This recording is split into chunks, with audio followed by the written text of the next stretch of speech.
I will start with myself. I know I started talking without introducing myself, but at that time the room was not full. So I'm the person in the corner over there. I'm Brendan Kwesiga. I'm a senior health specialist with UNICEF headquarters based in Nairobi. In the room, we have someone standing over there. So that's Moritz Piatti. He's a senior health economist with the World Bank. Another person in the room, Alice, you can stand up. Another person in the room is Alice Renault. She's a health specialist with World Bank. We have two faculty team online. Helen Barra. I don't know if you are able to see her, and then Fadi. Good morning, everyone. Perfect, Helen, though we can't see you yet. Yeah, good morning, everyone. Morning, Fadi. I think your picture represents you. So those are two colleagues who will be facilitating some of the sessions online. And we'll also have some spotlight session, and we'll introduce the presenter at that moment. And for most sessions, next slide, Alice. So there's some housekeeping announcements. Some of them are more context than announcements. So the first is that, of course, initially this had been planned as a face-to-face event because of changing times. So there may be some potential a team in the room and a team online.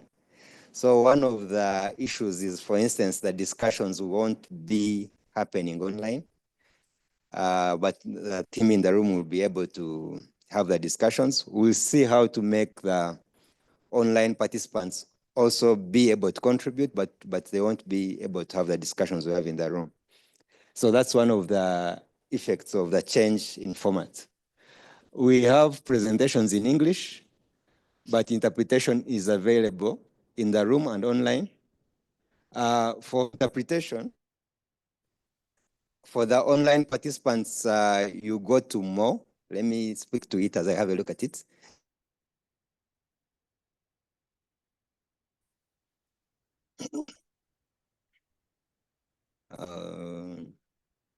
Is the right one? So it's already in French. So you go to more, and it gives you the interpretation option there. Once you get there, then you choose the language in which you want the sessions.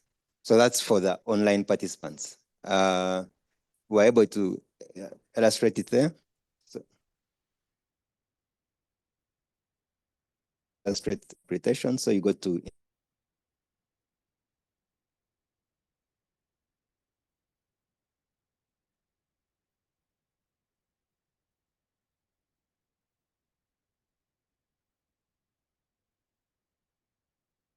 not yet. You have to scan for the interpretation once we identify the need. So that's the interpretation. Etiquette is the normal etiquette in meetings, but you try to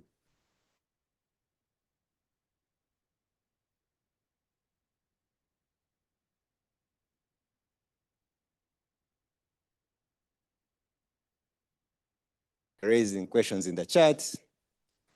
We will try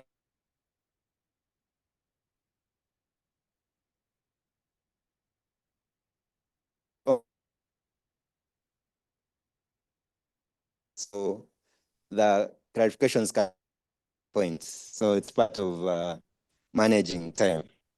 So during group discussions, as I mentioned, in the room and online participants will be separately. Online, as much as possible, we'll try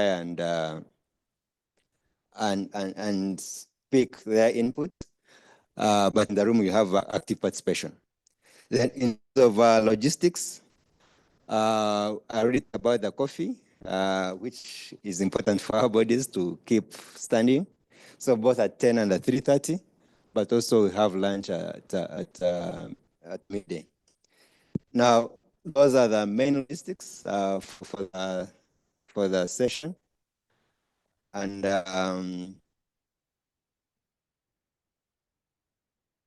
for now, before we start, let's also get to know you. I know CJ because we stayed together on 50 years ago. I don't know many of you. So let's get our phones and scan this QR code so to get to know each other. So let's QR code, and the participant online, you can also. Fadi, are you able to take over?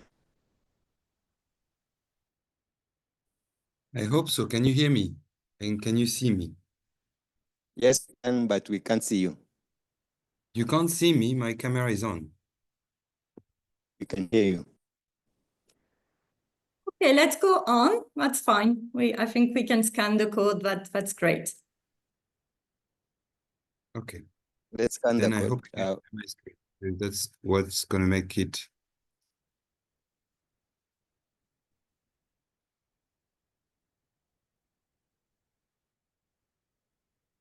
Do you see my screen? Yes. Okay. So we have set up a few questions for you to answer so that we can know our audience and know who you are and where you're coming from. And the first question we wanted to know is, which generation do you belong to? So you have 3 generations.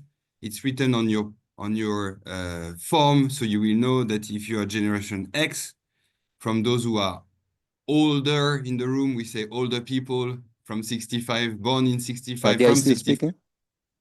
Yes, I do speak. Internet is a bit shaky, but I think you are talking about the first question, so participants are voting on yes. Can you hear me? Helen, can you hear me? Yeah, we can hear you well online, but it seems there is an issue with the connection also for all the other online participants. We've been Are you told that speaking? there's an internet connection issue with the room. They had to switch to Wi-Fi in Kigali. So that's the reason why there is some issues now. So Okay. let's see. Maybe Brandon, it's better if you handle the questions.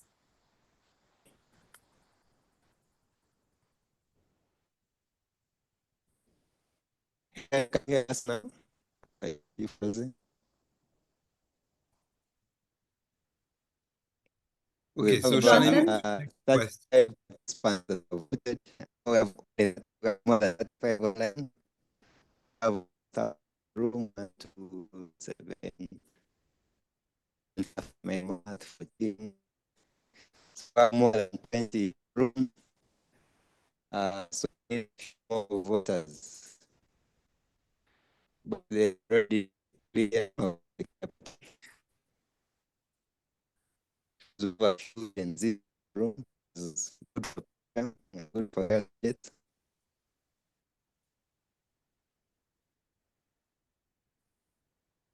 But Yeah, I'm not sure I am sharing my screen, Elena.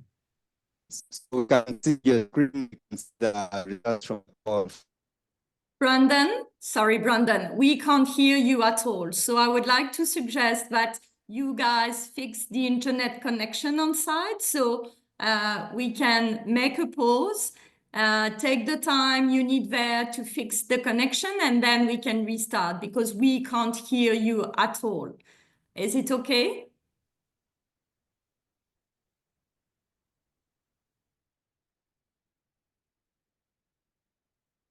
Well, in the meantime, I suppose I can go to the second question anyway, because they are probably... No, I think No? it's better to wait. So then people in the room and online can be synchronized. So colleagues online, sorry for that. We will take a moment, fix the internet connection in the room, and then we're coming back.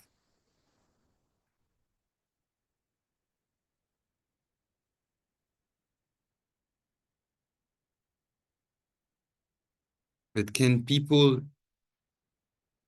online see the results of the Mentimeter? Because I'm afraid I'm not sharing my screen. Am I? Hélène, can you see the results of it? Yes. As we have an audience online. And the question that we had was, so you saw the two first questions asking you about your generation. The second one was about your gender, the gender you identify to. The third one is, and now I've tried something, pin the country you're most familiar with in Africa, because we know that people may work on different countries. And so we ask you which one you are the most familiar with when it comes to health systems, so that we can know a bit what is the tropism of this event, and where the examples that we can use to illustrate our training today. I see somebody is very familiar with, where would that be? Saudi Arabia or at the border? I don't know. So we see that we are mostly Southern and Eastern Africa, not really Western Africa yet, but I suppose it's because what we heard from the room was that there was somebody from Burkina Faso. It's just that he did not look at the Mentimeter. They're probably doing and running the presentation through the orally instead of using the Mentimeter. So I'll give it another 2 minutes for you to fill up and pin on the map which country you're most familiar with in Africa when it comes to health systems. And then I'll run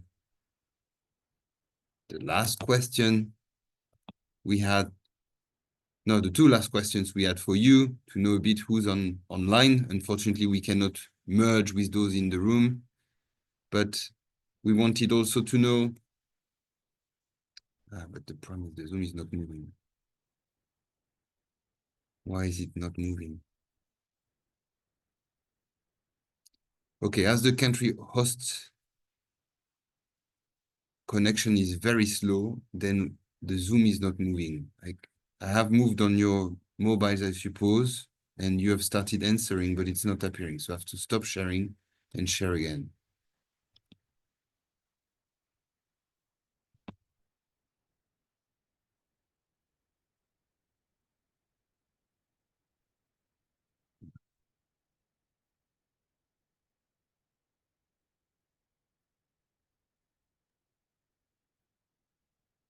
Okay, guys, so sorry to interrupt. So this is a message for the online participants. So I was able to discuss with the organizers that are in the room. So there is really a serious connection issue.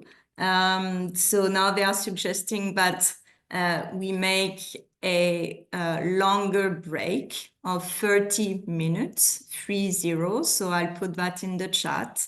So then they can see whether they are able to fix the connection, because they can't hear us in the room, we can't hear them. So, but we can, all of us who are connected online can hear, but that's the only thing. So, so I'll put that also in the chat. So we make a break, and then we will inform you about the next step. If the connection is fixed, then we will be able to run the training. If not, we will make a decision and we will inform you. Thanks a lot for your patience.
will be presented to us by Moritz, who already introduced himself.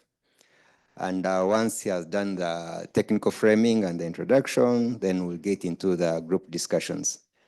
So I know we are setting that up there, and Maurice should be able to start.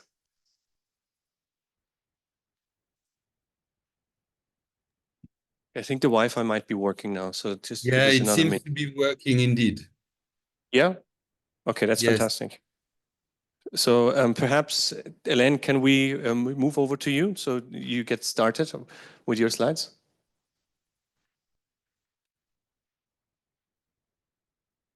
Okay, you're on mute.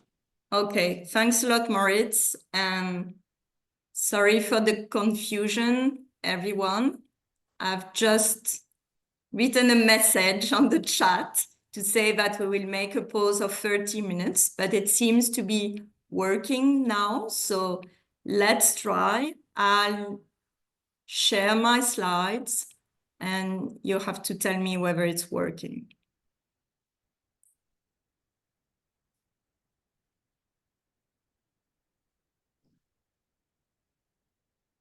Can you see the slides? Not yet. Not yet. Okay, so I'm sharing my screen. So you should be able to see them shortly, I hope. No, we can see them online. Yeah. Okay, So so the view is the view that needs to be changed on the Zoom yeah. of the room.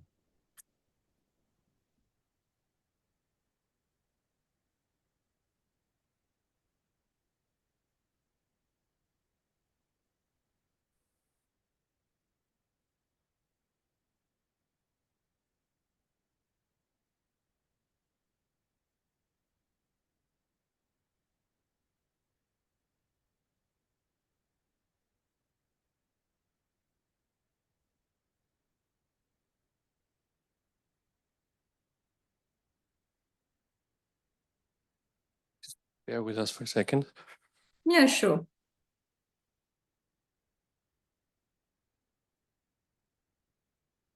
Okay, excellent. You're online. We can see the slides.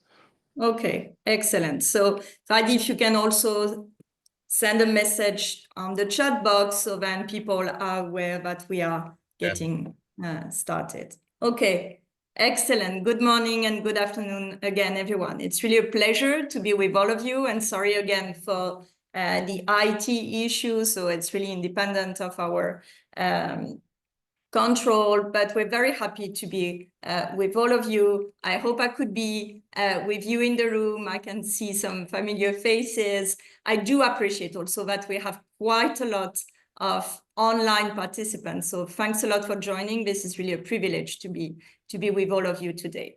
So as Brandon said, we start with module 1. Module 1 is really about the basics, right? The key definitions, the concepts. We thought it would be very important for this group to be on the same page, to get an understanding of what is public financial management, why this is important, why we care about it in the health sector. So this is really the idea of this first module. So in this module, we want to start with the definition, but also to discuss the role and the functions of public financial management. How does it apply to overall public finance? We want also to cover the different phases and stages of the budget cycle. And then after this short introduction on the key concepts and notions, we want to dig deeper into the connections between public financial management and then the sectoral issues. So we want to provide an understanding on the linkages, the connections, the interconnections between PFM, health output, health outcomes. What are the connections here? And then we will use the health financing framework to position PFM and do understand the exact connections and implications of PFM for health financing functions. The last bit that I will cover is related to the PFM requirements or the ingredients that we need from a PFM perspective to drive progress towards universal health coverage.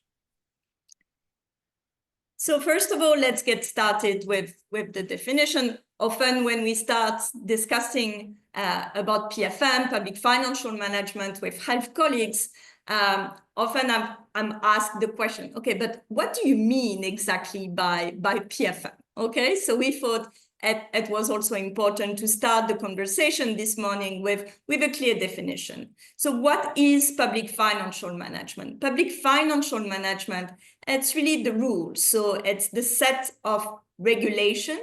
It can be laws, it can be decrees. So it's really the set of regulation, but it's also about all the processes, the practice, the transactions that do govern how a budget is allocated, distributed across priorities. How is it utilized? How is it implemented? How the money is used? And then how is it accounted for? How is it reported?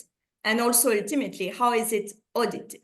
So it's really the set of all those processes in relation to the spending side of the budget. So today, and this is really the domain of PFM, we don't focus on resource mobilization. This is an important question. We all do care a lot about having revenues and resources in the sector, but the focus of PFM is really on the expenditure side, right? So that will be the focus of today's session and today's training course. And this is really what PFM is about and what the focus is when we speak about PFM. So it's not about revenues, it's not about fiscal policies, it's really about the utilization of those revenues with a focus on the sector for today's course. And obviously, as I'm sure you know, PFM is not specific to the health sector, right? PFM serve some functions. Here I've recapped some of the main functions that are really common in the sector. And those functions do actually serve all sectors, all sectoral expenditure of a government, right? And it's important to get an understanding of what PFM brings actually in terms of functions, in terms of tools, in terms of support, in terms of enabling environment to the spending of a government. So the first thing to remember is that PFM, or the first function, if you wish, is to ensure predictability in funding. Very important aspect for the sector. You want to know in advance how much you will get, right? And so there are tools within the PFM toolkit that helps indeed to increase the predictability in funding. So you may have heard about what we call multi-year expenditure frameworks or medium-term expenditure frameworks. Those tools really help to plan both the revenue side, but also the expenditure side, what we care about here. So to provide information to the sector on the level of expenditure that the sector will be allowed to spend each and every fiscal year. So this is really the first and very important function that PFM can provide to sectors. The second function is related to the strategic allocation of those resources. Obviously, it's very important to know in advance how much I will get as a sector. But the second function, which is really critical from a public finance perspective, is really regarding the distribution and the alignment of those resources with the strategic priorities that a government would have set, right? So this is really, I would say, the budgetary function of PFM. And remember always that budget is really just the translation of a political priority, right? It's really the financial tool that helps to implement the priorities that a government has set up, right? So this is really the second very important function of PFM.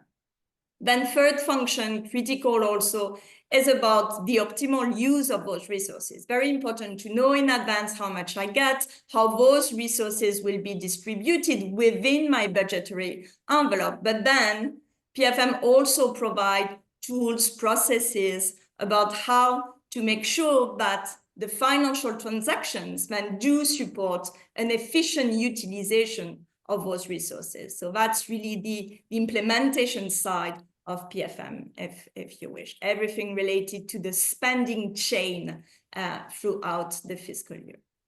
Last but not least, financial transparency, accountability, reporting, tracking of expenditure. This is also a core function of PFM.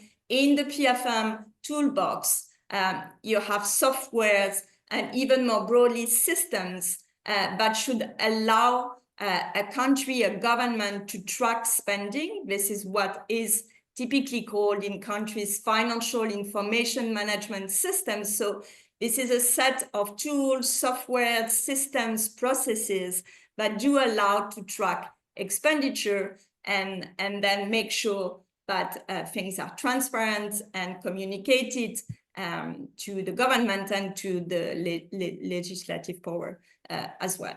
So really, this is the common, I wanted to say, denominators, how PFM can be useful. It cuts across sectors, but those functions are also very important for us to remember as a sector. The other notion that you need to capture and potentially remember in PFM is related to this idea of the budget cycle. The budget cycle is about the different phases, as you can see here, through which the budget is formulated, implemented, and reported and audited, right? So in general, you may have seen different versions of this cycle. Sometimes we show a cycle of the budget which has 3 phases. I've seen also other versions with 5 phases. Here I've chosen a version with 4 phases. And I'll tell you in a minute the reason why I've chosen this version. So just to remember, the process of the budget cycle starts with budget formulation. This is when the executive power define the budget plan, estimate the cost of the priorities, formulate a budget plan, and then negotiate it within the executive power, submit it to the legislative power, which reviews it, refines it, and potentially approve it, right? So that's the second stage. And that's one of the reasons why I wanted to show today this 4-step version, because often we tend to overlook the approval phase of the budget. What we've seen recently in some countries is that actually this is a very important stage. The legislative power has the power, obviously, as I said, to review, but also to reject, right? The budget proposal that would have been submitted by the executive power. So a very important phase with some obvious implications in terms of potentially delays in funds disbursement. If the budget proposal is sent back to the executive, then it may come back, but with delays, and it will have implications throughout the fiscal year. So very important to remember this second phase. Legislator reviews, potentially refine, and then approve the budget proposal, which become an official finance law for the fiscal year. This is when the third phase of the budget cycle starts. This is budget execution, very critical phase. We will discuss it a lot during the day. This is exactly when the budget is actually implemented. So this is really the phase of budget management with all the financial transaction and processes that I've mentioned earlier. The fourth phase or stage of the budget cycle is called here budget auditing. But the way I see it is a little bit broader than just audits. In this phase of the budget cycle, spending is actually accounted for, should be reported, and then ultimately audited. So really a phase regarding budget oversight and accountability. And just to say that the reason why we typically present the different phases as a cycle is that the ideal is that the information and all the expenditure tracking and the performance tracking that does emerge from the budget accountability phase. So all this package of information should potentially be used actually to inform the development of the budget allocation for the next year. So hence this idea of a cycle, what is produced in a year should actually inform the development of the next budget. And then we start again with the next fiscal year to develop a new budgetary plan, which then goes to the legislative power. So very important to remember 3 to 4, potentially more 4 stages in the budget cycle. This is really standard. We see that in most countries. So after covering those basic notions, I would like to start connecting PFM with the health sector, which is really the focus of today's training, how it matters, why we care about it in the sector. So we care about PFM in the sector for the following reason. Public funding is really a critical source of funding to drive progress towards universal health coverage. And what we see here on this figure is actually the relation between the level of public spending on health and service coverage. And what we understand is that higher public spending, that you can see on the x-axis, which is expressed here as a share of GDP. So higher public spending in a given country is actually associated with higher service coverage. All the dots are countries, and they are classified by income group, as you can see.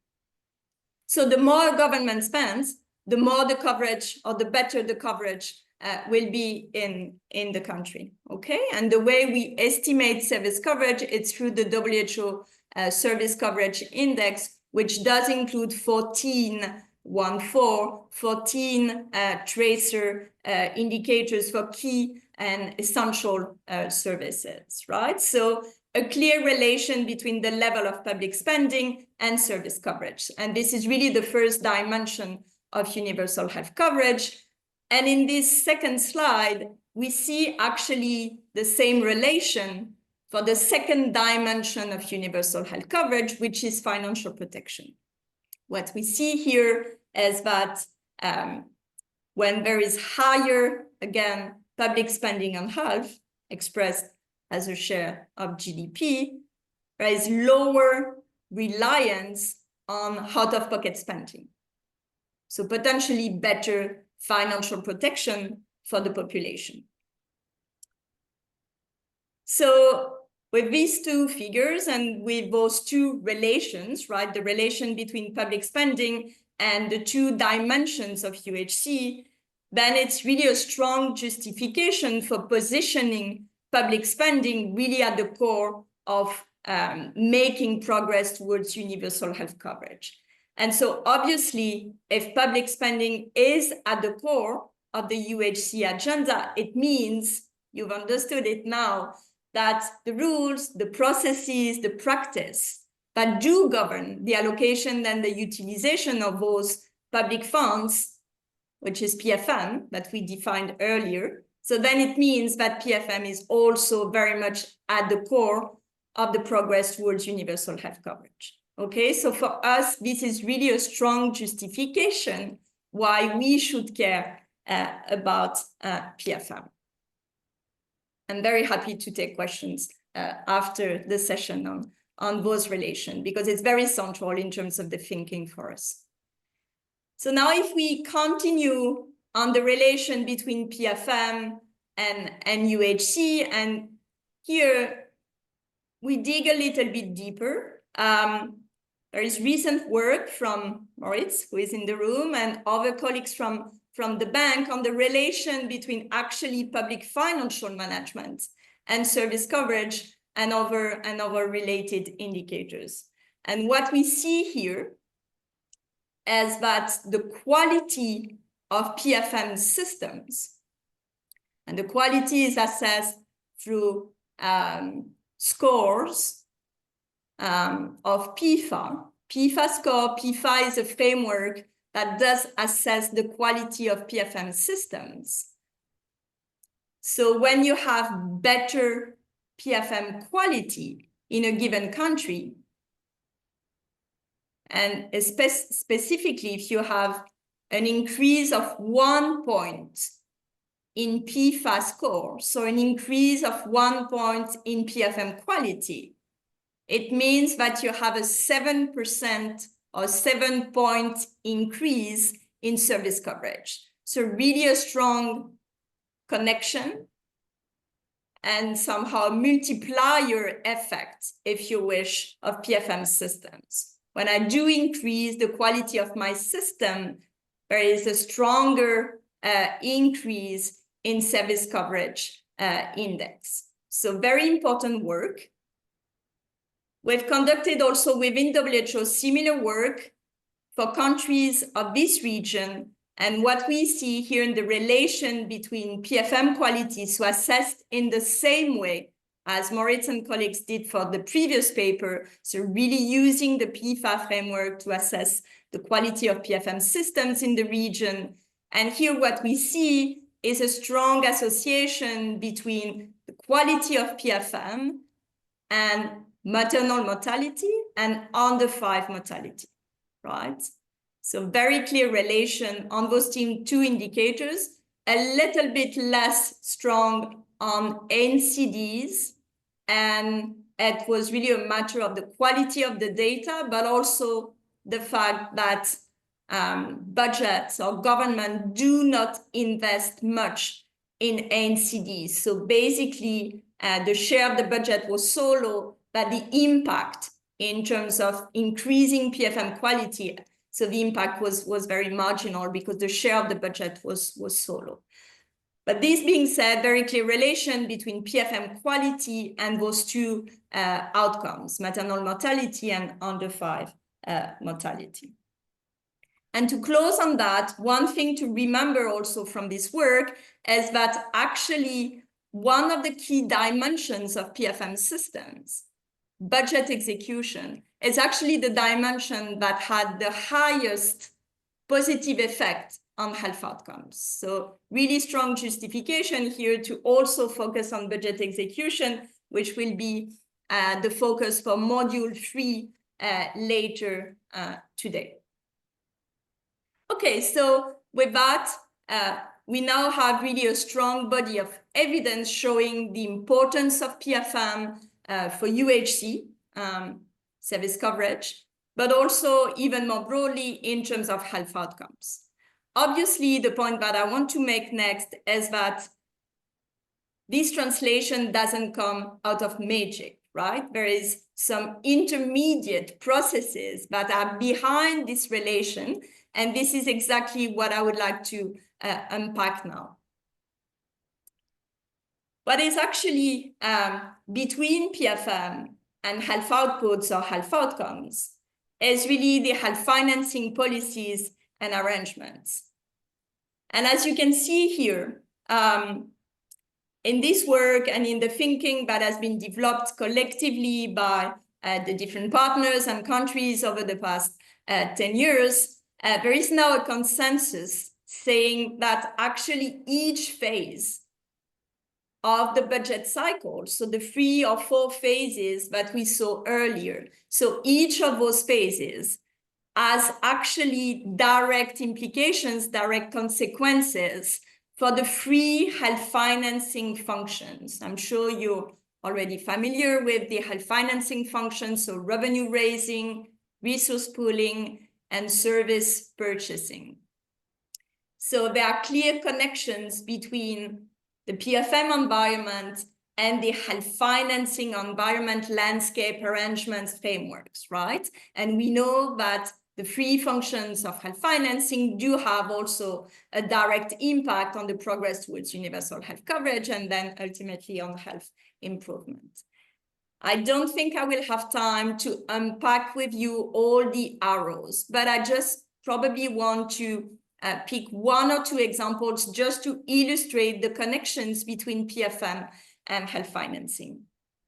So maybe the first thing that I would like to discuss is the impact of budget formulation on resource pooling, because I know that sometimes resource pooling can also be a confusing term. So I think here what we can observe in some countries is the way the budget is formulated will have an impact on the ability to pool, to merge, to use resources in a flexible way or not. When in a country you have different votes in the sector, it happens in some countries, you may have 2 to 3 votes, different budget law, finance law, if you wish, for the sector. So budgets are separated, that's one case. But even sometimes within the same budget, you have different budget lines. It can be programs, it can be line items, it can be budgets going to different agencies. So the fact that those budgets are separated, sometimes they do also enforce different types of rules and processes for disbursement. It's not very easy to do reallocation across both different funding sources. So all of that will actually play against what is quite essential from a health financing perspective, which is the merging or the pooling of resources, right? So this is one aspect from a PFM perspective that will actually constrain the effective implementation of resource pooling. The other example that you may be familiar also with is the link between budget execution and strategic purchasing. Here, simply budget execution, as we saw earlier, is really when the money is spent, when the money flow to spending units and including to service providers, right?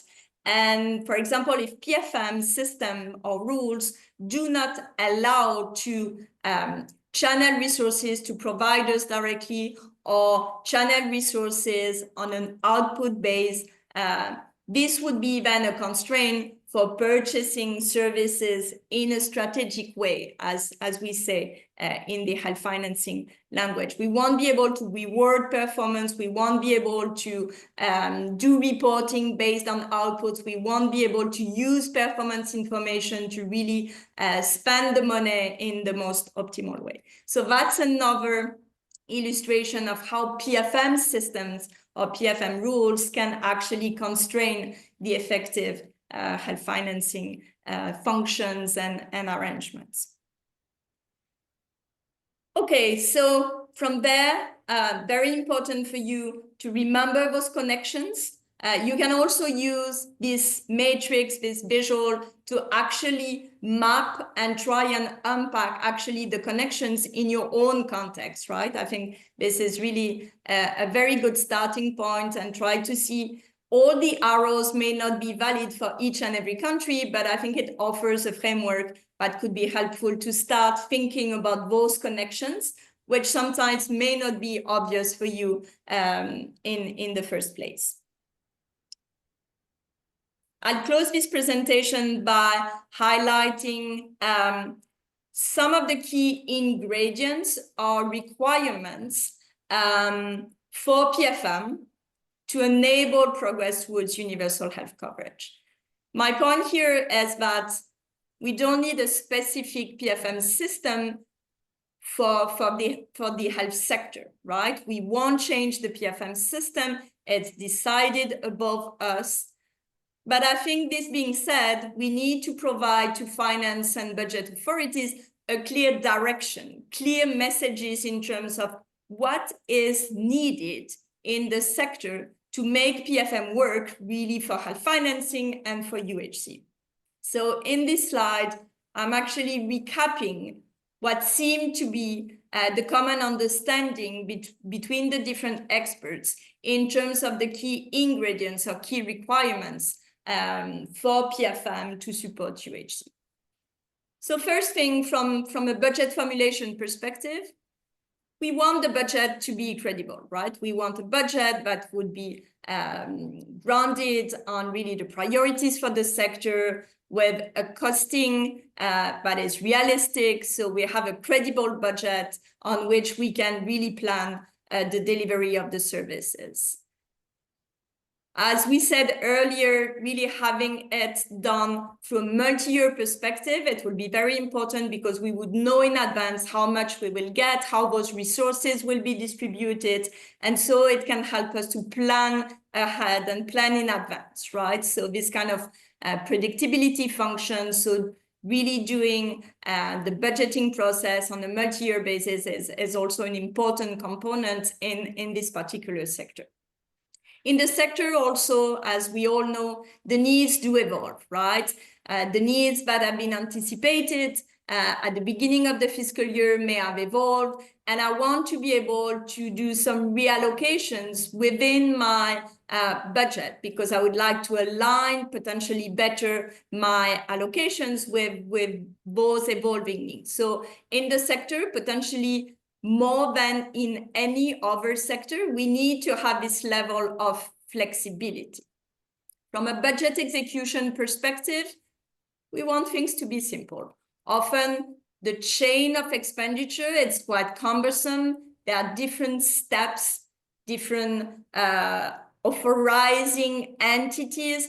We want something that is much more simpler, allowing spending units and potentially providers to access public funding and to be able to use it in the most efficient way. We want timely disbursement, again, very important.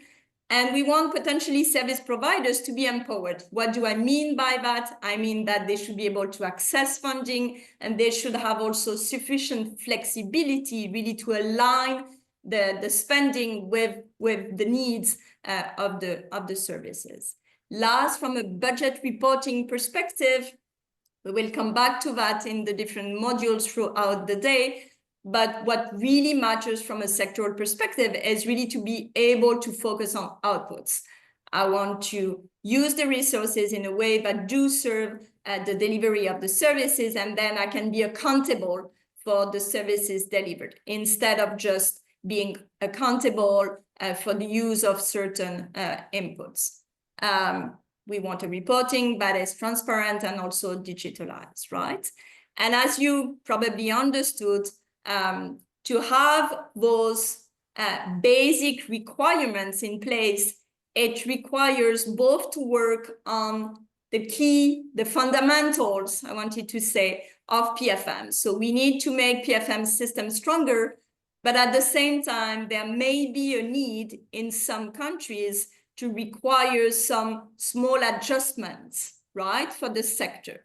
And this would require dialogue, collaboration, negotiation between health, finance, sometimes even with local government entities. So really to work through those potential required adjustments between those different groups to be able really to make, as I said, PFM systems work for health and work for universal health coverage. So I'll stop there for the introduction. And so in the next sessions, we will be unpacking the different challenges and also discussing the policy options for each of the budget cycle phase that I've just mentioned earlier. Over to you, Brandon and Moritz. Thanks so much, Hélène, and wonderful kickoff start after our Wi-Fi challenges, but I think everything is in order now. You can hear as well?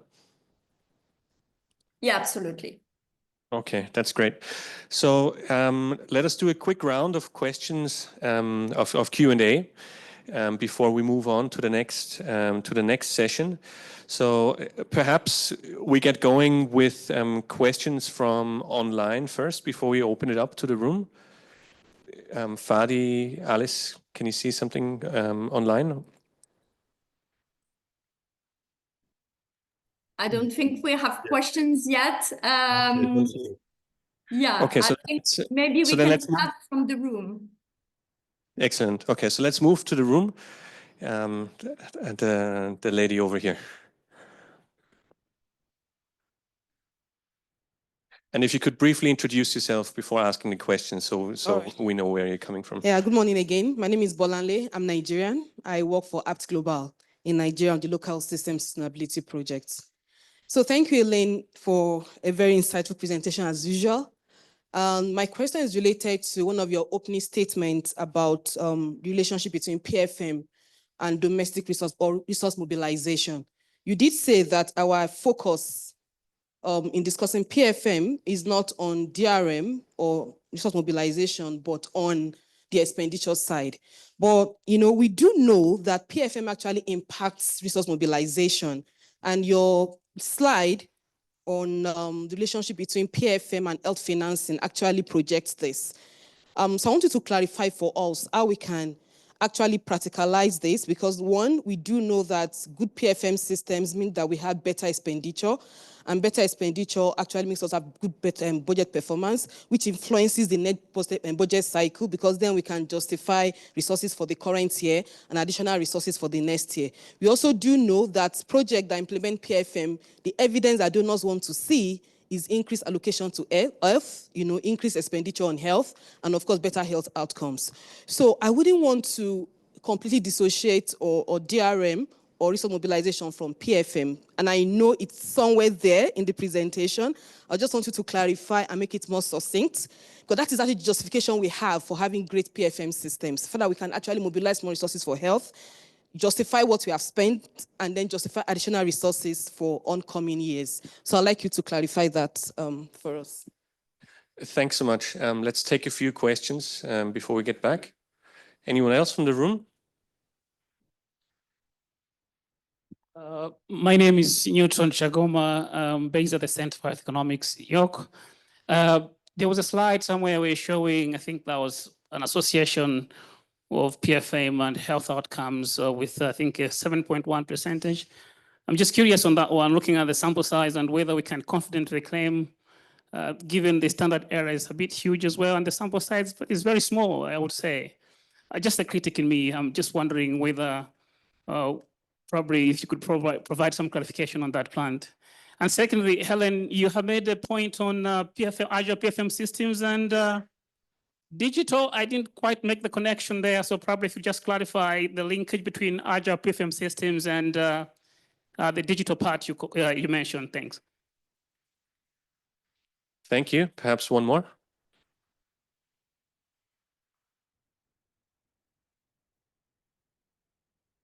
Thank you so much. I'm Walimbo Ali from Ministry of Health, Uganda. And thank you, Helen.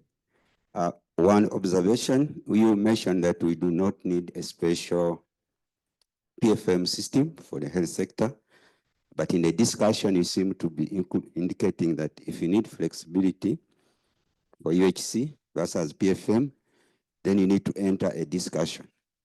For instance, if you are running a hospital and you need money to address emergencies, and the system is that you must get services from a joint medical store or national medical store, then you have nothing to do. So for you to get that, you seem to be requesting for a special waiver. That seems to be pointing to slightly different systems. So as we go into these discussions, we may need to be aware that, yes, I think where necessary, we may also negotiate for a different line for certain critical services. Thank you. Thanks so much. So, Elaine, let me move back over to you. We have three questions, one on PFM and resource mobilization. What's the link? One on the 7.1 percentage points. What's the association and the sample size? And one, do we really need special PFM systems for the health sector? Okay, thanks a lot for the good questions. I was trying to manage also the chat. So if I can get some help from Fadi also to see if there are some questions online, that would be very helpful. I'm sorry that you can see my face only on the screen in the room. It seemed too big, actually. Would be good to have just the one slide. But okay, let's forget about the IT issues. So on the content, yeah, I was able to hear a little bit the questions. So the first one on DRM.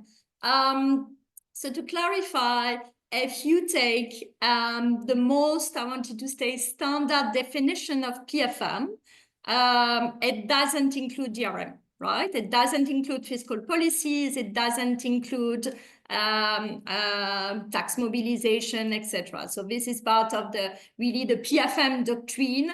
PFM is about expenditure. That's the very narrow definition of PFM, but you can find in the literature. Now, the nuances, and I get your point, for the health sector, and especially if we try and set up, as we did in the presentation and we did in our previous work, we try to establish the connections between PFM functions, PFM phases, and the different stages in the budget cycle, okay? And the health financing functions, as you have rightly noticed, in the health financing function, there is revenue mobilization, right?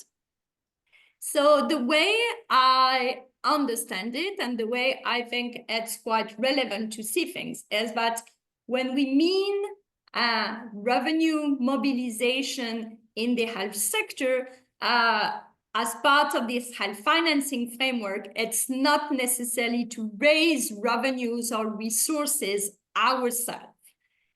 It starts after resources and revenues have been mobilized by the budgetary and finance authorities.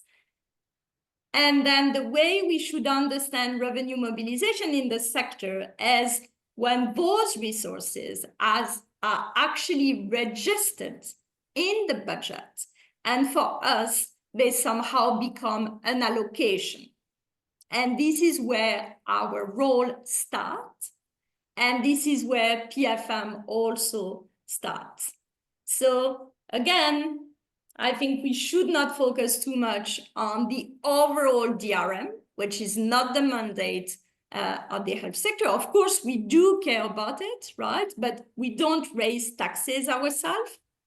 We can discuss health taxes, but we don't raise taxes ourselves in most cases.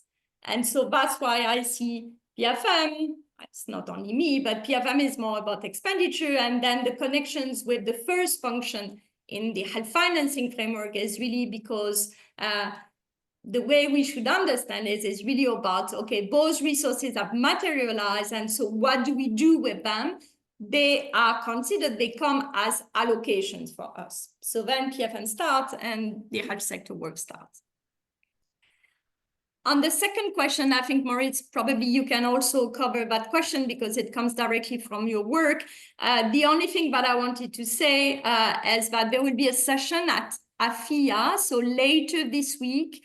I think it's on Thursday, and actually we will bring together the work that was conducted by Moritz and colleagues from the bank and the work that we did also in WHO. There will be a particular session on that. So you can get all the methodological details, the sample size, etc., and the limitations of those studies. This will be discussed in a session on Thursday, and we can provide the exact schedule. The last question is whether we ask for a separate PFM system. There's been some discussions initially when we started working on those connections between PFM and health. And some parts of the health system, health financing community, indeed, were really pushing to have some very specific processes and rules for the sector within existing PFM systems. And in the discussions we were having with PFM experts, country policymakers, it was very clear that it's quite impossible to have a specific system for the health sector, another specific system for the education sector, and so on. So the way I like to frame it now after working on this field is that in the sector, we need some adjustments, right? It's not that we need a separate system. And I heard the point about procurement issues. I don't think we should claim to have a very specific and separate system. But I think we should dialogue on, negotiate on, if to have some adjustments to existing rules. And again, it's not a big bang reform or a big bang package or set of reform. For me, it's really adjustments, but are really worked country by country in line with the needs of each and every system. And we will share examples in follow-up sessions. Sometimes it can be done through decrees from the Ministry of Health. So those things can really be done in an incremental manner. It doesn't require major changes in existing regulatory frameworks. I'll stop there, and please, Moritz, add, because it's always difficult to interact with the room that you don't see and that you don't hear very well. Over to you. Thanks. Very, very clear. But we can see you and hear you very well. So that's great. Good for you. So I would suggest we move on to the next session because we're quite far behind. And I do want to encourage our online participants to ask questions so that we can cover them later on. But we haven't seen any questions for now. So with that, the next session is on budget preparations. We'll start again with Hélène Borois giving some framing of the main issues, and we had planned to have breakout sessions and reporting back on line item budget preparation and program budgeting, but I think we're short on time, so we may have to skip that because coffee is coming in at 10 and we need to catch up on things. So Hélène, why don't you kick us off with the framing discussion, and we see how we're managing with time.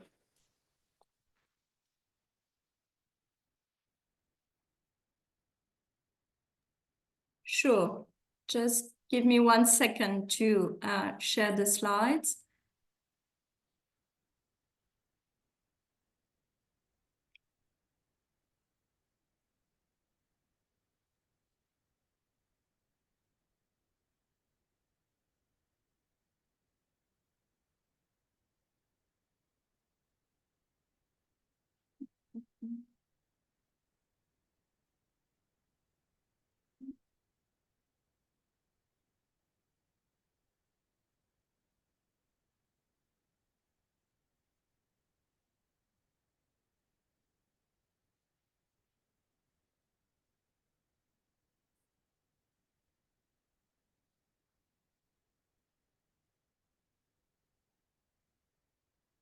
Okay, so apologize. You will have to have a second presentation from me. We were supposed to have some group discussions, but I agree with Moritz. I think it makes sense to go to module 2, and then we can see how to handle the group work and the discussions.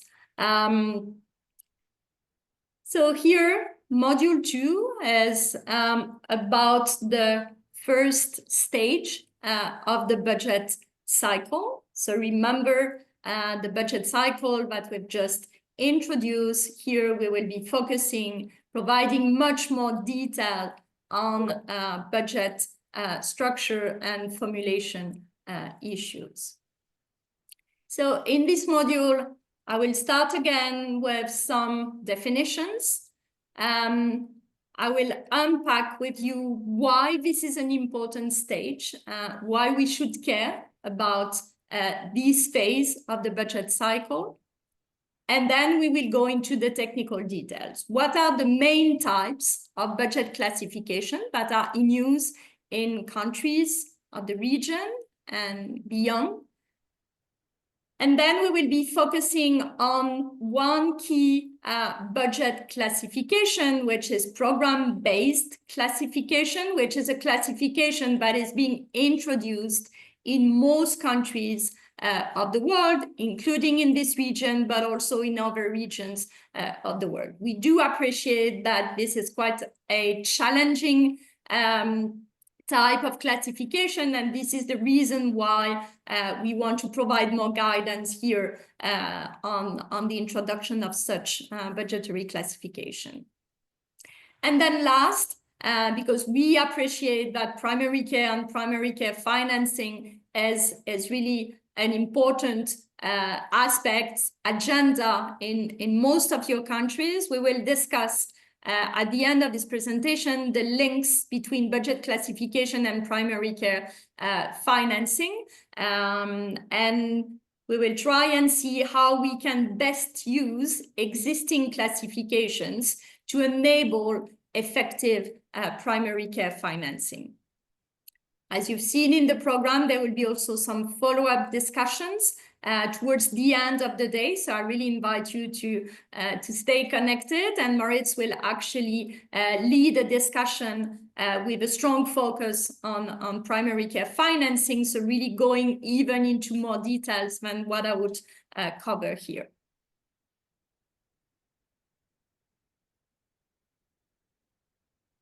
Okay, so I wanted to put again here some definitions, because what I hear often in discussions in countries or at the global level is that some of those terms, budget planning, budget preparation, formulation, approval, appropriation, some of those terms are actually conflated, while actually it seems very important in my view to understand each of them and really to distinguish them, because they do actually cover different realities. So on one side, you have budget preparation and budget planning. This is really before the development of a budgetary plan or proposal.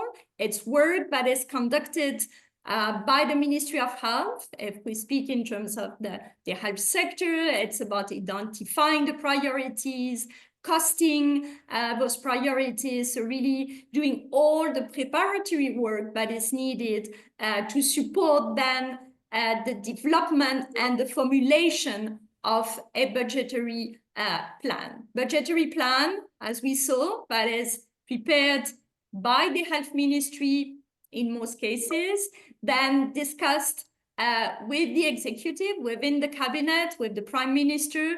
Sometimes there is some negotiation, and then shared, submitted to the parliament, to the legislative power for review and potentially approval.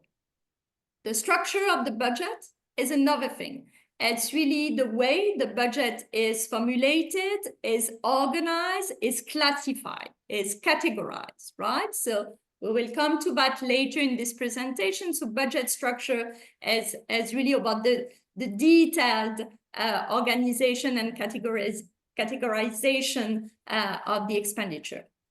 Budget approval process, after the review from the legislative power, it gets approved, and this is when we have the official finance law. In some countries, you may have heard also about another term, which is budget appropriation, which is actually an additional step or stage in the budget development process. In some countries, there is this additional step to actually authorize, if you wish, the disbursement of the funds, right? So it's an additional stage after the budget allocation had been approved by the parliament. Okay, so please remember those terms, because we will be using them throughout the presentation and potentially in the discussions afterwards. I wanted also to put here a very typical budgetary calendar. This one does align with the regular annual calendar. Here, sorry, just to remember that actually the start of the budgetary process often starts in April, May of the year before, right? April, May, the health ministry start working with the finance authorities to develop the budgetary plan and proposal. It goes to negotiation within the executive power, the government. Some countries do have some very formalized budgetary conferences where each sector and each ministries comes with a budgetary plan and then negotiate with finance authorities and the leadership.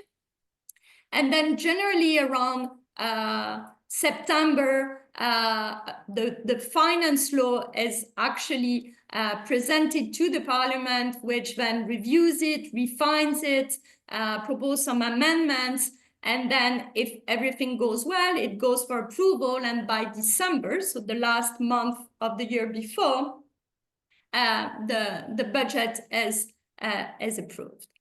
This is the ideal, and I do appreciate that in several of your countries, but also in my own country, things can be delayed at each and every steps of what I've presented here.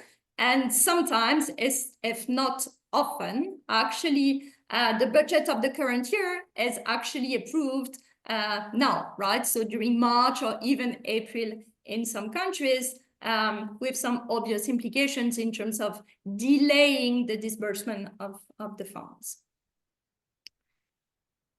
The last notion that I wanted to bring here is this multi-year perspective. So as I mentioned earlier, some countries are using multi-year or medium-term approaches to actually plan their level of expenditure. So they do that across sectors. So for the overall or the total expenditure, but also some countries, and here I'm sharing the example of South Africa. So they do also it sector by sector. So you can see, for example, for the case of South Africa, the level of expenditure that they do plan for the current, but also the 3 following years. They present that by budgetary programs. I'll come back to the concept in a minute. And you know also that they do also present that, that's really the bottom lines, by line items, right?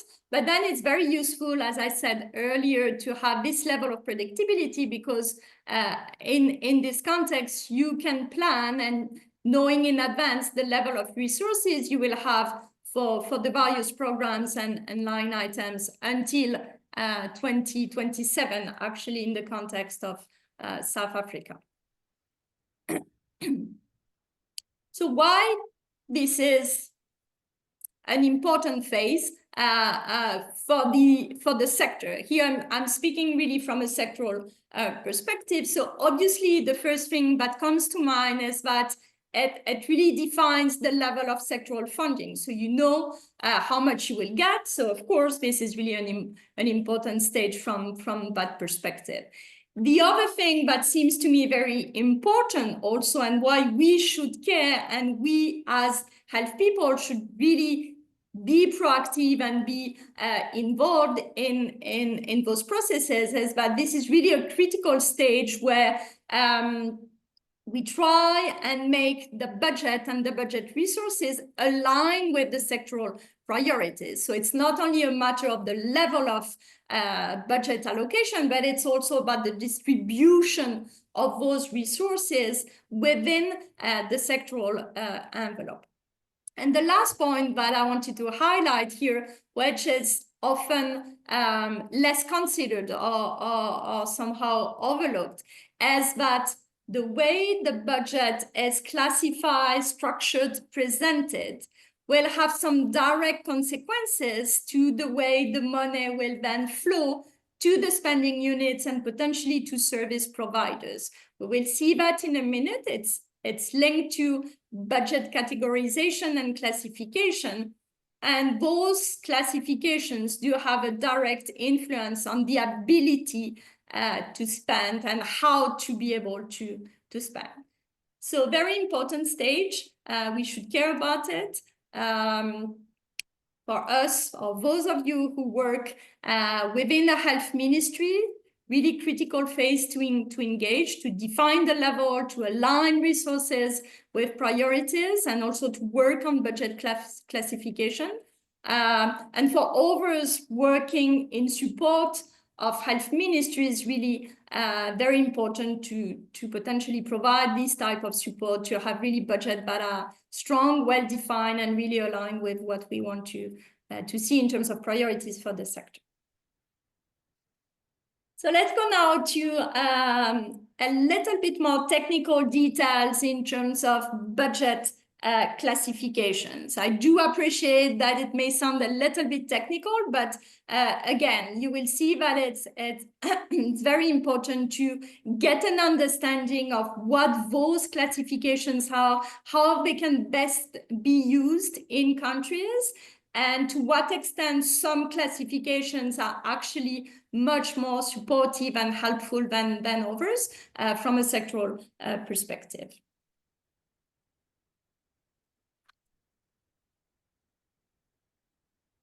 So I've recapped here the main types of budget classifications that actually do exist or are in use in most countries in this region, but also beyond.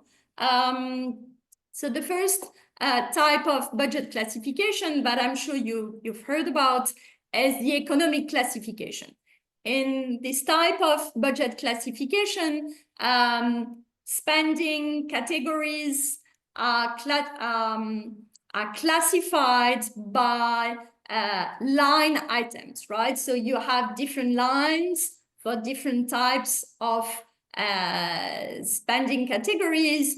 You can have them grouped into broader categories. So in some countries, you have categories such as goods and services, subsidies, transfers. But in other countries, you have a very detailed list of line items, and I'll share some examples in a minute. So very standard classification, but I'm sure you know economic classification, very much connected to inputs, right? Second classification, but is often also used in combination with the first one, is the administrative classification. Administrative classification, quite easy to understand. You have expenditure that are categorized by divisions, by department, or you can also see some agencies or hospitals can also be part of the categories. So really following the administrative organization of a given sector or a given country. Third, the functional classification is maybe less understood or less known in the sector. It's actually in line with a classification that was actually developed at the global level. So at the global level, there was a process to define expenditure and to categorize expenditures on the basis of common functions of government. And this is the COFOC. That's the name of this type of classification. So at the global level, they have defined sectors. Health is a sector. And then for each sector, you have subcategories that are predefined. In the health sector, there are lines for outpatient services, hospital, research and development, etc. So those predefined categories have been used by some countries to formalize and to classify their own budget. It's fine because from a global benchmarking process or perspective, it helps to actually compare expenditure because we can compare using similar categories. But at the same time, there are also some limitations with this type of categorization because it's not tailored at all to the needs of a country. So kind of too rigid somehow to reflect priorities of a given country. But some countries do use it. They use it sometimes in combination to the other two classifications that I've mentioned above.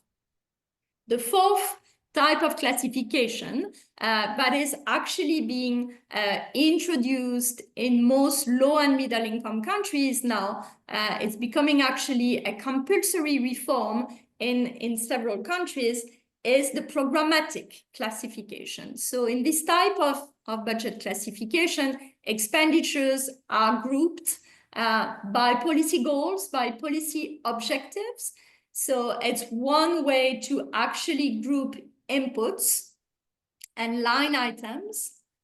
They are groups into budgetary envelopes, which are called programs. You can have a goal for programs, and then within that goal, you define the means, which are really the inputs that you want to have that are costed to achieve a certain policy goal or to achieve certain policy outputs. And this is really what is the principle of this program-based classification. I'll come back to it in more details. But in a nutshell, those are the four main types of budget classification that a country can use.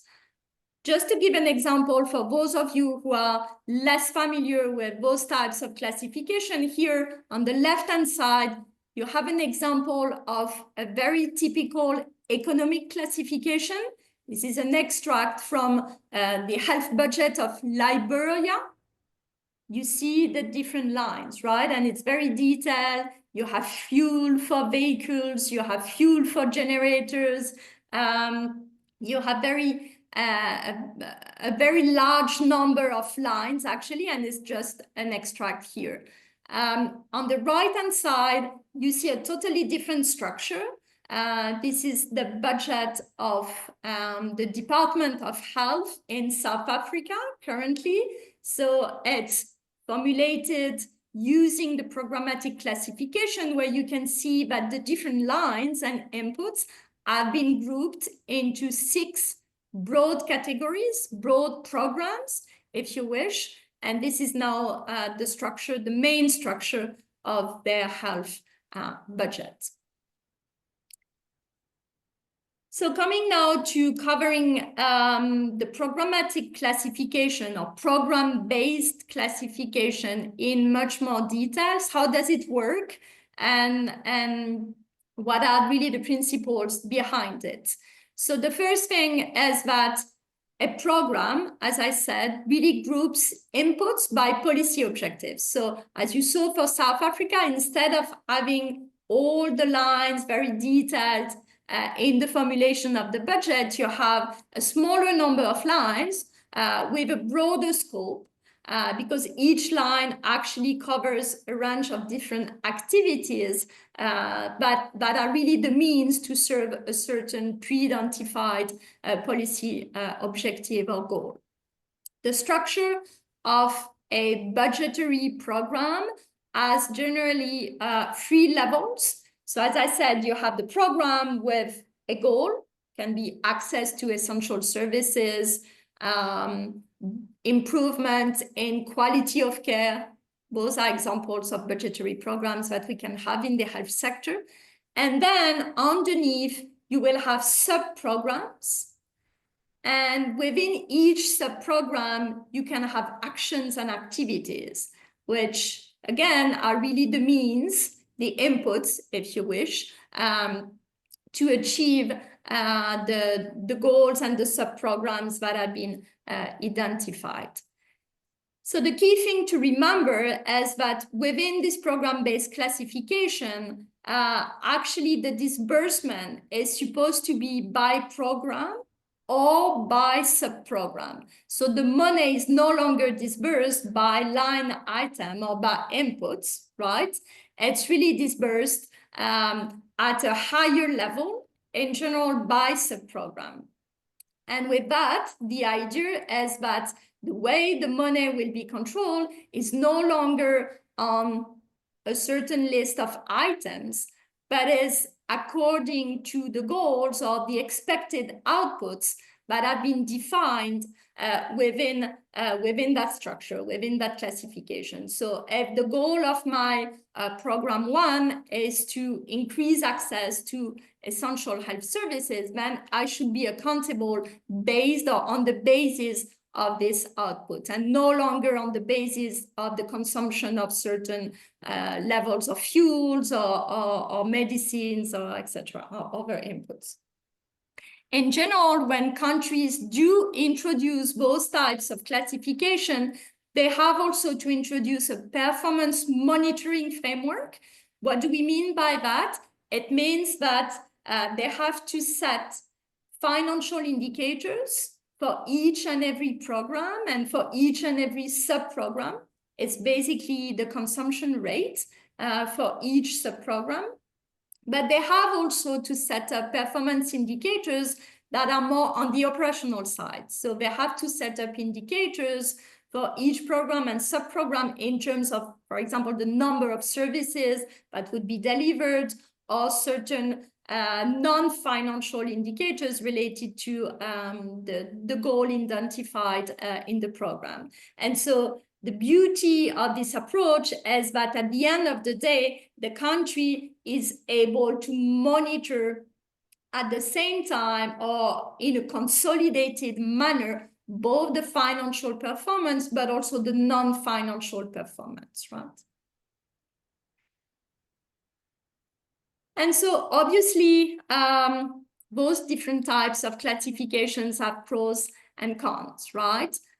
It's not that one of them is better than the other. Currently, most of your countries or the countries in the region, and I've also see representatives from countries of low and middle income countries that are connected online. So currently, line item budget is still the dominant approach that is used by a lot of countries. So obviously, this is something which is quite easy to define, easy to cost, I want to say even easy to implement. You know how much you have for fuel, and then you purchase fuel. This is an instrument or budgeting tool or type of classification, if you wish, but sometimes it's very favored by finance authorities because it allows to really monitor and control expenditure in a very strict way, which follows the exact consumption of certain inputs.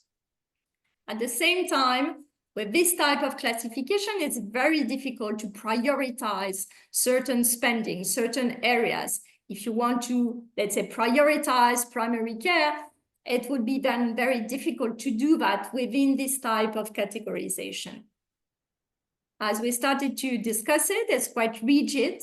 There is limited ability to do reallocations across lines. And obviously, there's limited connections with the results, right? With the budget example that I shared on the left-hand side here, it will be very difficult to then say what was actually achieved in terms of services, in terms of outputs for the population with this type of categorization. On the other hand, program-based classification, it has some potential merits. It can help to align with sectoral priorities. If you want to prioritize primary care, maternal health, then it's possible to define a budgetary program or sub-program for this particular area. It's much more flexible to use. You can do reallocations. It's permitted within budgetary programs. It can also be permitted between two programs. And also the last thing is that the idea behind program-based budgets or program-based classification, as I said, is that it allowed to have a stronger linkage between the expenditure and the results. Through the performance monitoring framework, you should be able to monitor both and really to connect both with the view to potentially inform your future budget allocations, really building from this performance information. Obviously, it's much more difficult to define than a line item budget. And also something very important to remember, it requires really to have strong, robust, very clear spending guidelines. How should I spend a budgetary program? It requires really a shift in the regulation, and several countries have been actually struggling with defining those guidelines. At the same time, and in conjunction to that, it also requires really strong tracking and accountability systems to be able to monitor the utilization of funds. Okay, so quickly, let's move to the last two parts of this presentation. Here, the point that I want to make is that now it's a compulsory reform in several countries. Most low and middle income countries now should introduce actually program-based classification. So it's very important to get an understanding of some good practice that is being that has emerged or that is emerging even currently from several country experiences. So the first point that I want to make is that obviously, again, health is not special in the sense that it should actually follow the general guidance. Other sectors have actually introduced program-based classification, so the general guidance also applies to the health sector. I won't have the time to go into those details, but basically, some common practice has emerged from other sectors, and it's very important to apply it also to the sector in terms of, for example, having a very clear logical framework. So starting with a goal, defining the sub-program that could really contribute to that goal. Very important to have this kind of logical approach to structure and define the programs.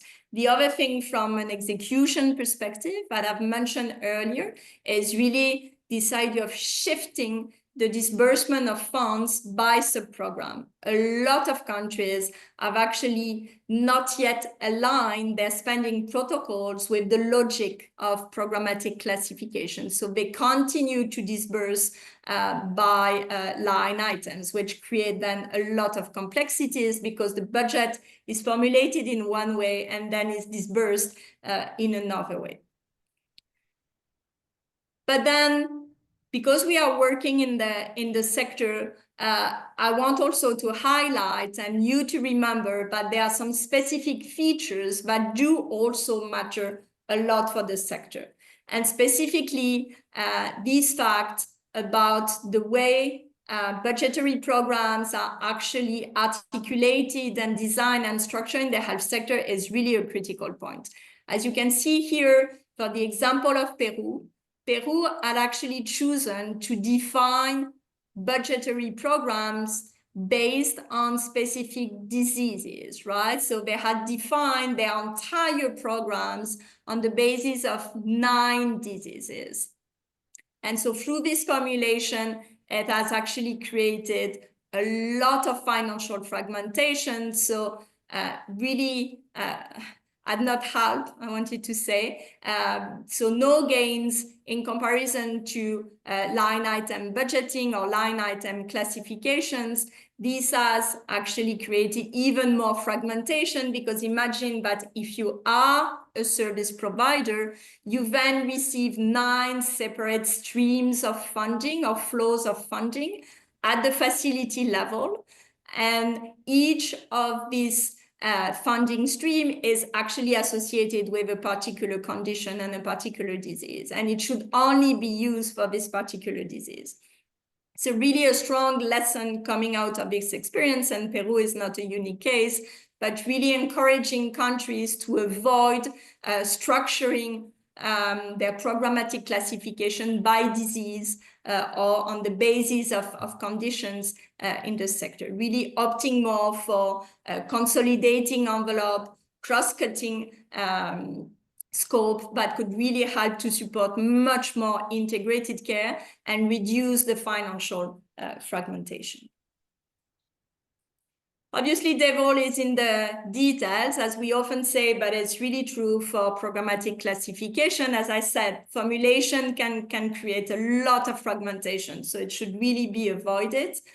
But also what has been observed in some countries is that when a country does introduce programmatic classification, budget execution can drop. You see that for the country that I'm showing the example at the bottom of the screen, for some of the budgetary programs, the execution rate was very low. And it was the case because there was lack of clarity in terms of the spending protocols. Program managers did not know actually how to spend, and they were worried about how to spend and whether I should spend on this and that. So lack of clarity in terms of the spending protocol. And so the rate of execution really dropped.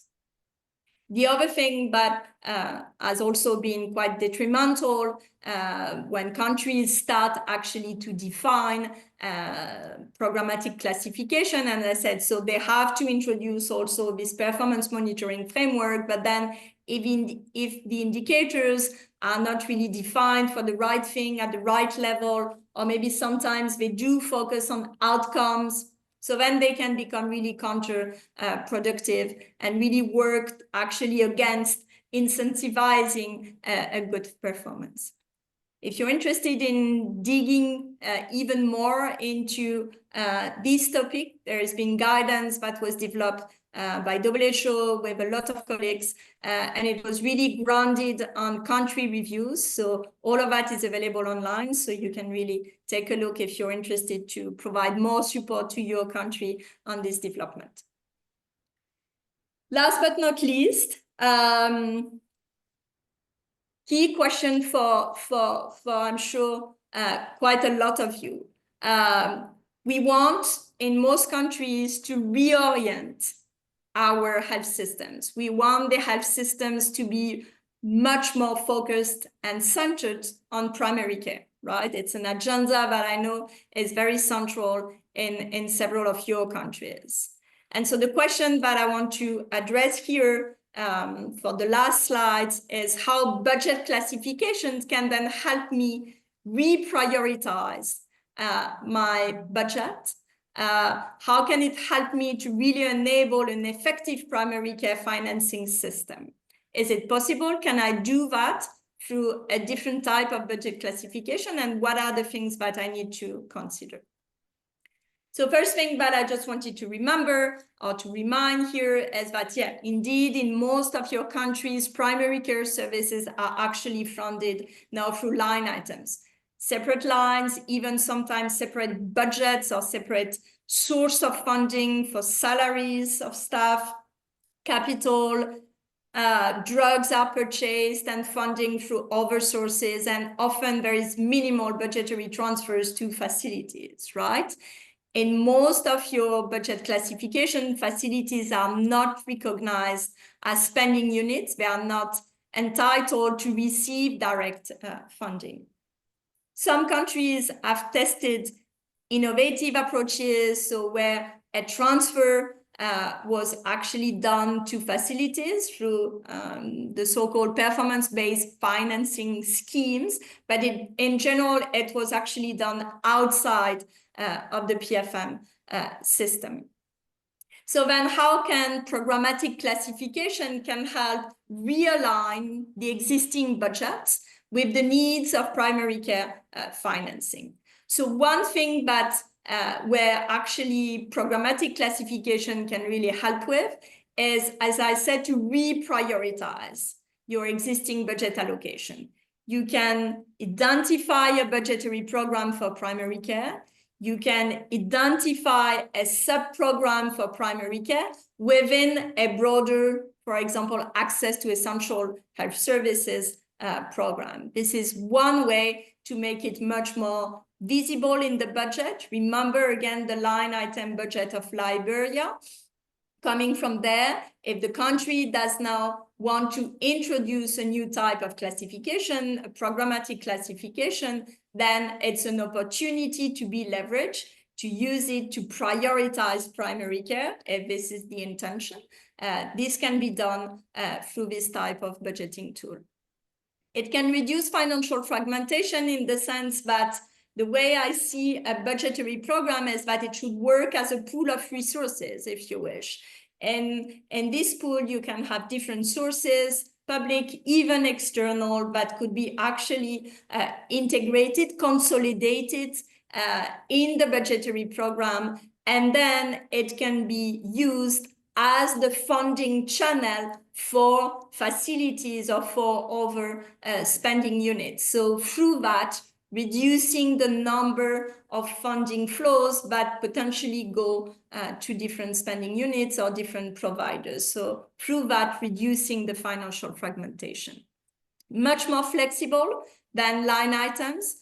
Your needs do evolve, so you have the ability to do reallocations within the programmatic envelope. And as we said, within the performance monitoring framework, and through this type of classification, it's an opportunity also to link spending. And so in that particular case, you should be able to link the level of expenditure with what was achieved actually at primary care level. I'll close very quickly with two examples, two country examples. So the first one is South Africa, and the second one is Burkina Faso, just to illustrate a little bit how those two countries have actually leveraged program-based classification to prioritize and to enable effective financing for primary care. So two very good, I think, illustrations that could be an inspiration for other countries. So very quickly, what they did in South Africa, they introduced a primary care program at the national level, so in their national budget. They also did it at the provincial level using a similar structure. So what you see on the right-hand side is actually the structure of programs that they have introduced in each and every province. They use a similar structure, so then it's really helpful in terms of being able to prioritize in the same way throughout the country and also to track expenditure in a consistent way. And within this consistent structure, you have program 2, which is really dedicated and earmarked for PHC. Then the way they disburse fund is really by sub-programs. So they don't disburse by line item or by inputs, but they do really disburse by program and sub-programs. So in the context of primary care, there is a budgetary transfer, which goes as a lump sum. So it's not earmarked to certain aspect. It goes as a lump sum to the provinces. And then there is a very good level of flexibility that is provided to the provinces to then spend in line with the needs of the services. So they are able through this lump sum, to cover staff. It does include staff costs, capital, which is quite unusual, equipment, but also the more common recurrent cost to run services. So really within that lump sum, a lot of flexibility to use and reallocate and adjust the spending in line with the needs. As I said, and actually South Africa is a very good example for that. They use the performance monitoring framework actually to track the performance on both sides. So on one side, they do track actually the spending by program and by sub-program. So for primary care, you will have the financial performance and the execution rate for each of those lines, but they do also track the operational indicators by sub-program. And so at the end of the fiscal year, they are able to consolidate this performance information, which is then used to inform the content and the scope and the level of the next budget allocations. Different context, low-income country, Burkina Faso, still a country of the region. That's the reason why I wanted to present it to you. In Burkina Faso, they were also able to leverage the introduction of programmatic classification. So program-based budget is now compulsory in Burkina Faso since 2017.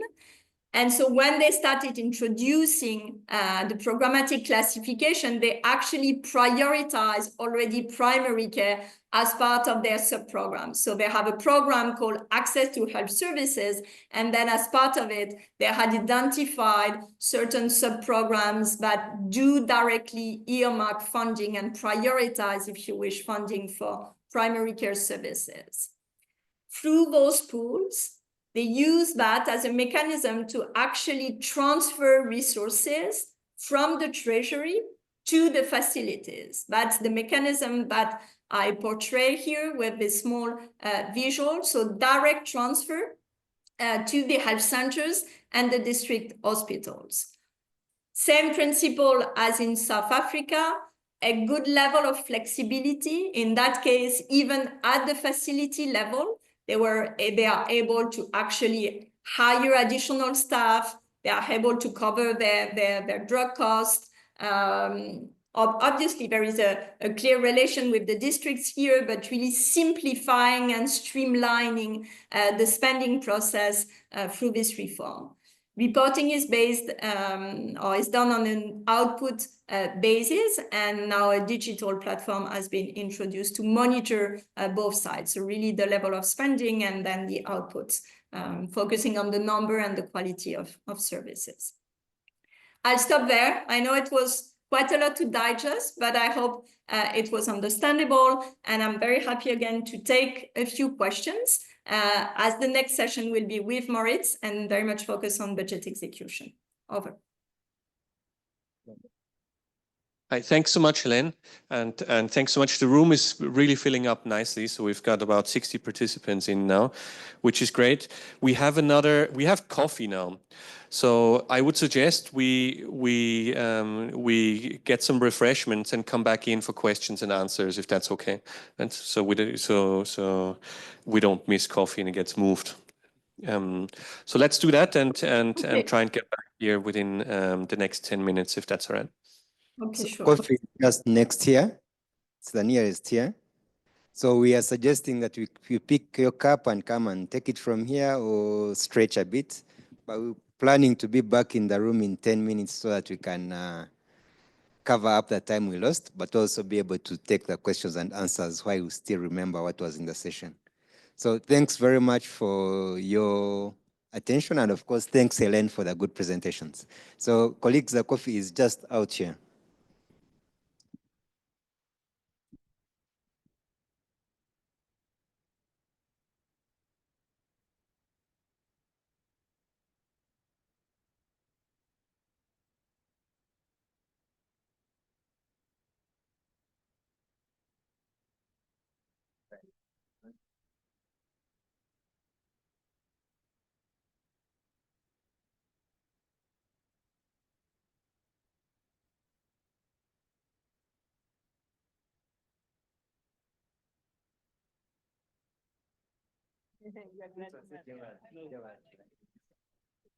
Oh, you are?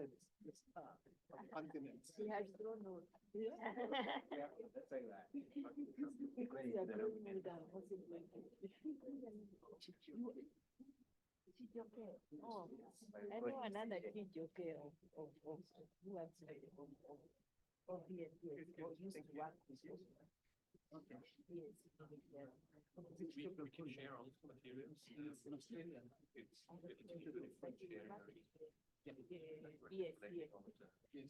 Yes, yes. Yes. So now I know another. Yes. So you went with it? Yes. City.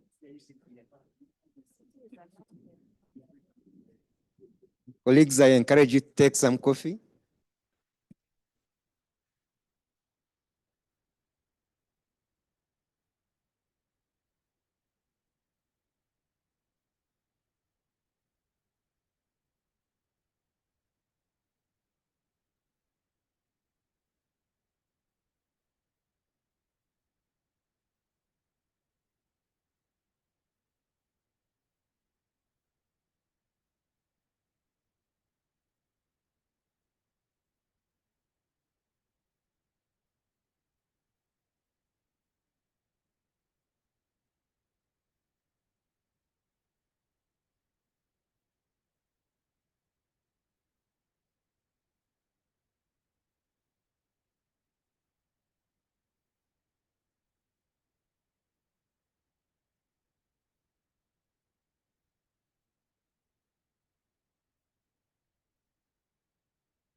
Anyone who's missing their neighbor needs to make sure they are back. I see some whole tables are missing.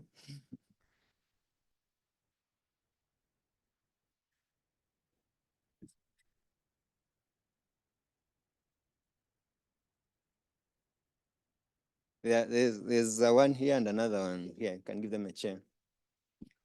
There's a chair next to me there, which is empty.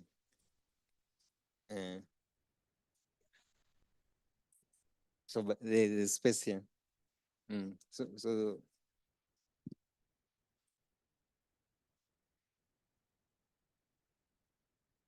there are some other chairs at the back. So colleagues, let's call our neighbors and get seated.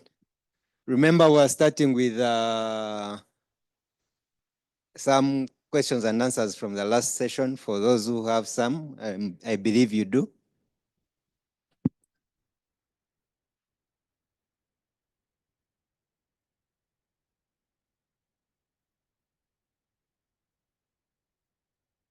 Get some bit.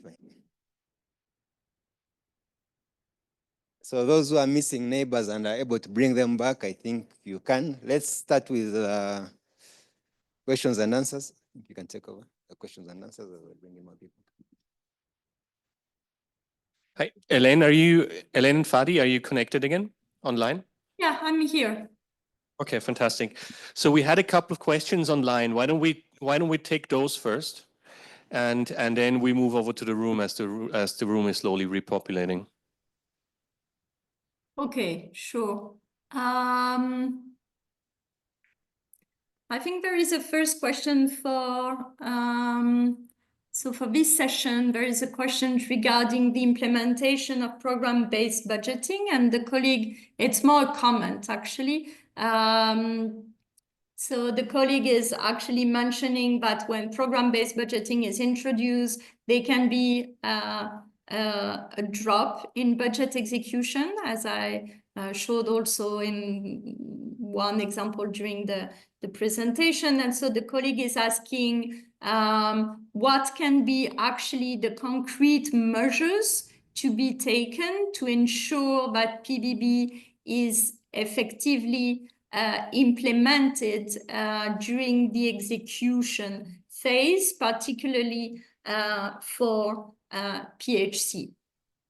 So I can start with that. So what we've been observing indeed in some countries is that because I wanted to say the regulatory framework is not updated, but also because there is a lack of clear spending protocols. Program managers, if some have been appointed, they are left with limited guidance in terms of how to use those resources. So that's indeed an issue that is very common in most countries. So what can be done? First thing is really to work with budget and finance authorities to get an understanding in terms of the new spending procedures. Some countries are willing to move gradually to a disbursement process, but is much more at the sub-program level. And some of them are willing to do it by lump sum. So a lump sum will be potentially allocated and disbursed to the Ministry of Health for each and every sub-program. Then a program manager should be aware of that, appointed and empowered to use those resources. I'm insisting on that because what we've seen in some countries is that program managers are not appointed and nobody knows, nobody's in charge, nobody is actually identified with the right level of rights to be able to activate the disbursement process and the payments. So program managers should be, first of all, appointed, they should be aware, and they should have the rights to access this funding and then work on the disbursement process and payments. The other thing I wanted to say, to be not too long on that, is as we saw in some countries, it requires also to make some adjustments at the other end of the spending chain. So in terms of the providers or other types of spending units, agencies, and so on, it requires to actually allow them to be able to receive funding. In some countries, it may not be the case. As I said, some facilities are not recognized as spending units. So there should be a process to actually allow them to receive funding through the budgetary program channels, and then be able to use those resources really in a flexible way. So specifically for PHC, primary care facilities can be then empowered, can then be authorized to receive funding. When there is no banking facilities where the health centers are, cash vouchers are being used by some countries. So the money is available in the district bank account in very practical terms, and then health facilities are allowed to withdraw the money from there. So working both at the macro level, at the ministerial level, to enable program managers to access the funding, but also throughout the chain, working also at the provider level could really help to improve execution rates of programs. I'll stop there, Moritz, for now, and then I can take another question online, but I just need time to be able to read them. So over to you. Yeah, sure. Thanks. So why don't we just, before we move on to other questions from online, why don't we open it up here to the room to drill down a bit on this line item program discussions. Do we have any questions here? So I think one of the things that is perhaps useful to clarify is that there's a difference between the program and the spending unit. Right? So the program gets an allocation, and then money still has to go from the program to the spending units. And so even if you have a primary care program like Hélène outlined earlier, there needs to be a relationship somehow of how the money goes from the program to the spending units who are actually eventually spending the resources. Yes, over there, if you wouldn't mind introducing yourself first before following up. Let's keep those questions now, perhaps on the program and line item discussion. Okay, my name is Pakwanja Toya. I'm with the Ministry of Health in Malawi. So Hélène, you talked up earlier about the struggle between, or the differences between how the budget is formulated and how disbursement is done. And I'm just thinking about this in the perspective of the Treasury and the Ministry of Health and their goals and how those differ. I know that accountability is a shared concern between the two ministries, but there's also, in most cases, a greater need for control in the Ministry of Finance, and that's not quite compatible with the flexibility of the program-based budget. And I wonder how you've seen, or how you recommend, and how you've seen countries address this trade-off, but still push the overall agenda. Thank you. Thanks so much. Do we have somebody else? Let's take a couple of questions or comments. Anyone else in the room on the differentiation, on benefits, drawbacks of the modalities, transitions? Please go ahead. Hi, Elena. My name is Chijioke. I'm not sure maybe whether it has been raised before. As somebody who is not from this field in terms of public financial management, you did mention the need for strong oversight, strong systems in terms of the program-based approach. I just want to know from your experience in terms of empirical, practical examples, especially given the problem of weak oversight and weak systems in countries, especially in some developing countries. What kind of risk has there been with this form of budgeting, especially with regard to really getting to specific items at the end of the day? Thank you. Thanks so much. Very pertinent question on the risks and the accountability in transitioning over to program budgeting. Anyone else, perhaps from this side of the room? Do we need program budgeting? Should we recommend program budgeting? And perhaps that's not even a relevant question because either many countries aren't on track or not on track to doing it. So maybe the more relevant question is how do we work within a line item budget structure or within the program budgeting reform.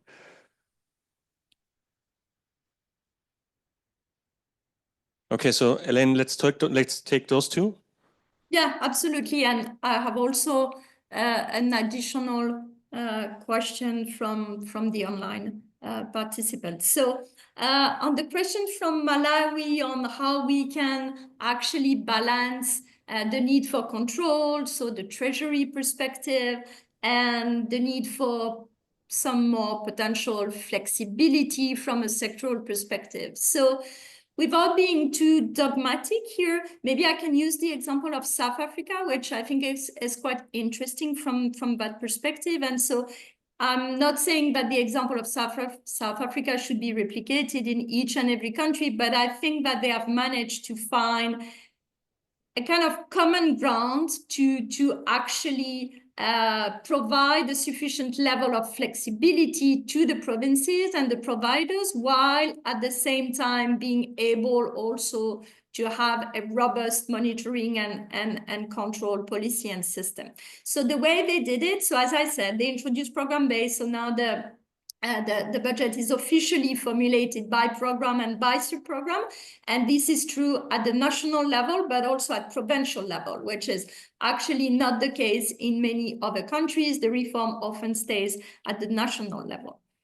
Second, they do disburse by sub-program, okay? So they removed the disbursement approach by line item. They completely changed and shifted that. So that's the second aspect. But third, and this is really the key point of this story, the way they do actually monitor spending is dual. So they do monitor, maybe you've noticed that in one of my slides, I didn't have the time to go into those details, but so I'm very happy to unpack those now. So the way they do monitor spending is on one side by program and by sub-program, but they also combine it with a monitoring for three major inputs or three major lines, if you wish: staff, capital, and then drugs, because for them was an important component because of the previous HIV pandemics, which was actually very much focused on the consumption of certain drugs, and it was really a driving cost for the sector. So they were able really to combine the level of flexibility which goes with disbursement by sub-program, providing really flexibility to managers, spending units, and all of that. But at the same time, they kept really a strong control, monitoring by sub-program, but also monitoring through those three items that really matter for them, because they wanted to avoid kind of unnecessary expansion and uncontrolled expansion of staff, of capital, because there was a need for a lot of infrastructure upgrading when they introduced PBB, and also they wanted to rationalize a little bit the drug spending. So they really put in place this dual monitoring system that seems to work and then really address the trade-off between flexibility and control.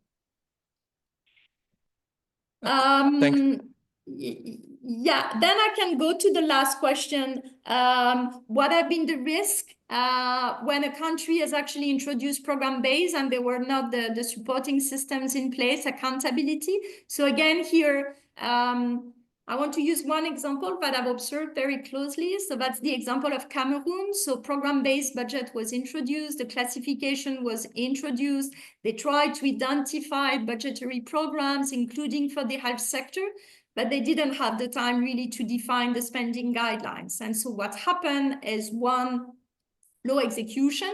So basically on that particular year, I think they were only able to spend by 20% of the budget allocation for the sector. So that's one of the risks, right? So then it has a lot of implications in terms of services that were not delivered, the money was not there where it was supposed to go, etc. So that's one risk. But in addition to that, on the 20% only that were spent, there was a lot of observed misuse, fraud, and higher corruption, some would say, because there was no guidelines, nobody were really clear in terms of what can be spent, how things can be spent, so no clear procedures on anything. So there was documented increase in misuse of money. So what Cameroon had to do at that time is to withdraw actually the reforms, so they stopped formulating the budget by programs. They came back to a much more regular standard line item presentation and formulation. And just recently, last year, they have actually restarted the reform again, but really in a much more cautious way. So regulation, spending guidelines, empowering and training program managers, and also training spending units. And that's related to another question that we have in the chat in terms of the importance to strengthen financial management capacities when we introduce program-based budget. Yeah, very, very important aspect. I can, if you have more time, I don't know, Moritz, there is another, maybe a last one, very important question that has actually been put in the chat. Do you allow me to answer it, or we don't have time? I'm not monitoring. Yeah, no, I think it would be good to address the questions from the chat. Okay, great. So there is a very interesting question, actually a last one from Teresa in the chat, which is about the combination or the need to actually have the disease perspective reflected also in those types of classifications. So you remember the example of Peru that I've shared to say, look, this is not something that we would recommend to countries. Here in Peru, they have identified those 9 programmatic envelopes. They are all focused on conditions. It has created a mess. Too much fragmentation from a financial perspective, but also from a service perspective. It has really created silos instead of actually consolidating the funding. But then the colleague online is asking, how can we still consider, of course, diseases and conditions do matter in the health sector. It's not that they are not important, but so how can we consider that perspective within this context? And so here, what we've seen in some countries, I'm thinking here of the Philippines, also a little bit in Indonesia. I can't think about examples from this region, but potentially a little bit in the structure in Ghana as well. So what countries actually are doing is that they keep budgetary programs that are formulated really much more on a cross-cutting basis. So they keep this approach of having programs that are defined by level of care or by topical entry points, access to care, improvement in quality of care, etc. But at the same time, what they do, and which is, I think, the key entry point for including a disease perspective into this thinking, is within the performance monitoring framework, they do actually include indicators that are disease-focused. Maybe not all of them. Some of them would be more cross-cutting in terms of primary care services or other levels. But some indicators are very focused on certain conditions that need to be monitored from an output perspective. So I think this is really an interesting approach. And I think it seems to me that it also matters to get some support from some development partners that do finance those diseases and those approaches. So through that, they can also support the introduction of program-based budgeting, but they don't lose the accountability and the monitoring gains that have been potentially introduced through those operational programs. So then the indicators continue to be monitored through the performance monitoring framework, which does integrate finance and non-financial perspectives. So this is one way potentially I see to include the disease component into that approach. Over.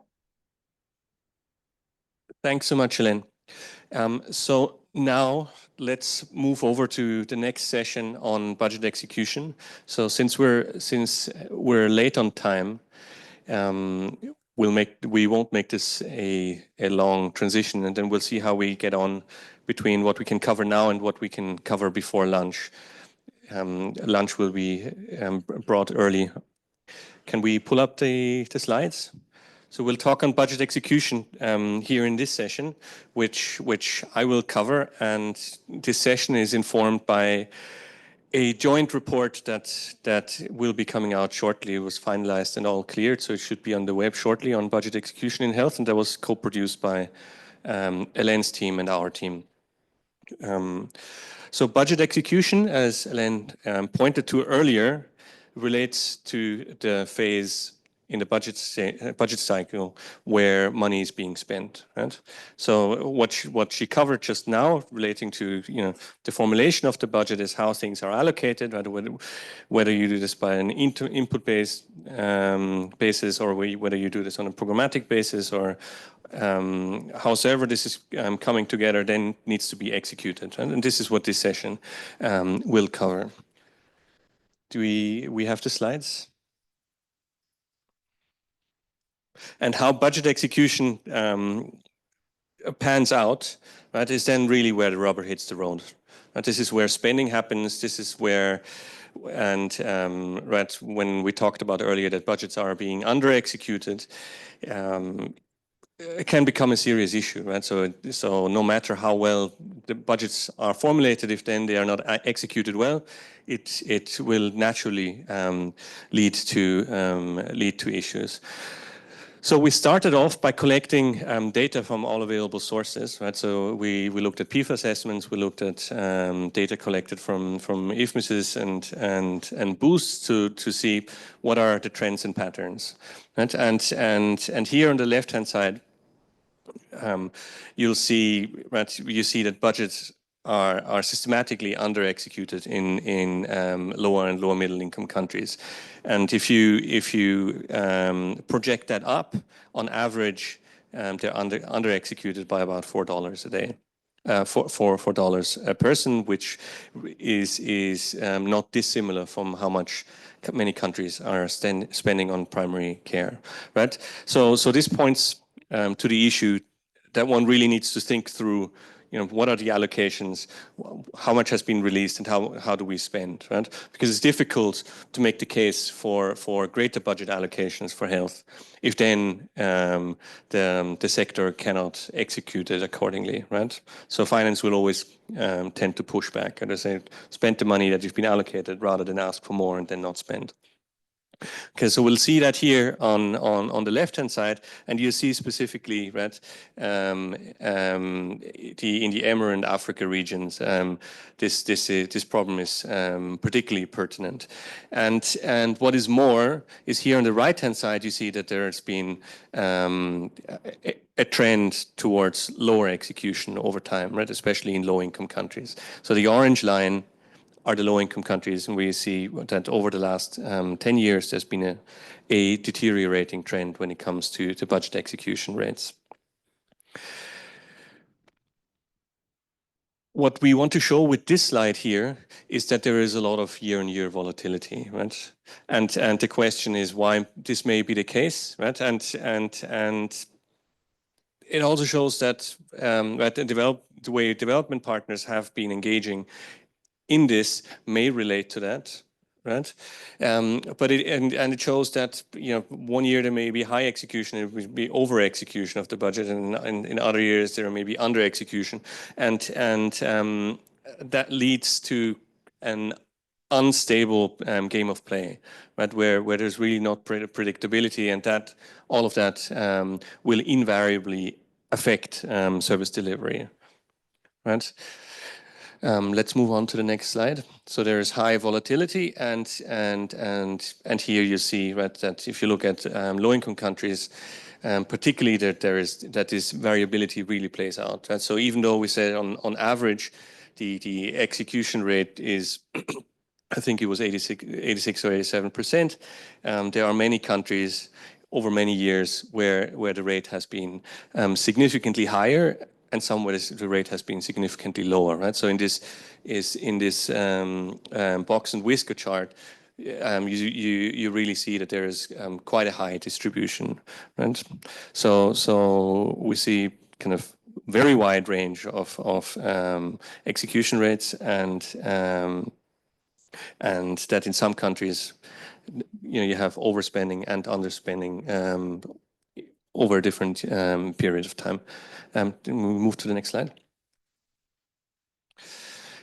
All right, then comparing this health sector to the education sector, we see that health tends to do worse. Right? So if you look here on the left-hand side, you see that on average the education sector is better executed, and that may have to do with there being more staff present in education than in health, right? So the greater the wage bill, the closer your chances of executing in full, right? Because that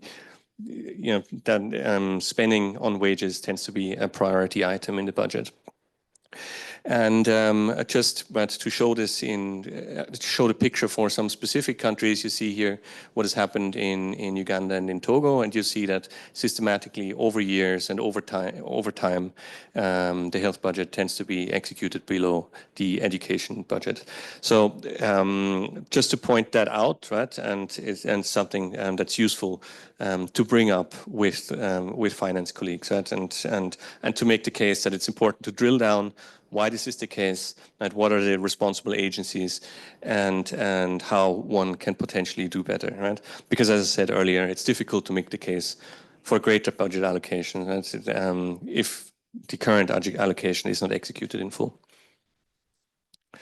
Right, and this relates to this slide here, relates to what I've been saying earlier, that the wage budget tends to be executed close to full, whereas the goods and services budget is under executed, right? And that happens systematically across income groups, across countries in income groups, and that has to do why, and that relates to why the education budget execution rate tends to be higher.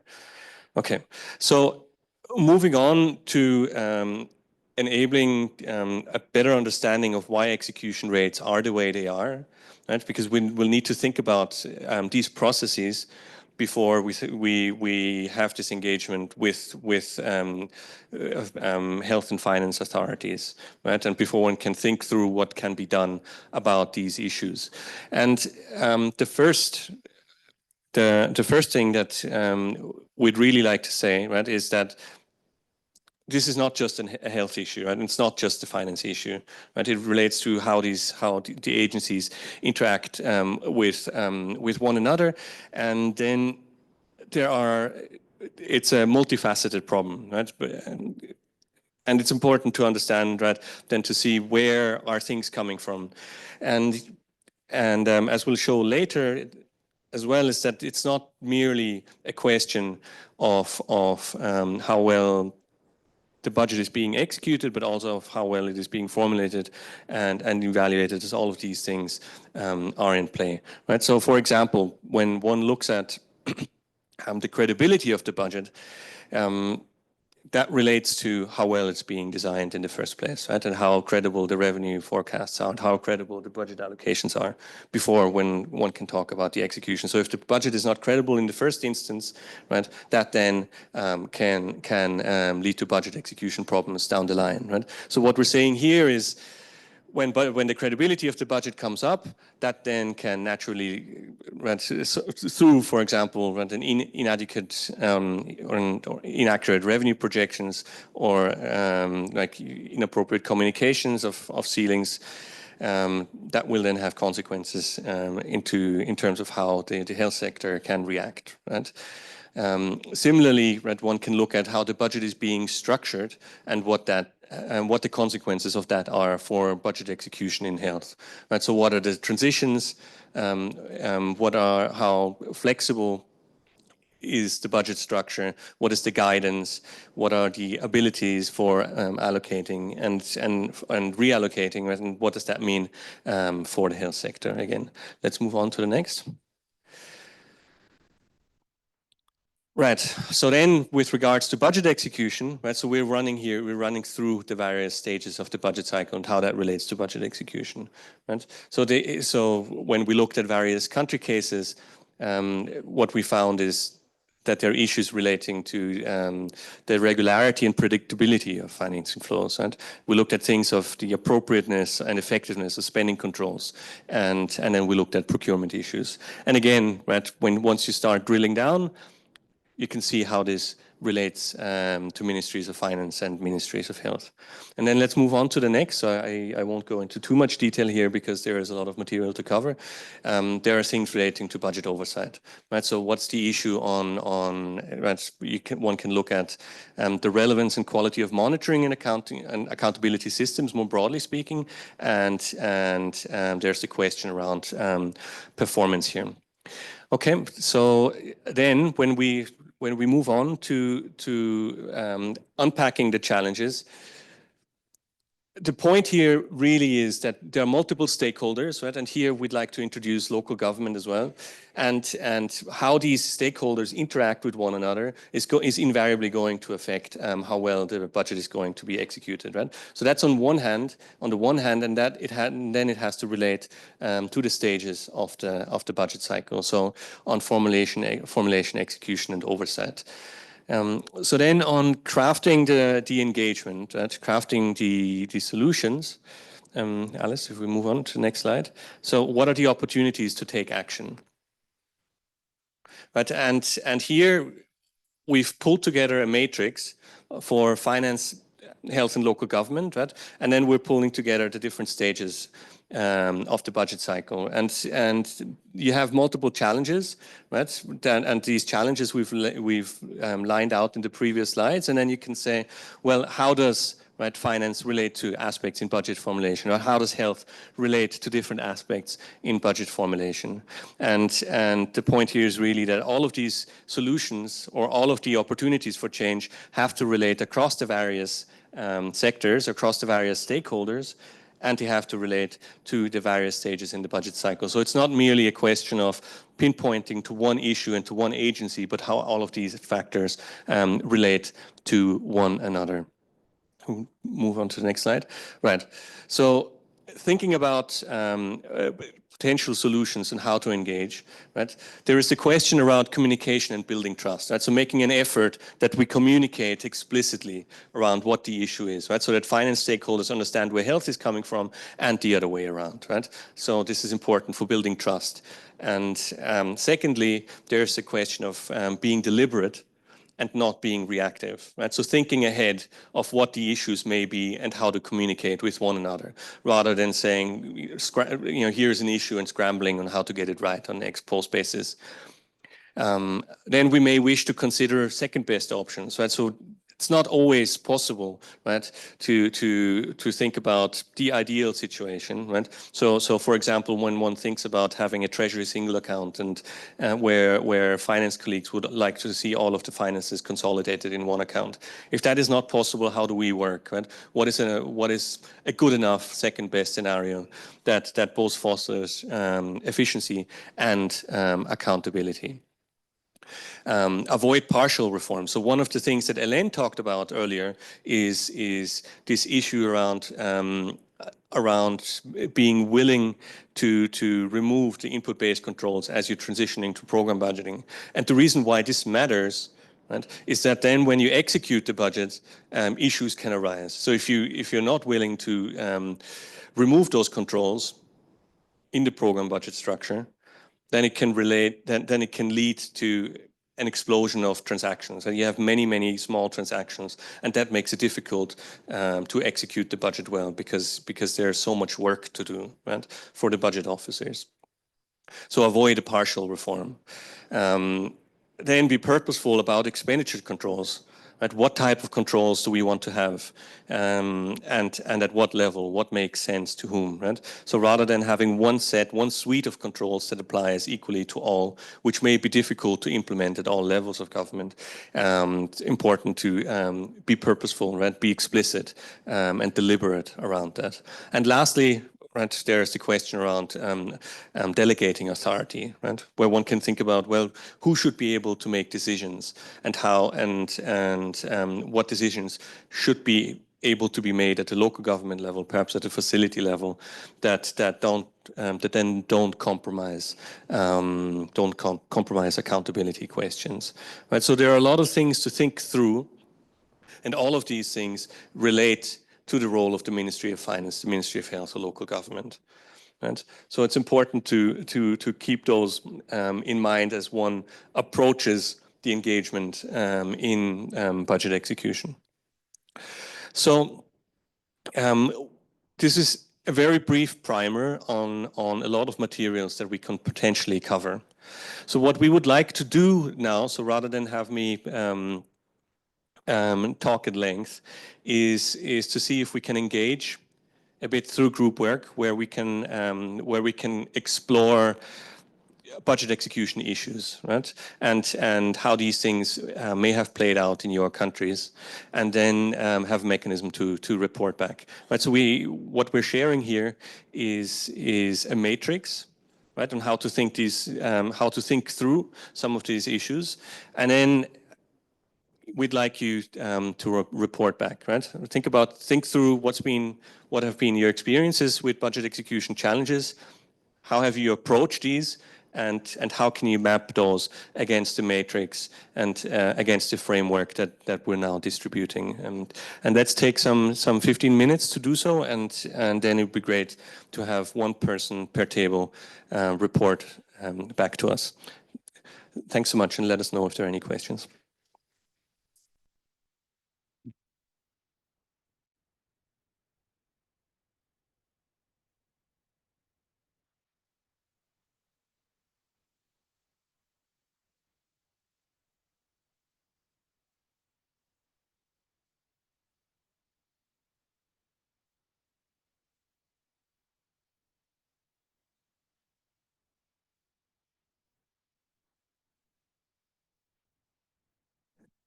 Does everybody have these, the papers now? So it'd be great to just spend some 10 minutes around those and see if you have any questions. So what you'll see here are causes and sub-causes where you can map the challenges to, and then you can think through what may be some of the solutions that we can discuss based on what I raised earlier on the bullets.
Let's take 5 more minutes. 5 more minutes, everybody, please.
Okay, sorry, everyone. This is a message for the online participants. So we're just discovering that actually you guys don't have access to the chat, right?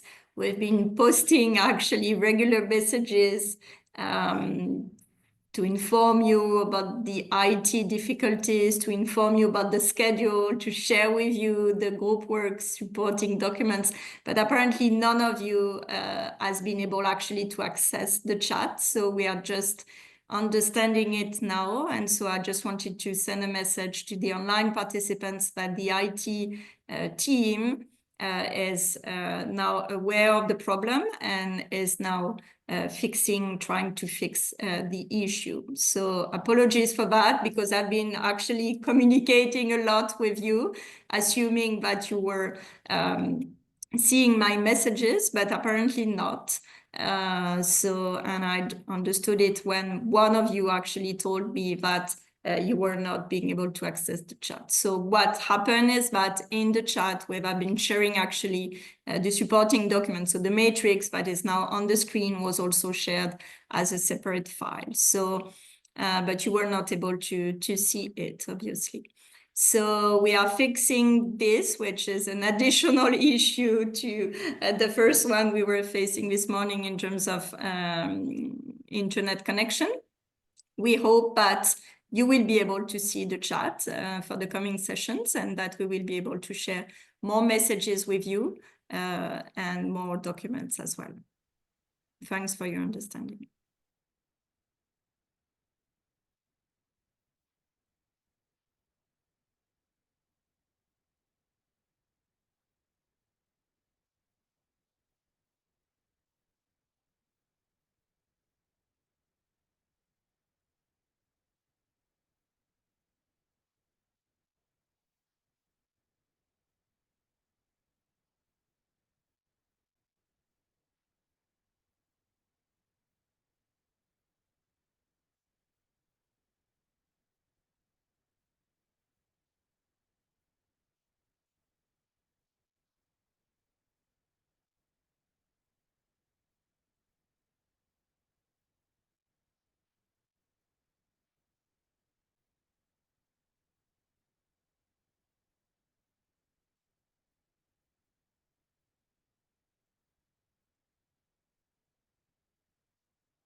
All right, so let's start with the reporting back. Perhaps we can start with this table here. How did you find the exercise, and what's your, where are we coming out? Who would like to speak? Yeah, the exercise is not very easy, but we looked at budget execution, and one of the challenges is failure by some agencies to implement all the planned activities, and this is caused by funds not being released in some quarters, like first and second quarters, but all the funds released in the last quarter. And of course, the implementing agencies have very limited time within which to implement the planned activities. So that, some colleagues are saying, is one of the challenges. So they are rushing to implement. The second one is in relation to agencies failing to meet the disbursement requirements, such as having accounted for funds released in previous quarters. If they have not accounted for, like at the local government level, they cannot be given money for the subsequent quarters. So that is in a way affecting budget execution because they are not getting the money before they account for the previous quarters. So basically that is where we had gone. I don't know if a colleague has something to add. Yeah, a colleague also mentioned something about reallocation of health budgets to other sectors, and sometimes without approval of parliament or any legislative. Yeah, so Ministry of Health tends not to have decision space in terms of control of their resources. Yeah. Okay, thanks so much. So now, so you were speaking to the challenges, right? So now, how do you engage in a reform action based on these things? And does this relate to ministries of finance or health or local government? So say funds are being released late or there are issues with accounting and reporting back on time.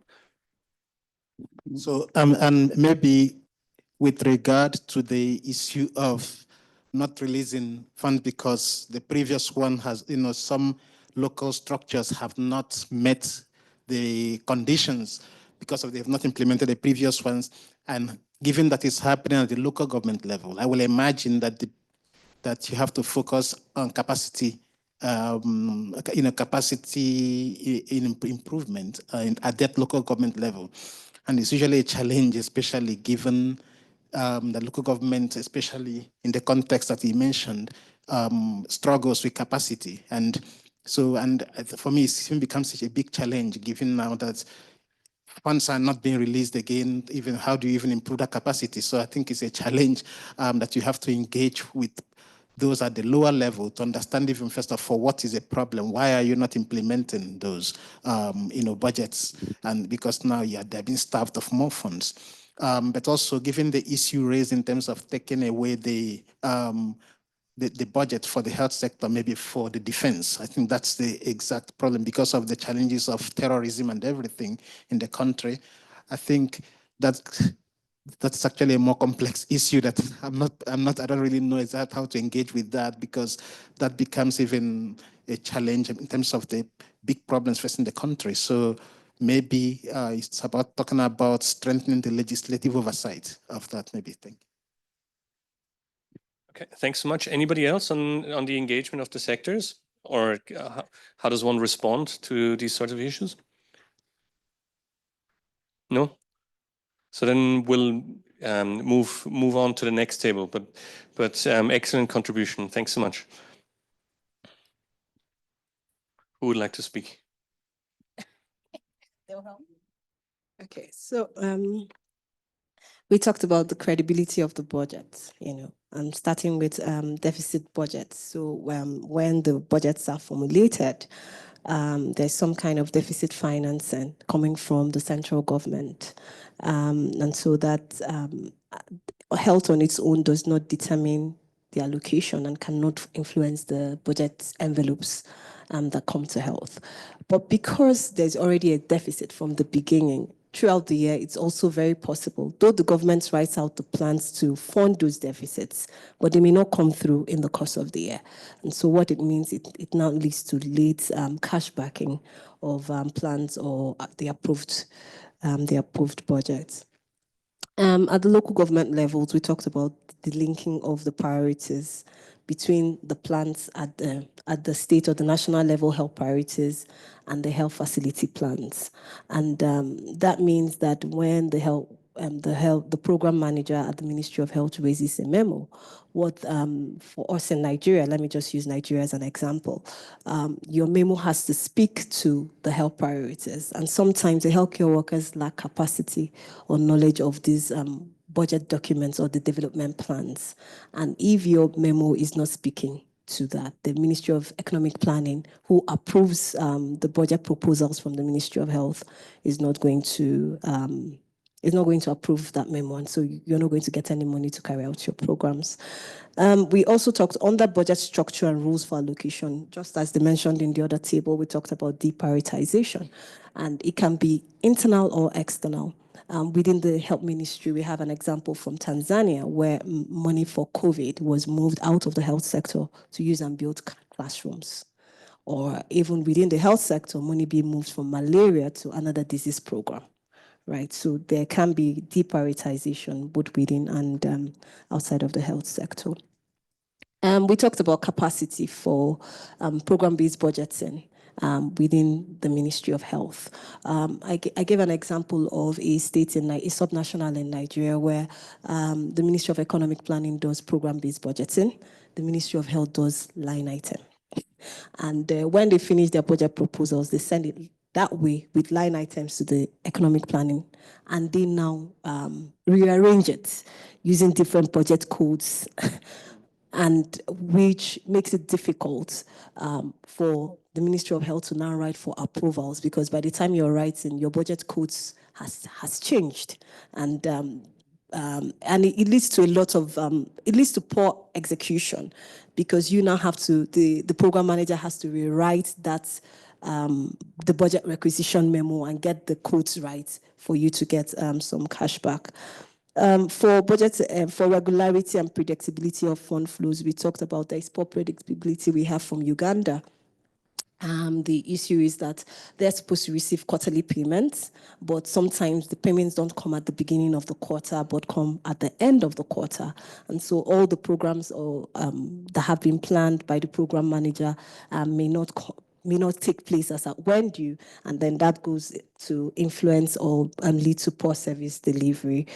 For budget oversight, we talked about for Nigeria, so we have a direct facility financing under the Basic Healthcare Provision Fund, but the healthcare, the facility in charge is supposed to be knowledgeable about accounting, right? And in most medical schools, nobody's taught accounting, and now the healthcare worker is supposed to retire, right? And then there's this kind of laid backness into using electronic payment systems, because you cannot use cash, you cannot disburse the funds with cash. And so the healthcare workers in charge of the facilities now find it how to retire those funds. And if you don't retire for the previous quarter, you cannot get for the next quarter. And so that's also, that's a problem when it gets to budget oversight. Thanks so much. Really a whole host of issues being brought up. So did you also start discussing about what could be done about any of those things? And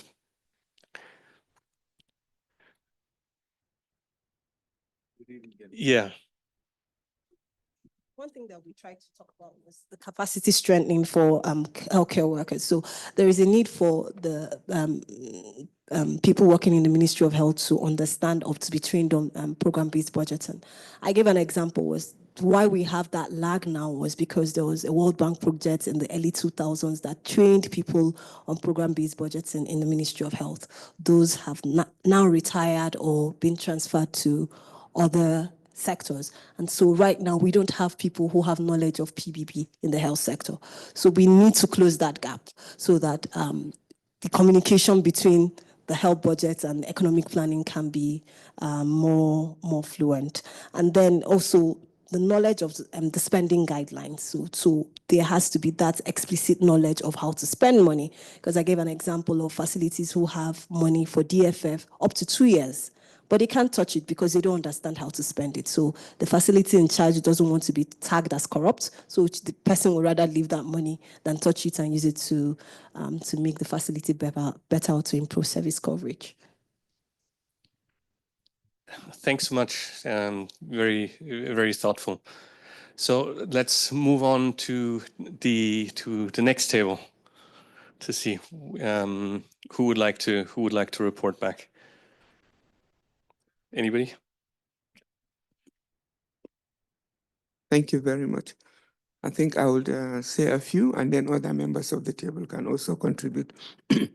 So usually budget cycles are started by developing the annual operational plans, which is being supported by partners and other key officers, especially from the Ministry of Economic Planning as well as Ministry of Finance. So at the end of that, the budget will be passed and allocation will be made to Ministry of Health. But the issue is cash backing. Adequate budgetary provision will be made in the budget, but there will be no cash backing. And the solution to that is political will. If there is political will, cash backing will be gotten by the Ministry of Health to execute programs and projects. The second issue is the bottlenecks the last table just mentioned. Most funds, before you assess the funds, there is this bottlenecks on the reporting, following due process, and so on and so forth. And most of the officers are not conversant with these processes. So there is need for these officers to be adequately trained in order to be able to prepare and assess these funds. And on the issue of the local government, some of the local governments have this little autonomy to expend their resources, but the fear is mismanagement of these resources. Therefore, I think the local governments should be adequately informed on the need to ensure that they are accountable for the resources that are given to be executed in their communities, especially in the communities. That is what I have. Thank you.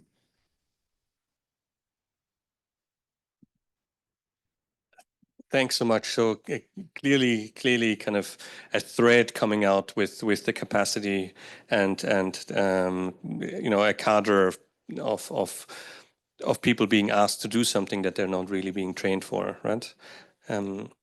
Thanks. And then right, there's this question of, you know, how does, and perhaps a communications question that, like in health, you know, that needs to be communicated up to finance, that something is being asked from them that they're not being trained to do or don't have the capacity to do. Thanks so much. Then, so let's move on to the next table. Over here, table number 4. Do we have any volunteers on reporting back? So clearly the issues are almost the same from table 1.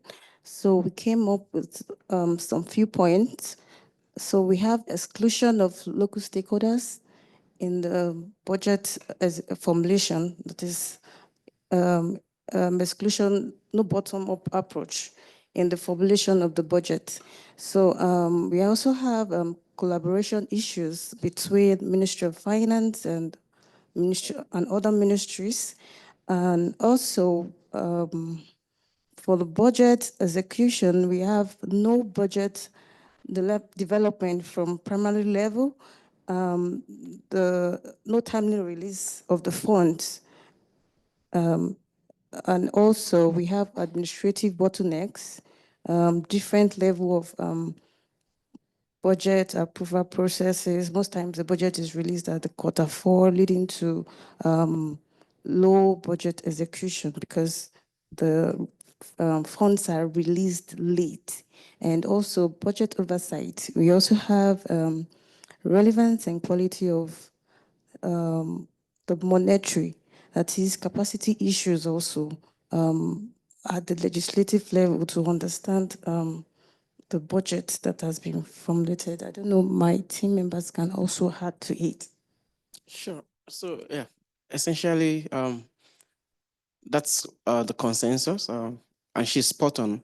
But just to add that when the National Assembly, the Parliament, in Nigerian context called the National Assembly, does budget oversight, constitutional duty, right?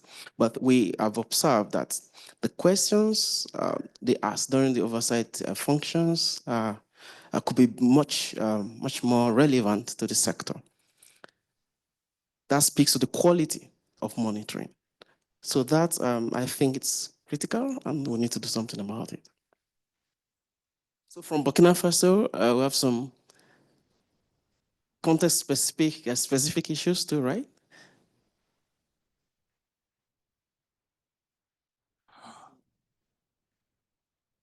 I think in Burkina Faso, we have several challenges. The first concern is related to the trade-off process in the budget formulation. Generally, we can observe that there is a lack of information about how the Ministry of Finance decide to allocate an amount to one sector compared to another. This could be from the law collaboration between the Ministry of Finance and the ministry and the other ministries. The second thing that I have to flag, it is the lack of, I think, yes, capacity building need, but there are also some needs that is related to the tool. The tool that have to be used for oversight, to monitor, to follow the budget for the process. Thank you. Thanks so much. And so we heard a lot of challenges relating kind of to the prioritization question, right? And I mean, late fund release. So what do what can you do about that? Right. So you identify a challenge, and then and this challenge we've heard from before from some of the other tables. But did you also manage to discuss who do you talk about these issues, or if they come up year after year after year, how does one start engaging on this? Would anyone like to respond to the question? Thank you. So I'll hand over to him, but let me start by saying, I think the first thing is, in terms of the multi-sectoral collaboration, first thing we need is buy-in of these various sectors, of course, so that we can then be able to drive a seamless and a more simpler process of coordination. There's also the issue of having appropriate persons at the parliament. So one of the things he has spoken to is the kind of questions that are being asked during the oversight assessment of the budget, of course. So if you have people who are well inclined, or if they, for instance, they have technical assistants who are well inclined in the field of those committees they are being assigned, because most likely is often based on this representative, that, just bring them together to form a committee to do this oversight. And so if they don't ask the relevant question, then we don't have easy access of saying this is how the budget is being driven. And another thing is having a consensus, because one of the things the participants in table 3, I guess, mentioned was about HANA operational plan.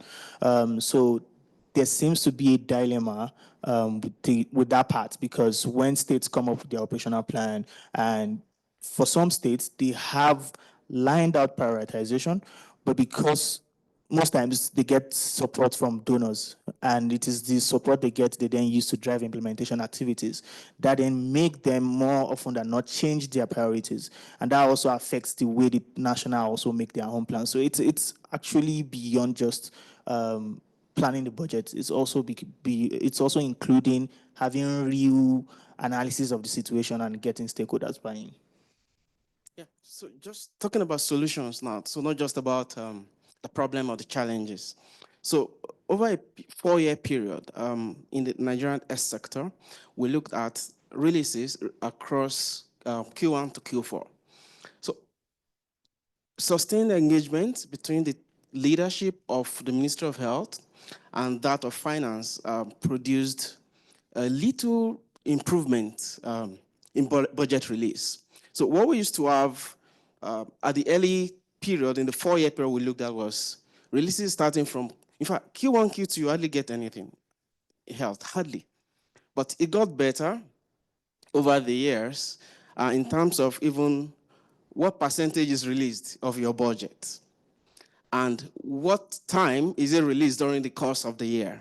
So the reason, the way to go is to ensure that indeed we don't just work as a sector and believe that those in finance, our counterparts in finance, let them do their job after they know what to do. We need to keep talking to them. We need to keep engaging them. Need to prioritize again and again that engagement is even much more important than you developing a budget and expecting releases, waiting for your program to be implemented. Thanks so much. So engagement, periodic engagement. So let me move on to the next table. I think we haven't heard from this table. Would you like to say a few words? Thank you very much. In our table, we started by defining what a credible budget is, and there was consensus that it speaks to accountability and meeting the needs for which the budget is directed to. So from that, we discussed really a budget's appropriations meeting the needs of the people who need the budget. And we realized that both at the national level and at the local level, appropriations don't necessarily meet the needs and may sometimes not be data-driven. So we also talked about challenges in accountability. Accountability was cited as a key issue. And as much as countries with examples from Kenya and Nigeria having performance monitoring structures, normally there is a disparity in accountability, especially at the local level. So whatever has been budgeted for sometimes does not end up being used. But then there are also challenges in budget execution, such as delays in appropriation of the budget. And this leads to challenges in the local government, whereby things that they had planned in terms of execution and the programs end up being delayed, and therefore they have to shift their priorities. And also at the national level, you will find maybe how the government allocates budgets in terms of different sectors. You'll find, for example, health sometimes can suffer. In Kenya, we've had issues of limited budgets in non-communicable diseases as compared to the budgets going to infectious diseases, but there has been a lot of advocacy for the same.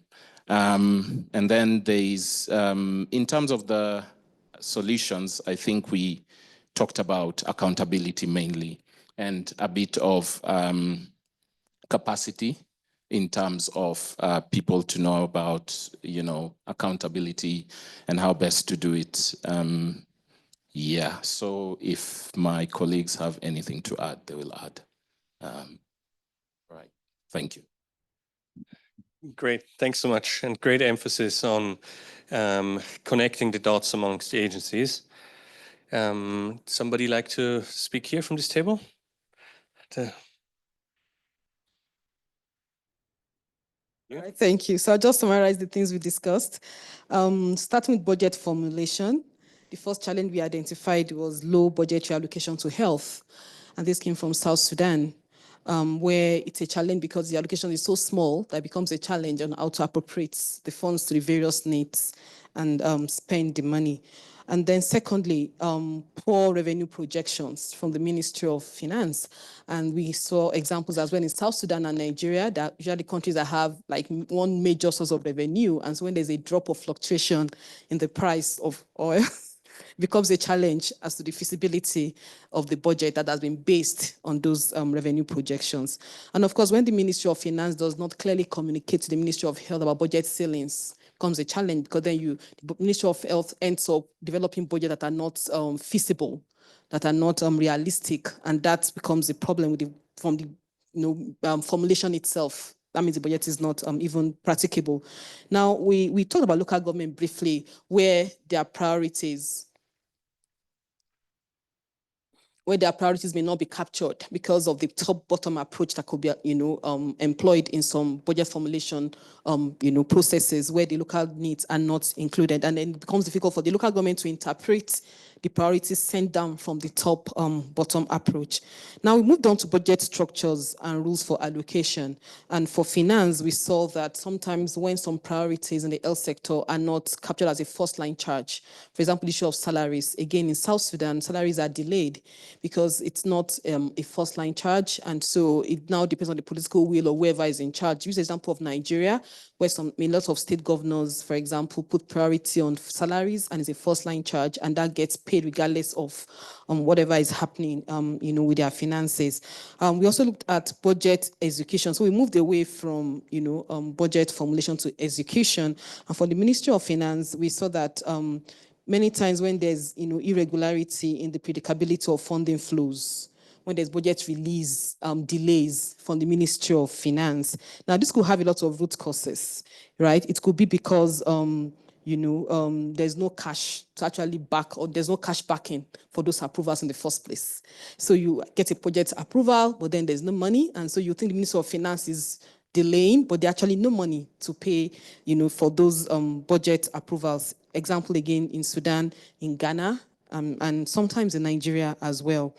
Then appropriateness and effectiveness of spending protocols. This becomes a big issue for the lower levels, especially for the health facilities who cannot correctly interpret the funding or the budgetary categories. So my colleague, actually from that table where they mentioned it, where facility staff can't understand the budget categories, they rather leave the money sitting in their account. And we discussed it here as well.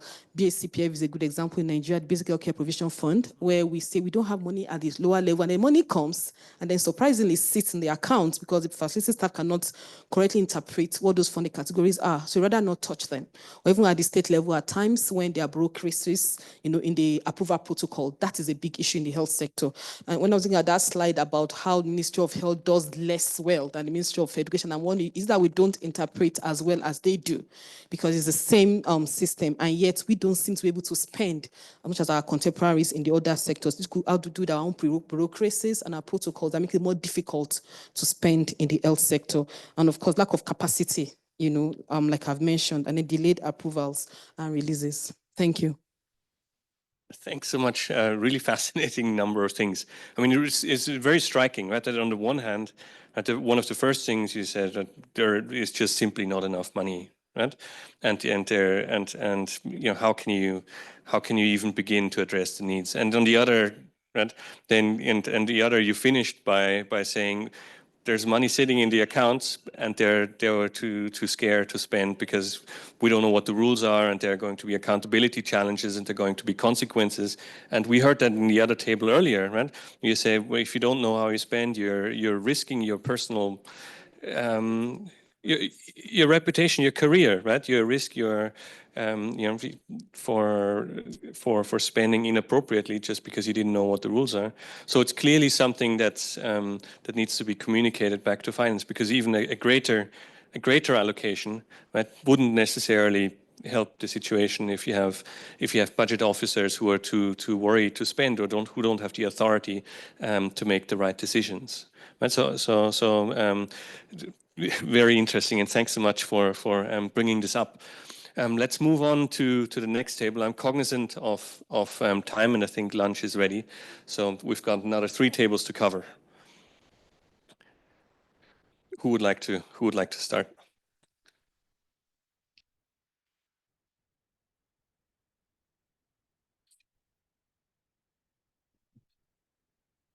Okay, at our table, of course, most of the things I think other groups have already mentioned some of the challenges, but we discussed about the budget ceilings within the budget formulation. I think you have heard also from other groups mentioning about this being a challenge.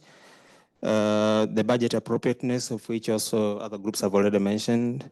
We discussed about that, but also the poor planning, especially from the lower level, in terms of how are they doing the correct projection in terms of their need, the capacity to use the data in terms of doing the budgeting. That is quite a challenge, because eventually it will restrict in terms of budget execution. The issue of funding flow, the issue of delay is quite critical. Also, we have heard from other groups in terms of whether funds gets to frontline on time to the sector, but also to provide our local government, because also it has an implication in terms of budget execution within a financial year. The effectiveness in terms of spending protocol for execution, we discussed about the rigidity in terms of spending protocol guidelines. And we shared experience even from other countries in terms of some of the restriction being rigid in terms of reallocating their budget. Because it's quite interesting that the health sector is quite different from the education sector, because some of the things could emerge as an emergency in terms of spending, as opposed to the education sector where you know actually where you are spending specific, if it's this number of students, this number of classes. But for the health sector, there could be some emergencies which are happening unplanned and then or unexpected. And then we have to be not that rigid in terms of spending protocol and then ensure that there is flexibility in terms of adjusting the spending protocol. The other issue we discussed about the bureaucratic processes in terms of approval, through the chain of approvals. You find in other settings that there is a number of agents who are supposed to approve in terms of spending the fund.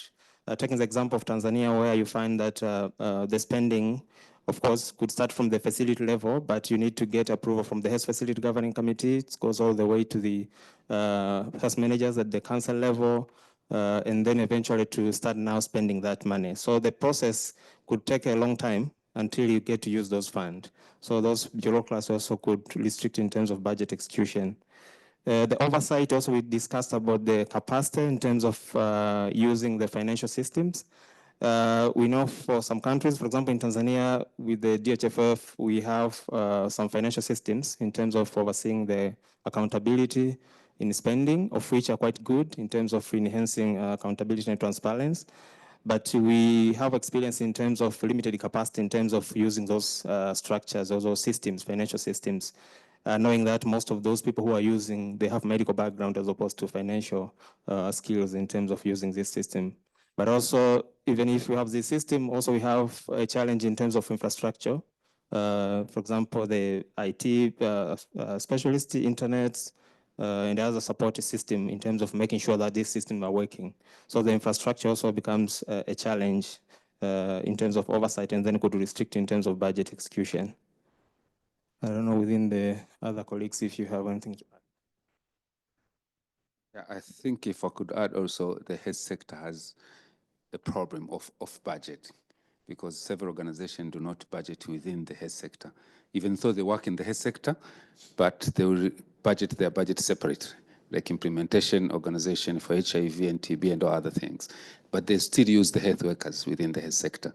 So implementation of the health sector budget takes a little bit longer than it is expected because this work are divided to implementing the budget they planned, but also to implement the off budget. That was not part of the work plan. That was planned by another organization. That was not explicitly part of the system. So I think in Tanzania, that is being tried as much to control that you cannot implement a budget if it's not part of the plan rep and it's not part of the FAS, which is the financial management system, which still some governments still don't want that because they want to separate accountability. So I think working around that, and also that brings the Minister of Finance in it, because the Minister of Finance thinks his sector has a lot of money. So when they're allocating money, despite the bigger budget that was put in the parliament, they will still not allocate in due course because they feel like someone else is providing you money in off budget. So how do we sort that? Most of the time we encourage a lower level facility and all that to use the more available budget, like the insurance, the user fees, the one that's allocated by the local government. Those are like 100% sure to be available than the central budget and others, or the basket funding, even though it doesn't have a lot of donors.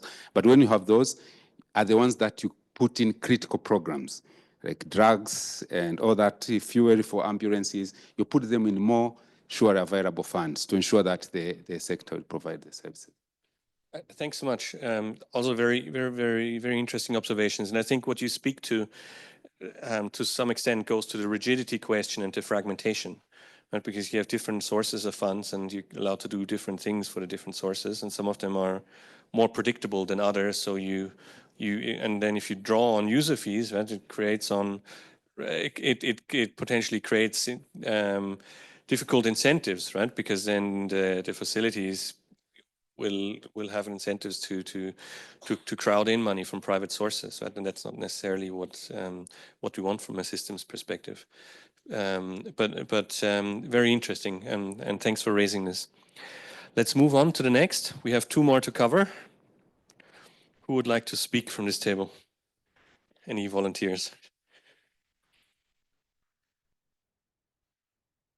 Thanks. Yeah, thank you very much. I think most of the things that we discussed have been covered by the other groups. So I'll just focus on those that haven't been covered. I think one of the things that we talked about in the budget formulation part as a cause was I think the perception or the processes that we see with the Ministry of Finance with ad hoc and historical allocations, but the budget process should be active and always up to date. And we talked about how this can be addressed by good bilateral discussions and negotiations between the Ministry of Health and the Ministry of Finance to ensure that the budget is reflective of what the priorities are of the Ministry of Health, and to do away with systematic inefficiencies in the budget structure if you're going by the ad hoc and historical patterns of allocation. And then the other thing was the fairness and the procedural processes for allocating to spending units and ensuring that there is a very systematic way of determining how the overall basket is going to be allocated between the spending units. I think we talked about the issues that have been raised by the other group on the perceptions of donor funding from the Ministry of Finance and how that affects how they allocate to the Ministry of Finance. And then we've also talked about the issues of delays in funding and how sometimes it might be an issue with the Ministry of Health with not meeting or adhering to the MOF requirements. And that's something that can be addressed from the Ministry of Finance part. And then I think on the effectiveness, or particularly on the budget execution and how that applies, particularly with procurement and capital investment operations, we've talked about the lengthy and rigid processes that take time and may affect budget execution, and especially if it delays. And so I think that can be addressed by more revision of the processes or changing applicability depending on the agency of the situation. And so I think if my group members have some things to add. Maybe just two things. I think we had a very interesting case where a country is trying to move from line budgets to supplementary, to the programmatic. And that can create an issue when you're trying to execute the budget. So, for example, Malawi is having to do both. The Ministry of Finance is insisting on both, which is just a lot of work. And then when countries go to supplementary, health always loses out to other visible agencies. You can't see health, but you can see a road. And it's more appealing to build a road than to make a case for health. So again, during execution, I think most health budgets lose out during supplementary. So mine was a question either to you or to anyone in this group when you were presenting, and from the discussion that the other group are having with the problems with the budget from the lower middle income countries that you have been saying, like the budget is not enough, the other sectors are being prioritized than the health. And then we have this, like you have to budget given the resources you have, versus how we are going to use them. But also we have that thing that says 15% of the national budget should go to the health sector, but it's not the case. So then, like, I have been waiting to hear what can we do given the little resources we have, and then we have to make sure the budget is enough for the health. I wish I get at least one recommendation that will say, if you do this, then the budget is going to be enough, and then we can also budget something which is feasible, and then we can say, like, this budget is going to work for the Ministry of Health. Thank you. Thanks so much. Again, a lot of material covered. Let me move over to the last table. Any thoughts? Who would like to report back? Thanks a lot. So we thought the framework was very useful in terms of dividing between the different actors, because often with budget execution issues, it becomes a blame game that the Ministry of Finance says that line ministries aren't submitting the revisions quickly enough, and the line ministry saying that the releases are delayed from the Ministry of Finance side. So figuring out where responsibility lies is quite useful. We thought it could maybe emphasize a little bit more about the pervasiveness of cash rationing and the importance of improving cash management, and potentially protecting critical health spending from the worst of those budget cuts in year. And also just emphasizing the importance of having accurate medium-term revenue and expenditure forecasts. Also thinking about having better, more granular reporting and data to allow better analysis of which spending items are actually the worst executed, and eventually figuring out why and from which funding sources those typically are, beyond just saying that capital expenditure is worse executed. And then complementing what Peter said around facilities needing to go through multiple approval stages for any item of spending, no matter how small. It's also just that limited autonomy of facilities to reallocate spending often means that budgets go unspent in year and don't respond to local needs at a specific point in time, leading to execution issues. And then, yeah, I think establishing fit-for-purpose emergency procurement processes is also important, so that not every item at every point needs to go through every layer of approval, and during an epidemic that we can get money out quicker and spend quickly. I have a few other things, but I know time is limited and colleagues want to come in.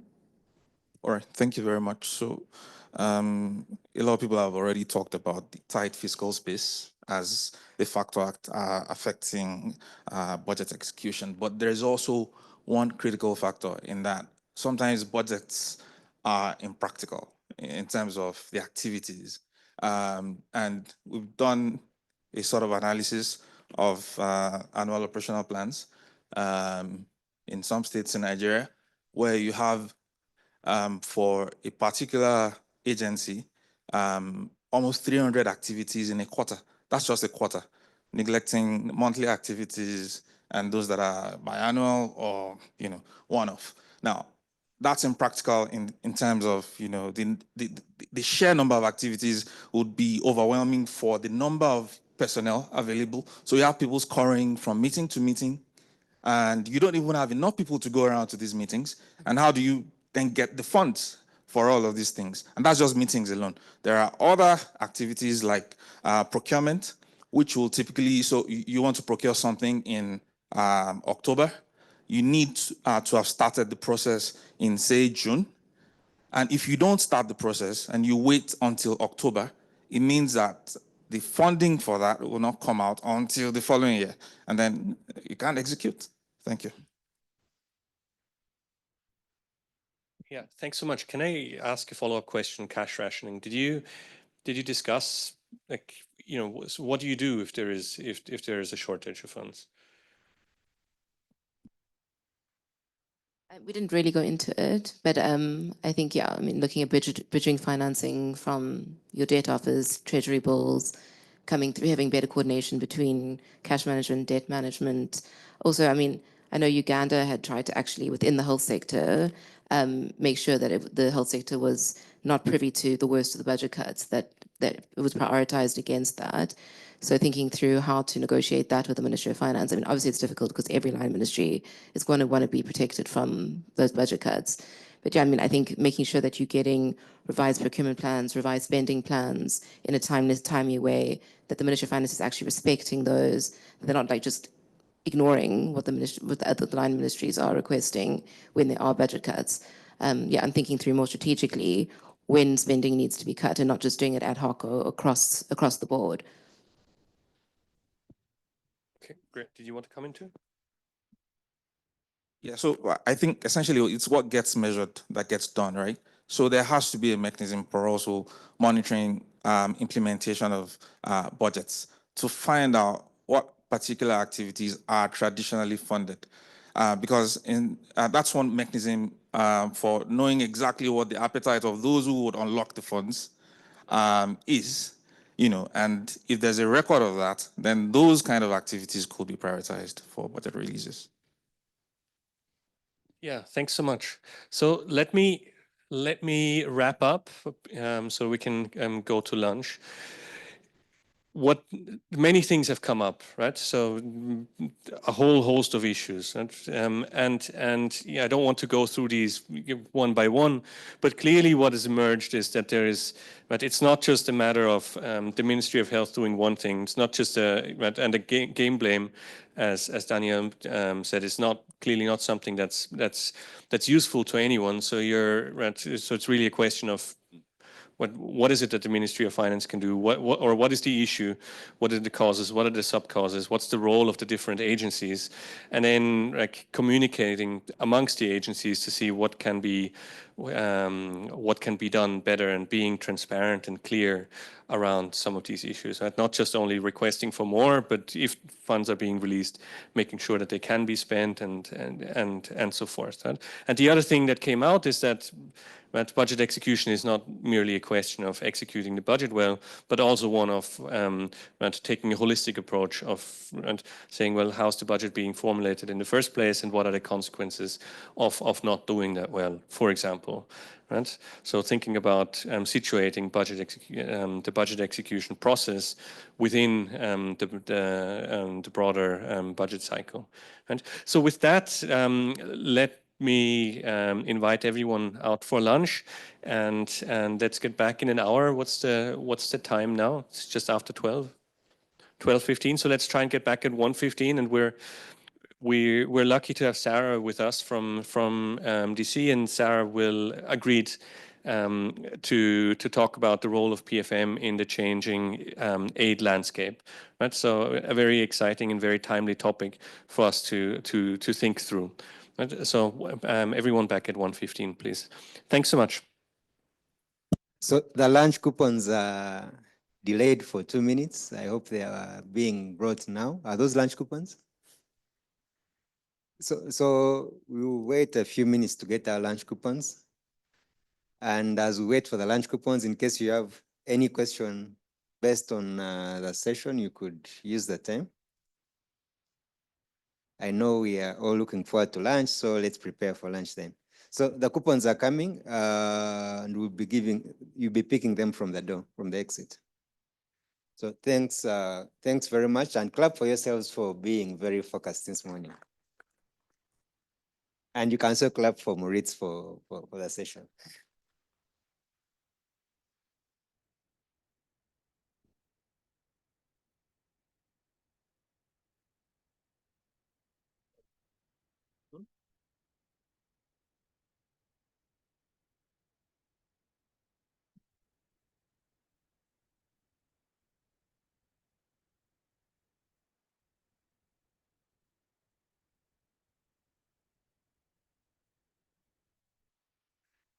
I think we should probably get going again.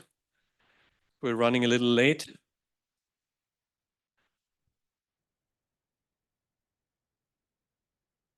Can you hear us online? Yeah, absolutely. This is great.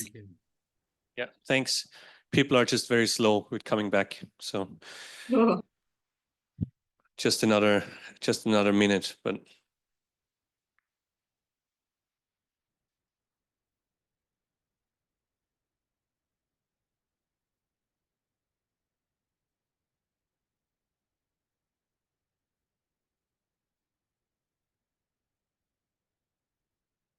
okay, thanks so much. I think we'll just get going, and people will come in. So we're lucky to have Sarah with us, who is working on the East and Southern Africa portfolio, and Sarah is an experienced senior economist with the World Bank, who's been doing some data work on the emerging context that we all find ourselves in.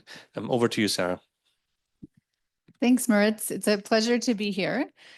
So today, I just wanted to set some context, because we know our conversations about public financial management don't exist in a vacuum, and the context has changed dramatically recently. So I just wanted to share with you some data analysis we've done on the implications of the shifting donor priorities, particularly the withdrawal of US aid support from countries. So if you can, let's go to the next slide. So we just really wanted to get a sense, as a first step to understand the magnitude of the funding coming from USAID in particular, but also donors. And we're hearing that across the board, there's funding cuts from many agencies. And this is part of now a global trend with agencies governments having to spend much more on defense and deprioritizing aid. So this analysis is just for the group of Eastern and Southern African countries that are part of the World Bank region, AFE. I know many of you also would be from West Africa, but we just did this analysis for the countries. It's part of my department and the work that I do. So East Africa is also the hardest hit. So in the last 3 years, USAID obligations to the region accounted for about 29 billion. So next slide. And the bulk of USAID support has been to health, but also humanitarian assistance. So those two categories receive the majority of health, and it varies across countries. Also economic development program support, to a lesser extent, education and social services, but you can really see the impact in the health sector. Next. And like I said, 58% of USAID health funding that's allocated to the country and regional level was going to the Eastern African countries. In total, 81% of the funding was going to sub-Saharan Africa. So that is substantial, and it has huge implications on health budgets. Next. So I'm just running through these slides because I just want you to be thinking about kind of the implications of this, and we'll get into some questions around what does this mean for PFM. But so this is just showing from biggest to smallest in terms of USAID funding for health and population. So some countries received, and this also obviously depends on country size and disease burden and many factors, income levels, but you can just see the countries in terms of what they received, but in total it was 9.3 billion across 3 years for the region. Next. So we know a large majority of the financing has been for HIV/AIDS through the PEPFAR program, but other priorities receive significant funds. And these are big numbers here. So malaria is receiving 387 million in 2024 alone. So most of this is PHC related, but really looking at a disease specific, the funding might be disease specific, but then these programs like the HIV/AIDS program, PEPFAR, did actually support a lot of the laboratories and other health system, community health workers. So we really need to think about, what are the implications of these on the programming for primary healthcare. Next. And then we know that a lot of the funding has also, from USAID, has gone to NGOs and enterprises like consulting companies. So we also know that not all of the funding, much of the funding was largely off budget. So as we're having conversations now with different stakeholders in ministry, it's not always easy to know what is, I think right now it's sort of information collecting, really trying to understand what is the implication. We don't know, we don't have the answers. I think if you talk to people in the Ministry of Health, they know that the implications are huge. Maybe in the Ministry of Finance, they're not so aware because funding has been off budget. They're not necessarily aware. This is why, we're, as we talk about PFM good practices, having donor funding be reflected in government budgets is really important. So, yeah. So this just shows the countries in yellow are those for which development assistance was more than 50% of total health spending in a country. But many of the countries in the region obviously receive significant funds, particularly the low and lower middle income countries. Next. Sorry, I'm just zipping through these, but yep. Is that, oh yeah. Oh, it's not changing. Yeah, so the next one was just showing the humanitarian assistance. So this was quite interesting as we looked at the health budgets. I work in South Sudan, and it was quite interesting to see that South Sudan receives even more funding in humanitarian assistance, and that really affects the ability to deliver programs. For some reason, we're not seeing the switching of the slides, but maybe it's just a delay. In any case, I think, the key messages here are really that this funding from USAID support has been substantial. It's a huge part of primary healthcare spending in countries. As governments move forward, I think a first step is understanding, so what are the implications? But then we don't then just move towards thinking, oh, how do we fill the gap? It's more about using this also as an opportunity to think about doing things differently. Governments will, are you able to get it through? Oh, okay. Yeah, so I wanted to just ask you, open up with some questions and ask, what are the implications for you? And we could talk all day about the implications on the health sector, but what I really want to focus on is the implications on PFM and specifically, and earlier Helen showed a framework with the 3 functions of health financing, resource mobilization, pooling, and purchasing, and then the budget cycle. So perhaps, Maritz, do you want to just have the conversations on the table and then reflect back? Or do you want to, yeah. Okay, so if anyone, let's maybe, there are a couple of examples that were brought to light earlier in our conversations with Nigeria and South Sudan. One was just around, budget formulation. And as countries now South Sudan is entering their budget cycle and will be presenting the budget. So obviously this shift has implications for what goes into that budget. We know that about 2% of the government budget is going to health.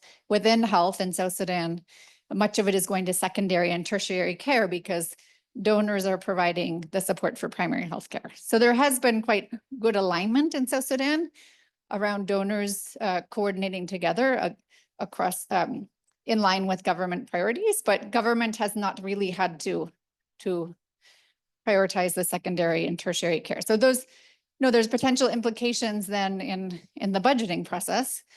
Another issue that I think George raised was this issue, we talk about donor financing not being always predictable.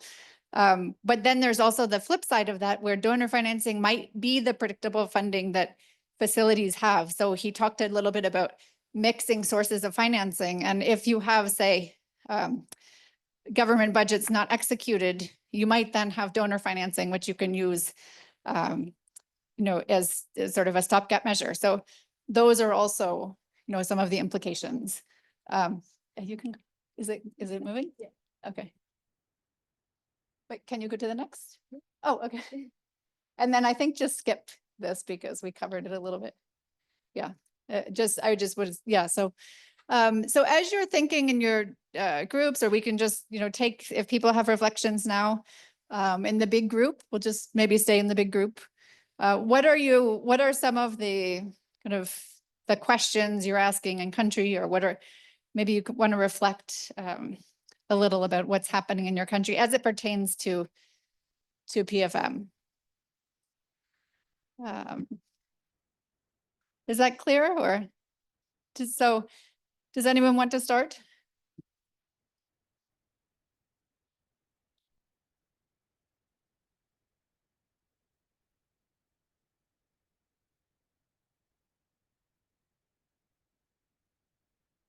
Thank you, Sarah, for the presentation. This is an eye-opener for us all. So thank you for analyzing that. Looking at the fragility of a country like where I came from, South Sudan, the total donor dependence is very high, almost above 40. And also if you look into some of the Eastern South African region, the budget allocation to health sector was basically even less than 5%. I'm taking this as an example. We are totally depending on oil as a reserve for the country. The implication is very huge. As Sarah has mentioned, it's not currently been shown by the government, especially Minister of Finance, because it has been coming out of budget. But if you look at malaria alone, there is almost 387 million US dollars that is coming to East and Western Sub-Saharan countries. So in our side, in my country, of course, it's going to affect a lot. Looking into the allocation that has been given now and the implication towards. So as a country is now an eye-opener for us now to go and start deliberating and bringing in governments into dialogues and discussions to look into the way forward. Of course, the implication, we are seeing it now, and it may not be clearly now currently, but in the meantime, I hope so. That's why I'm saying it's an eye-opener for us, and thank you, Sarah, for bringing this up. This is just what I want to share. Thank you so much, David. And David is the new Director of Budgeting in the Ministry of Health.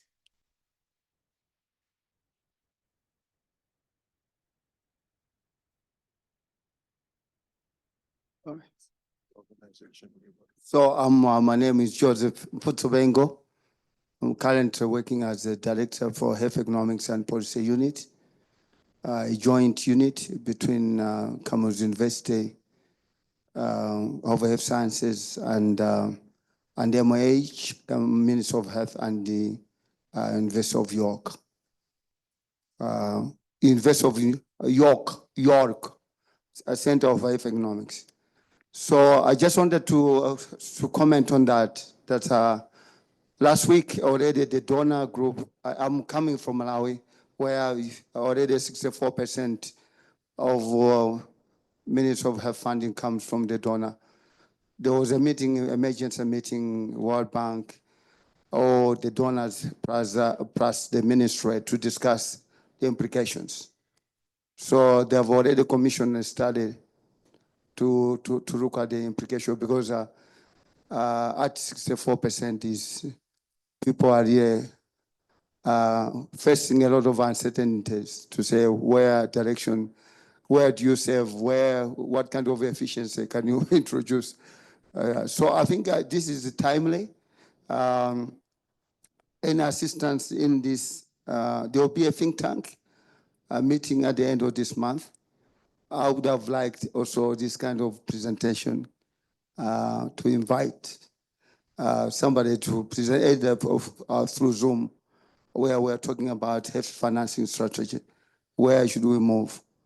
What can we save? Where should we prioritize? And those all the economic, political economy globally, which may affect us. So I like this one. If I can have the slides or somebody can present, that would be, I'll be very grateful. Thank you. Any other comments?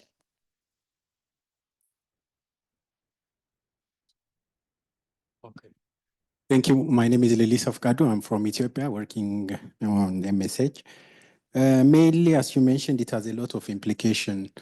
But, you know, if the transition is smooth so that the country adapts, might be very important, but this is really dramatic as well as, you know, unexpected issue. So mainly, some of the points that I need to mention was it can strain the domestic funding the countries might have. So basically, such kind of cut might lead to, you know, to use own financial resources to fill the gap that it creates. So, you know, it can divert funds from other sources.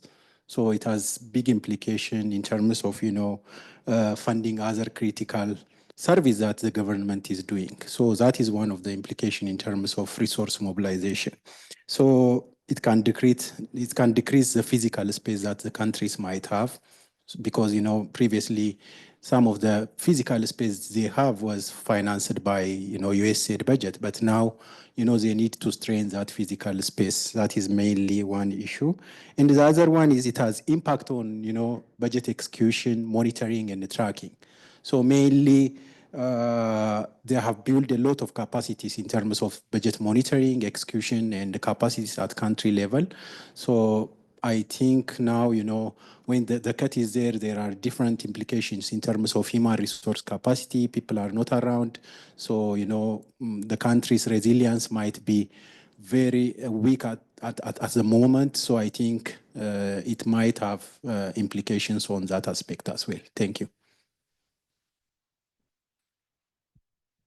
Thanks so much. All really important reflections. We'll take a couple more. My name is Newton Chagoma from the Center for Health Economics at York. Just looking at from the discussion we had in the morning about PFM and the role of PFM in UHC, I'm looking at it probably, it should be a balancing act between donors and recipient countries in the sense that if probably the donors could move towards more on budget support, it would be better in that sense because we know our PFM guides resource allocation and should donors choose to direct resources through the PFM systems, it could be a bit sense of predictability. So probably, again, it could be probably an issue of as donor groups in country coming together to dialogue with the Ministry of Health and pushing towards more on budget support could give a better sense of predictability in budgets in funds flow. That way, again, we're hedging off the disruptiveness because these changes, you never know what's going to come next. So you just have to balance the acts. Thank you. Excellent point. And Moritz has been a huge advocate of providing budget support for many, he has many publications on this. Thanks, Sarah, and thanks so much for the presentations. Yeah, so I think a big question is what is it that's not going to be financed anymore, and what is it, and how can governments fill the gap, right? So looking at donors is, I don't know, right? So I mean, of course, these kind of arguments and questions can be made, but really the role of government is going to be central. And if and there are two things. One is how much additional resources can a government find, right, to cover some of these things that haven't been covered before. And if they haven't been done before, it's not only it's not only a question of putting money on the table. It'll also be a question of how do you operationalize that? And I think that's where a lot of these PFM questions come in. For example, like if you say ARVs have not been financed before, right? So if government wants to take that over, how's it going to do that? Is there the procurement capacity, right? How do you go about doing that, right? Or paying for community health workers? And if government hasn't done that before, if that was covered by a donor who's exiting, right? It's not only a question of finding the money to do it, but how is that actually going to be reflected in the budget? Right? And how do you ensure that that there is efficiency in resource use and accountability in resource use, and so forth? Right? And I see there potentially being a lot of open questions, right? And how do you do something that hasn't been done before? Precisely because, right, a lot of the operations before were off budget, right? So if the community health worker program was off budget, right, then like it means that you have to start something from scratch. And it means that the PFM systems need to be developed or adjusted to accommodate for that. Yeah, so it'll be good to identify the gaps and how to move forward from there.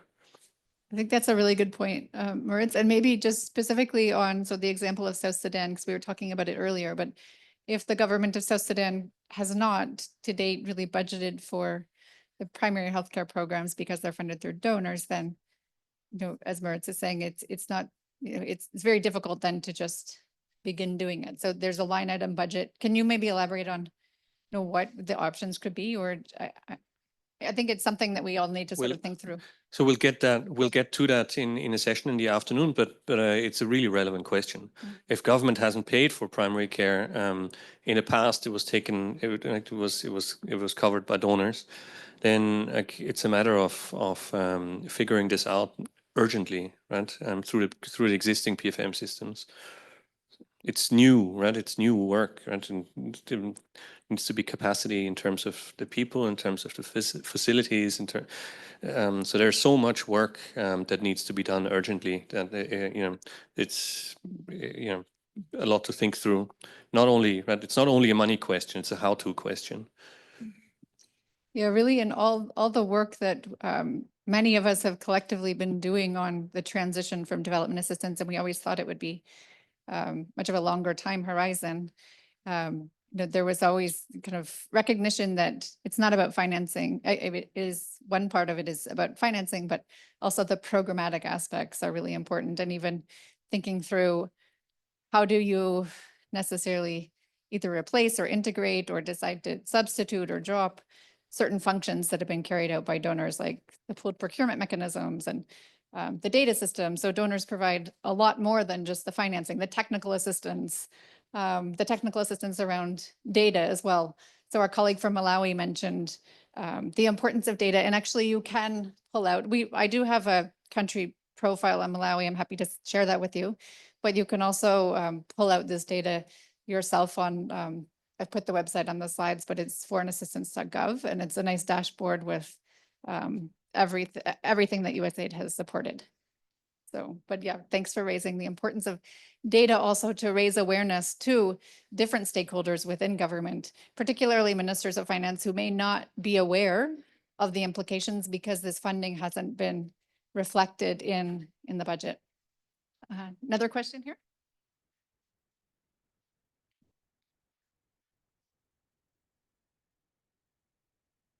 I just want to take this point about, which I think is really important, about there's the kind of two questions for replacing it. There's the financing question, and leaving that to one side, it's a difficult question, but there's, as you said, there's the kind of institutional question about, if a country has not procured ARVs before because they've been delivered in kind, how does it do that?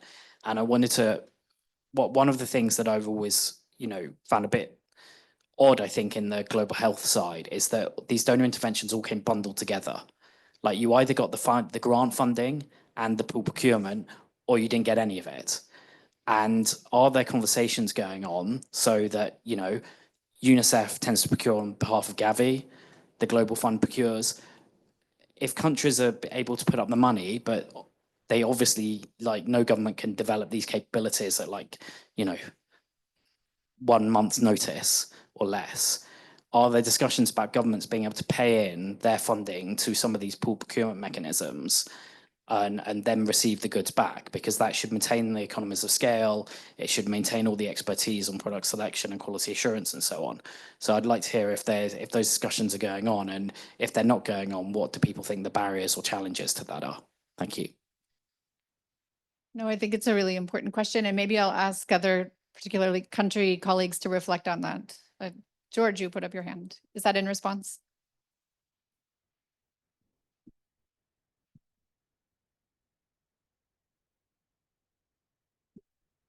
Thank you, Sarah. And I met Sarah in Dar es Salaam when the announcement of cancellation was getting out. So a lot of things didn't happen. So I think on this one, on the positive side, I think that could strengthen our health systems, could strengthen our government, could be more responsible. I think there's something good that will come out of this. And over time, Africa has developed out of such things. So I think there will come something good. First of all, we need to do a bit more analysis on how much money ever came out of these big figures, because before the government commits, we need really to know exactly which money went to the sites and what did they do. Because as soon as we know what they did, then it's easier for the government to get there and do the sustainability plan on how you could fund that, because most of this money were above site activities. So we need to know exactly what are the site activities, which money we are going straight to people. As we know, like in Tanzania already, the HIV services is ongoing, except the funding that was through PEPFAR was passing through USAID because those contracts had been cancelled. So it will need a different mechanism to restore them. But I think to me, key issue is first reanalyze how much money were coming, what were they doing, and after that, we can't get that because that team is closed now, but at least we have previous data that we could look at. After that, then we find the gap. Should we only provide drugs? We lose the data. We'll not be able to monitor patient, but the patient will not die. So the first priority should be patient are not dying. You should buy the drugs as we give drugs to any other diseases, clinical diagnosis, and then this patient has HIV. We already know which drugs works, then we should provide drugs to the patient. If it's malaria, should we aim for environmental cleaning? That would be easier for us to do. Should we? So I think the prioritization, thinking on what we can do, getting back to our normal African traditional ways of sitting down and solving our problems will get us somewhere. So we shouldn't be crying. We shouldn't be seeing this like it's the end of the world, but it should be the starting of new Africa and most of developing countries. That's what I believe. Thank you, George. Excellent point. And this really is putting government squarely in the driver's seat, which we know is hugely important for sustainability. Anybody else have any reflections? So I think this sort of set the, we'll come to you and we can continue discussing this as we go through the rest of the sessions, but we just wanted to bring this context in and then kind of it may help frame your discussions for this afternoon. Right, thank you very much. I'm Sibu Siso from East Central and Southern Africa Health Community in Arusha. Just a thought. I think one of the things that probably need to happen here is countries to improve on efficiencies, because both technical and allocative efficiency, because I think there's a lot of wastage and duplication. And if we can evaluate that, then we can try and streamline our operations and focus on the targets that we need to focus on. There are so many initiatives that have been done. For instance, the initiatives of ensuring that we have, for instance, performance-based financing. That is one good initiative that we can learn from. And I think Rwanda has also led in this aspect. That is something that we may need to scale up and see how we can actually use that and apply it so that we get, what do they say, more bang for the buck? Yes, and we can realize more. If you talk of budget execution, for instance, you look at countries' budgets, funds going to the Ministry of Health, but most of the time, end of the financial year, the absorption rate does not reach 100%. It just hovers around 70%, sometimes 60%, if it's worse. So a lot of money then will either go back to the Ministry of Finance, or ministries of health will, towards the end of the financial year, start using funds on non-prioritized activities, just so that they can actually use up the funds that are remaining. So there's lots of inefficiencies. There's lots of wastage. And I think there's a lot that can be done so that we maximally use the resources that are allocated to the health sector. Oh, excellent point, and I couldn't agree more. I know many of us have been working also on thinking about how to use donor resources more efficiently, and WHO has a huge program of work around programmatic efficiencies. They've recently written a blog, maybe Alice, we can share that as part of the materials, but the blog that they've written on transitions, and it has a lot of links to the resources around programmatic efficiencies, looking at this issue. Often when we're looking at vertical programs and vertical programs receive their funding, they often come with duplicative functions, like an accountant for HIV, an accountant for malaria, an accountant for every program. And so this also is an opportunity to really look at, with a much more limited pool of funds, how do we really use those resources efficiently? And as Helen said earlier, this is really one of the objectives of good PFM. So if I may, Sarah, I've just shared actually the blog that was developed on this topic in the chat, so people online have accessed it. And for others, just to know, we can also share the link with you at the end of the session, or you can ask maybe Alice to have it. And in the blog, we'll look at 3 aspects. So what are the implications of aid transition from an external resource perspective, from a domestic resource perspective, and then from a programmatic perspective. So really covering the aspects that are being discussed now. Yeah, so I'm very happy to share the blog link with all of you. Over. Thanks, Helen. Yeah, thank you, Sarah. I just want to comment on one thing. Actually adding on what Georgia. Yeah, what Georgia has said, and this is the reality. Like in donation, donor now shifting. You have done a lot. Like really, looking at the broad perspective. But I think what's remaining is each country to look internally and analyze, what gaps or, what exactly problems that, arise as the result of, USAID scaling down.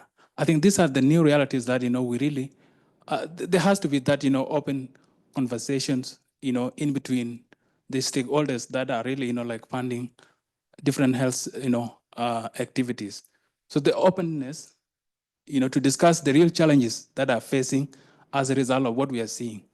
But as long as, we are not coming out to share the information and data, it will still, it'll just be abstract, okay? And it's always difficult. So this is a reality that we are facing, and only if we sit down and analyze where the gaps are internally, as we, have the broader, as, you have already, highlighted, what it is globally. Thank you, and over. Thanks, Garang. Garang is our World Bank colleague in the Juba office. But would you say also, Garang, that most likely it's the health sector that really needs to be steering that dialogue and informing the Minister of Finance? Jane. Okay, thanks. This is Jane Chuma from the World Bank. I just want to reflect a bit on what our colleague from EXA has talked about and everybody else. The numbers that you show, Sarah, are scary. If I was a Minister of Finance and you come to me those numbers, I would be very, very scared. But perhaps the situation is not as bad as the numbers show, although we've not done a detailed analysis because of the efficiency issues that our colleague raises. So I think it's very important that as a sector, we start to think about how we can reorganize our service delivery to promote efficiencies in some of these things. As evidence tells us, about 20 to 40% of health resources are wasted. Perhaps there is a most recent number. So as we are engaging with our ministries of finance to fill the gap, we need, to appreciate that if it is 60 billion, it's actually not 60 billion. We can do much more with efficiency gains. Thanks. Thanks, Jane. Excellent point.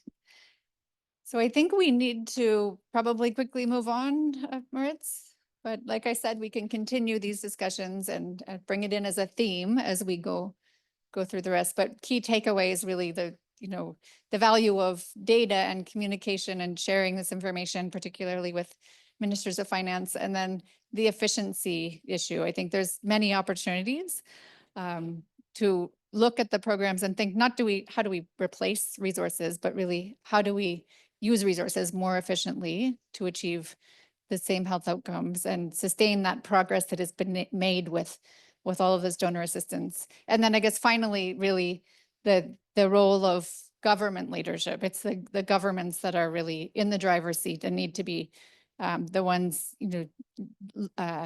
taking leadership and also maybe setting new rules of the game for donors, going back to the alignment agenda and all of the many agreements that have been made over the years, the Paris commitments and the Lusaka agenda, to really actually make donor alignment happen for real.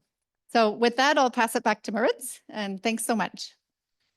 Thanks so much, Sarah. I won't be saying much here, just to say this was a very timely and interesting interlude.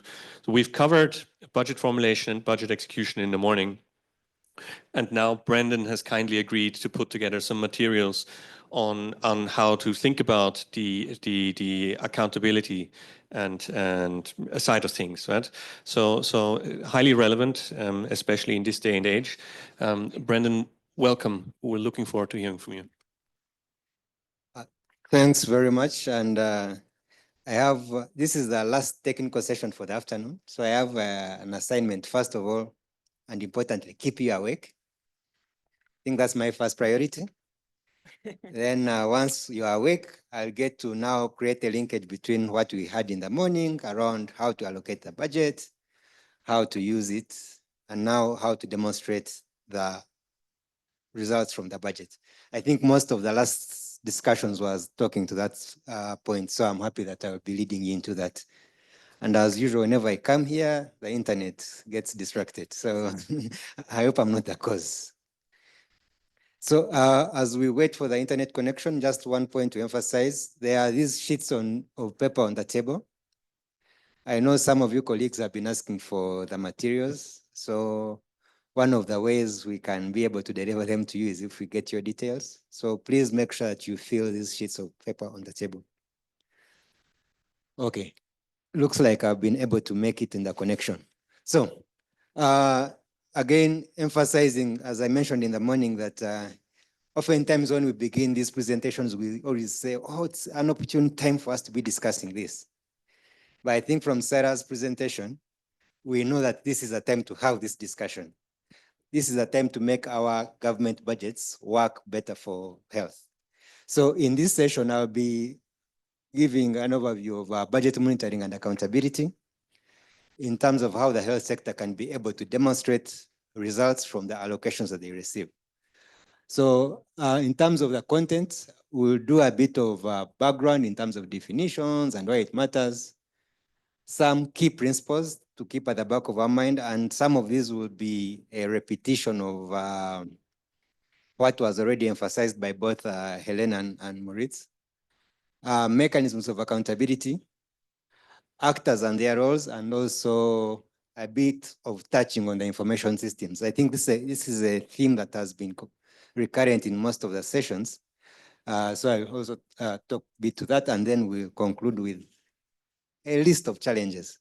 Usually I'm not one of the people who likes showing a list of challenges, but I know that when talking about accountability within our health systems, there's no shame in mentioning some of the challenges because we know they're there. So next slide. And double tap.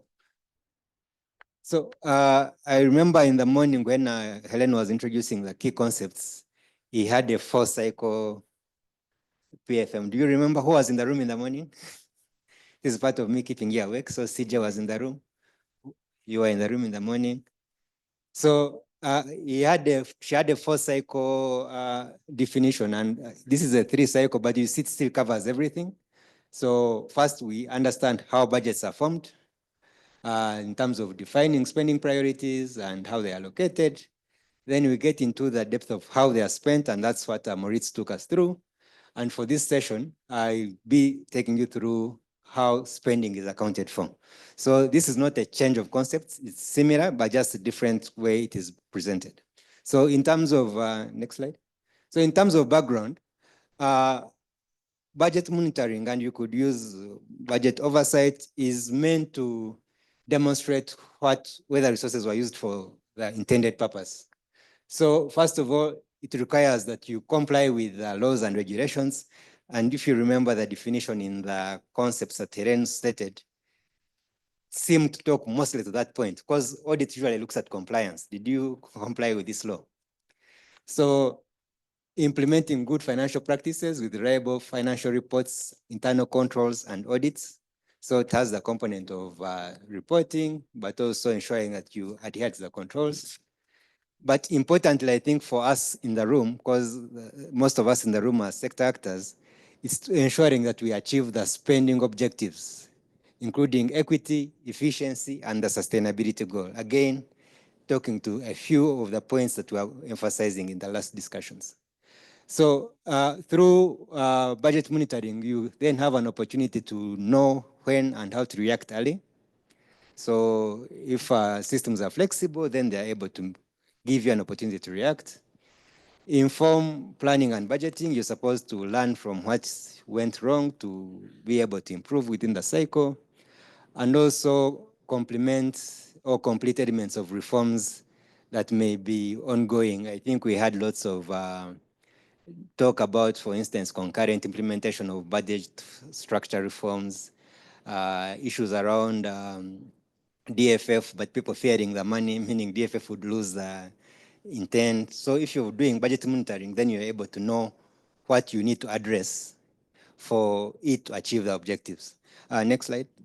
So now in terms of some of the key principles, so the first one, if you remember the presentation from Elaine, is one of the reasons we do program-based budgeting is to make the budgets a bit more performance-oriented. So once you have a performance orientation in the structure, then it makes it easy, or it makes it possible to also have a performance-oriented, performance monitoring approach. So the first principle is that the structure needs to be performance-oriented, and that includes having a clear results framework with clear indicators, targets, and reporting mechanisms, because once you define that, then you're able to monitor. Of course, beyond having the results framework, then there also needs to be a system focused on continuous improvement, monitoring, transparency, and accountability. So it's not just about results, having a results framework, but also systems to enable the use of those results frameworks. Now, for most of the countries, and the last point is talks also to how your budgets are structured. For most of your countries, at times, health budgets, the health program is a separate program, while in some other countries, it is a contributory program, maybe to a bigger program. So depending on how your health program is structured, then your results framework would reflect that, and that should be able to enable you to demonstrate how you contribute. So this first part is around how the structure for performance orientation is done. Now the next principle is about the classification. So again, linked to what Helen presented in the morning, you want to be able to analyze your budget according to different levels of classification. And the more detailed, of course, the more complicated, but then the more granular. But the basic bit is that at least you should have a clear administrative classification. So what is the entity managing the funds? You should have a clear fund classification. And here I emphasize including donor classifications, because one of the issues that donors used to say, and I'm mentioning, I work with UNICEF. So one of the issues that donors used to mention then was that the classifications used, they couldn't be able to trace them in the system. So you wouldn't know what they are doing and where the money is flowing. So since the emphasis is on trying to, as much as possible, have all the monies budgeted and accounted for in the same system, so it's important that the fund classification also captures the donor classification. Economic classification, I think, is easy, and we talked about it in the morning, so by the type of spending. And functional classification, which could be further disaggregated depending on the different functions. So there are some other important classifications that could be added. For instance, who is the beneficiary of this allocation, which geographical locations, and you can be as ambitious as possible. So on the left or right, depending on how you're seeing the chart, I illustrate with some classifications from the chart of accounts.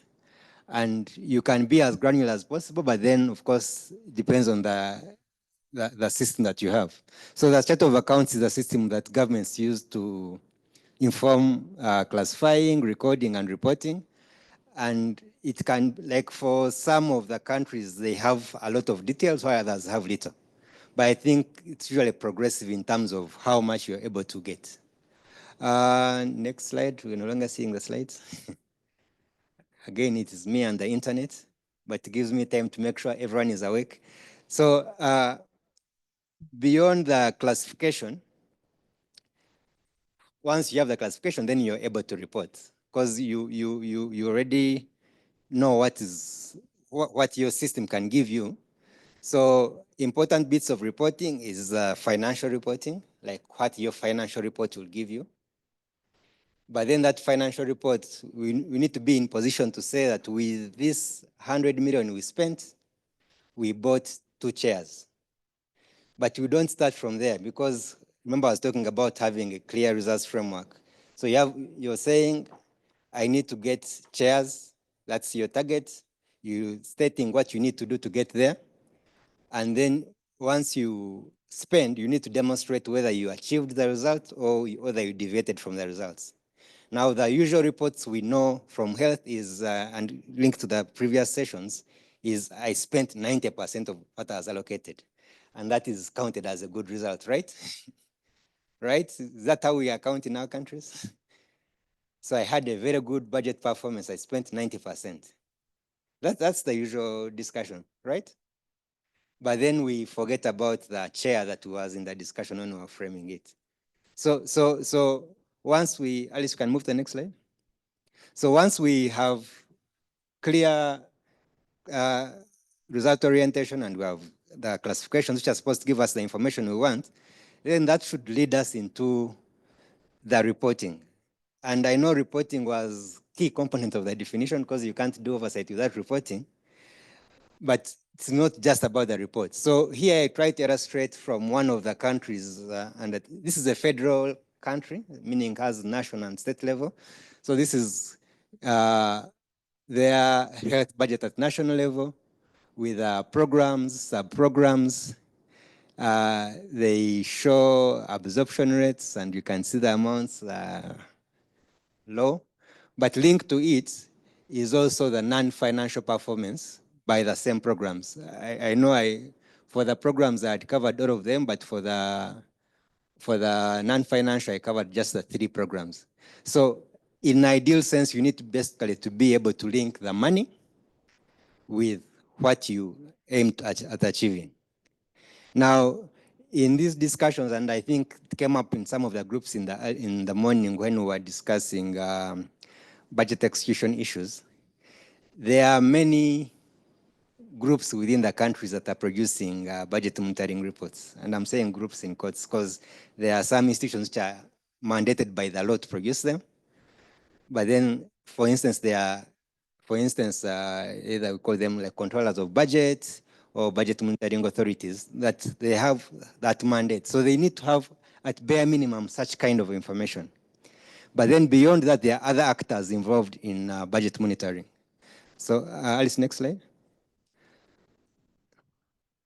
So beyond financial reports, there's a whole range of accountability mechanisms that one needs to consider. And I know this slide is packed because I knew I was presenting at such a time where people wouldn't be awake.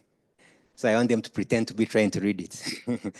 But in terms of the internal mechanisms, which is why I talked to earlier, so it's mainly financial audits. I think this is the obvious one that everyone knows as a tool of accountability. There are performance audits that try to look at the issues Biso was raising around efficiency and effectiveness, but I'm very sure and I can say with confidence that oftentimes those are not really done. And that's part of the discussions we can have. Then there are programmatic or performance evaluations. Oftentimes, again, in our countries, we implement big programs by the bank, by USAID that we're mentioning, but we don't follow them up, at least with a government-driven evaluation, which then, again, makes it hard for us to talk to whether we achieved not just the result, but the efficiency and effectiveness in achieving the result. There's also what we are calling external or citizen-driven processes of accountability. So some are what we call, for instance, social spending assessments or social audits, which include feedback from the users. In a number of countries, again, there's organized mechanisms around CSOs and community groups, which may monitor the use of public funds and advocate for spending. For some of the countries, there has been an attempt to have a better link between the internal and the external. I know, for instance, where there are health unit management committees at the facility level, oftentimes they get representation from the community leaders, so that they can be able to pick the voice on the ground to feed into the internal mechanisms. So these are some of the mechanisms. And I try to go into more, next slide, into more detail in terms of application for the citizen-based ones in the subsequent one. Now, this issue of accountability and monitoring has many stakeholders. And I know again in the morning we are talking about the stakeholders in the budget process. This is a simplified list of stakeholders with a bit of the roles. You have Ministry of Finance, Planning, and Treasury, depending on the name you use in your country. With their clearly defined role, you have Ministries of Health as a user entity, and may depend on how the country is organized. Then the subnational governments, again, depending on the power, the levels of discretion, the legislature, and then the audit agencies. Importantly for this slide, although I show the stakeholder and the role, I think for you to have effective oversight, they have to have capacity and they have to have authority. So those two bits are important for this to be useful. So you can have all the structures. And again, in most of our countries, you find that we have 7 oversight entities, corruption entities, corruption investigation entities.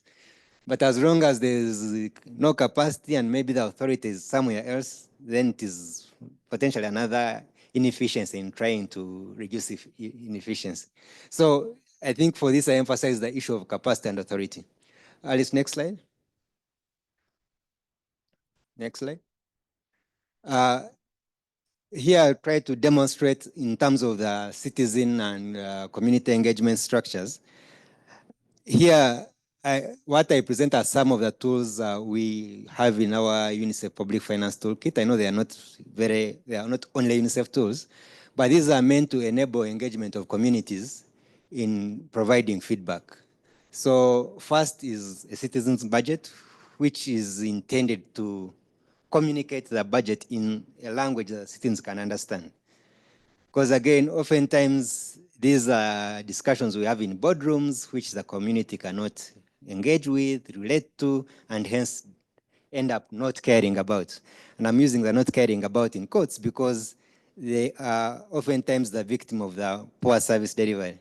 So if they have an idea of what the budget is and looks like, then it gives them more leverage and power to engage in it. The other is the community scorecards, and I know this one is probably known by more of you, similar to social audits, which give communities an opportunity to rate the service use, but also provide feedback in a more objective way. So these tools are part of what communities could use to be able to provide feedback on what the budget is doing. Next slide.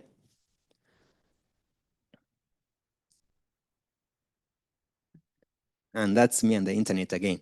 On the next slide, so on the next slide, you'll see that having talked about the big range of stakeholders and their roles and their capacity and the ability to, their capacity and authority, oftentimes the stakeholder relationship is not linear.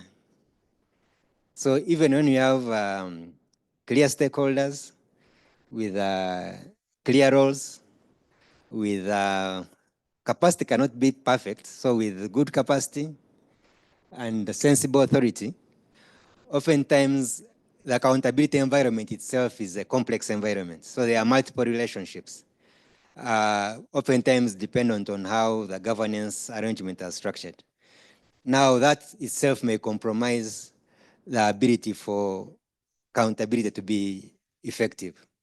So in the slide which you're not seeing, which you'll see when internet comes, I was demonstrating that complexity from one of the countries where you show relationships from, for instance, local governments with the national government, with the legislature, with ministries of finance.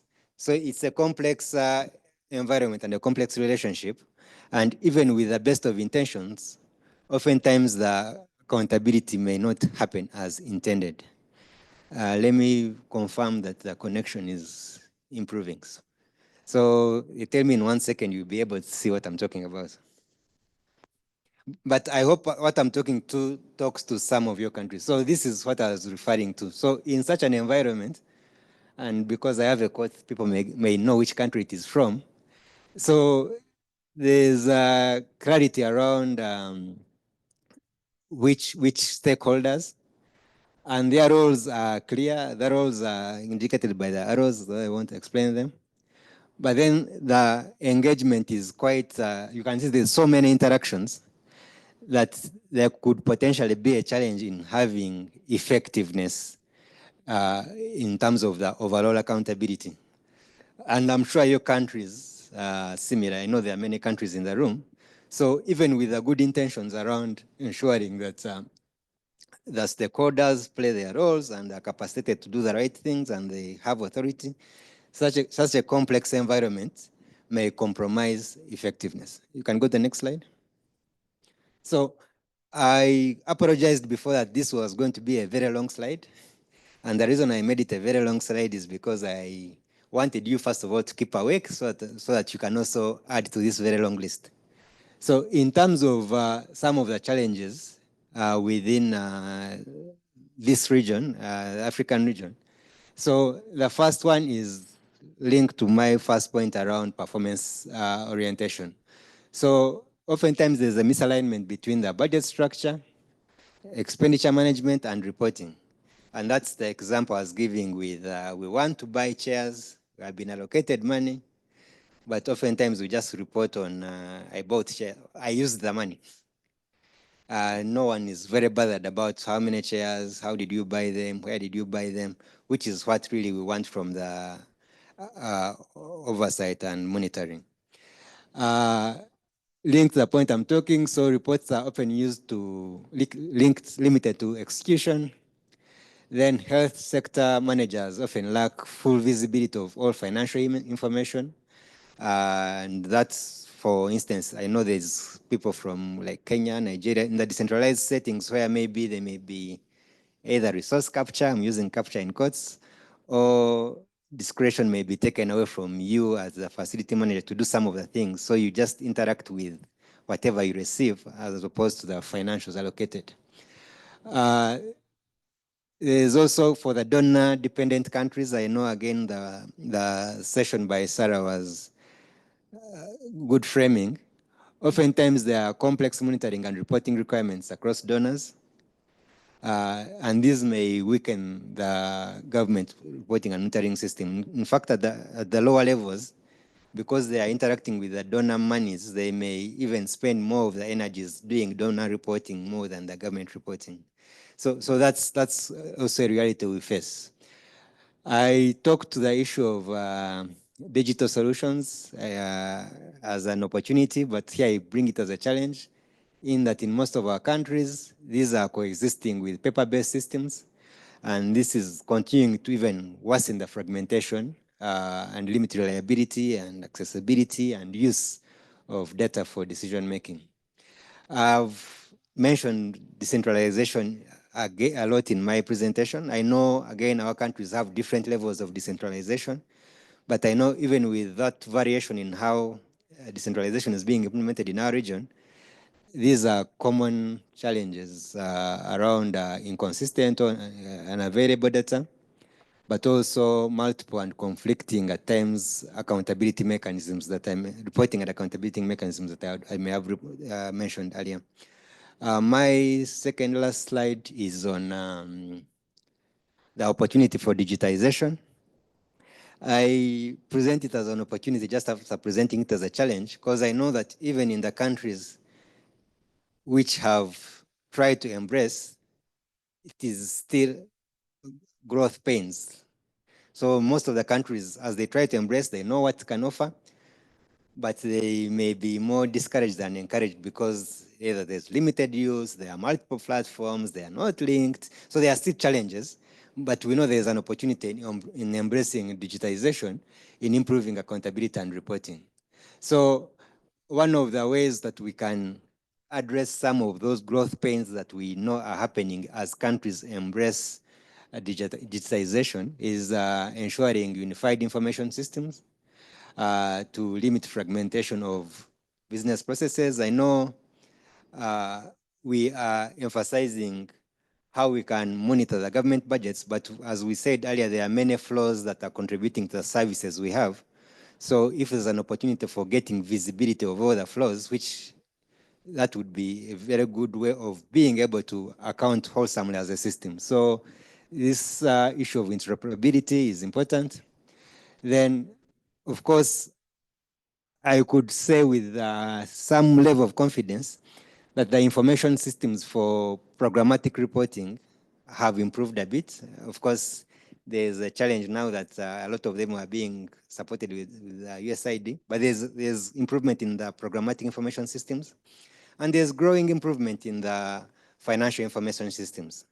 So we have an opportunity then to ensure there's better linkage, first of using the information, but also even further say if there's a way they can be linked better through dashboards to be able to link the money and the programmatic performance. Then lastly and ambitiously is improving granularity of the data, as we aim to be more precise in the answers that we want. Data will need to be a bit more granular. But as you remember when I was talking about the issue of classifications, I said the more granular, potentially the more challenging.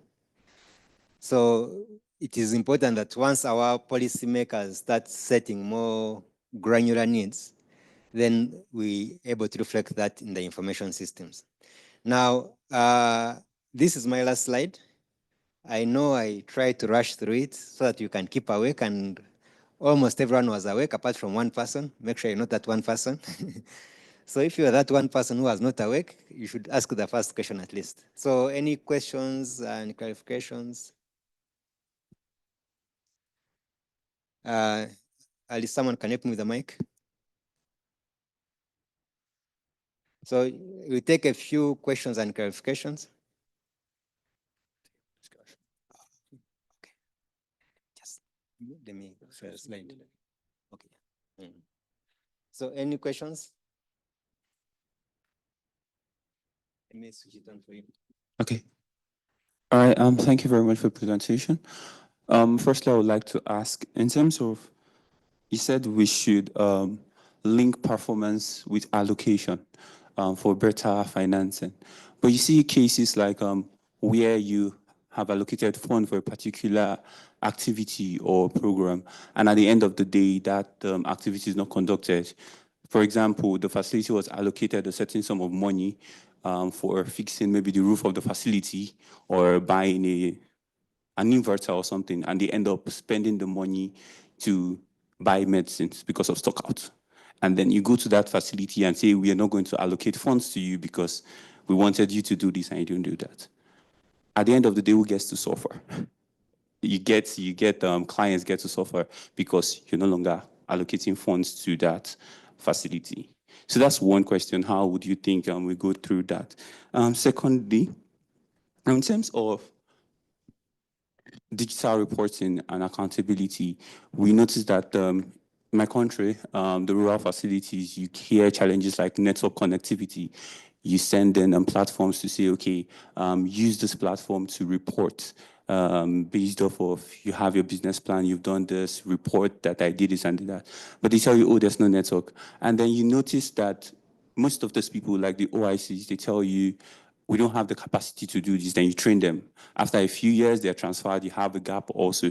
You also notice that in some cases, when you bring in, you see third-party staff, someone that is tech-savvy or can use this, they don't want to go to rural facilities. You hear them say, why should I go to a rural facility and earn less when I can go to an urban facility and earn better? So how do we go around this challenges? Just wanted to point that out. Thank you. Thanks very much. Any other question? Thank you, Bernard, for very informative presentation. So my question about budget is about budget classification. Ellen has said in the morning, going through different ways you can classify budgets and all of that. And then when you were talking about having a framework, for accountability, you also went through those same classification. So my question to you, when we're going through that slide, it was like you were saying we should report, using all those kinds of classifications. Yeah.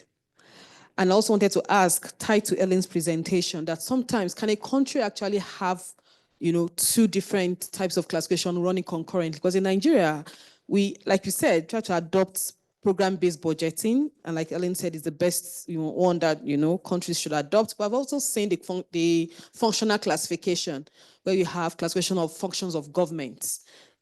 I've seen a state having both. Trying to align with the COFOG, and then the program-based budgeting. So what would be your advice or guidance as in how to do this, relating to your presentation about how to account for the budget using all those different classifications? Thank you.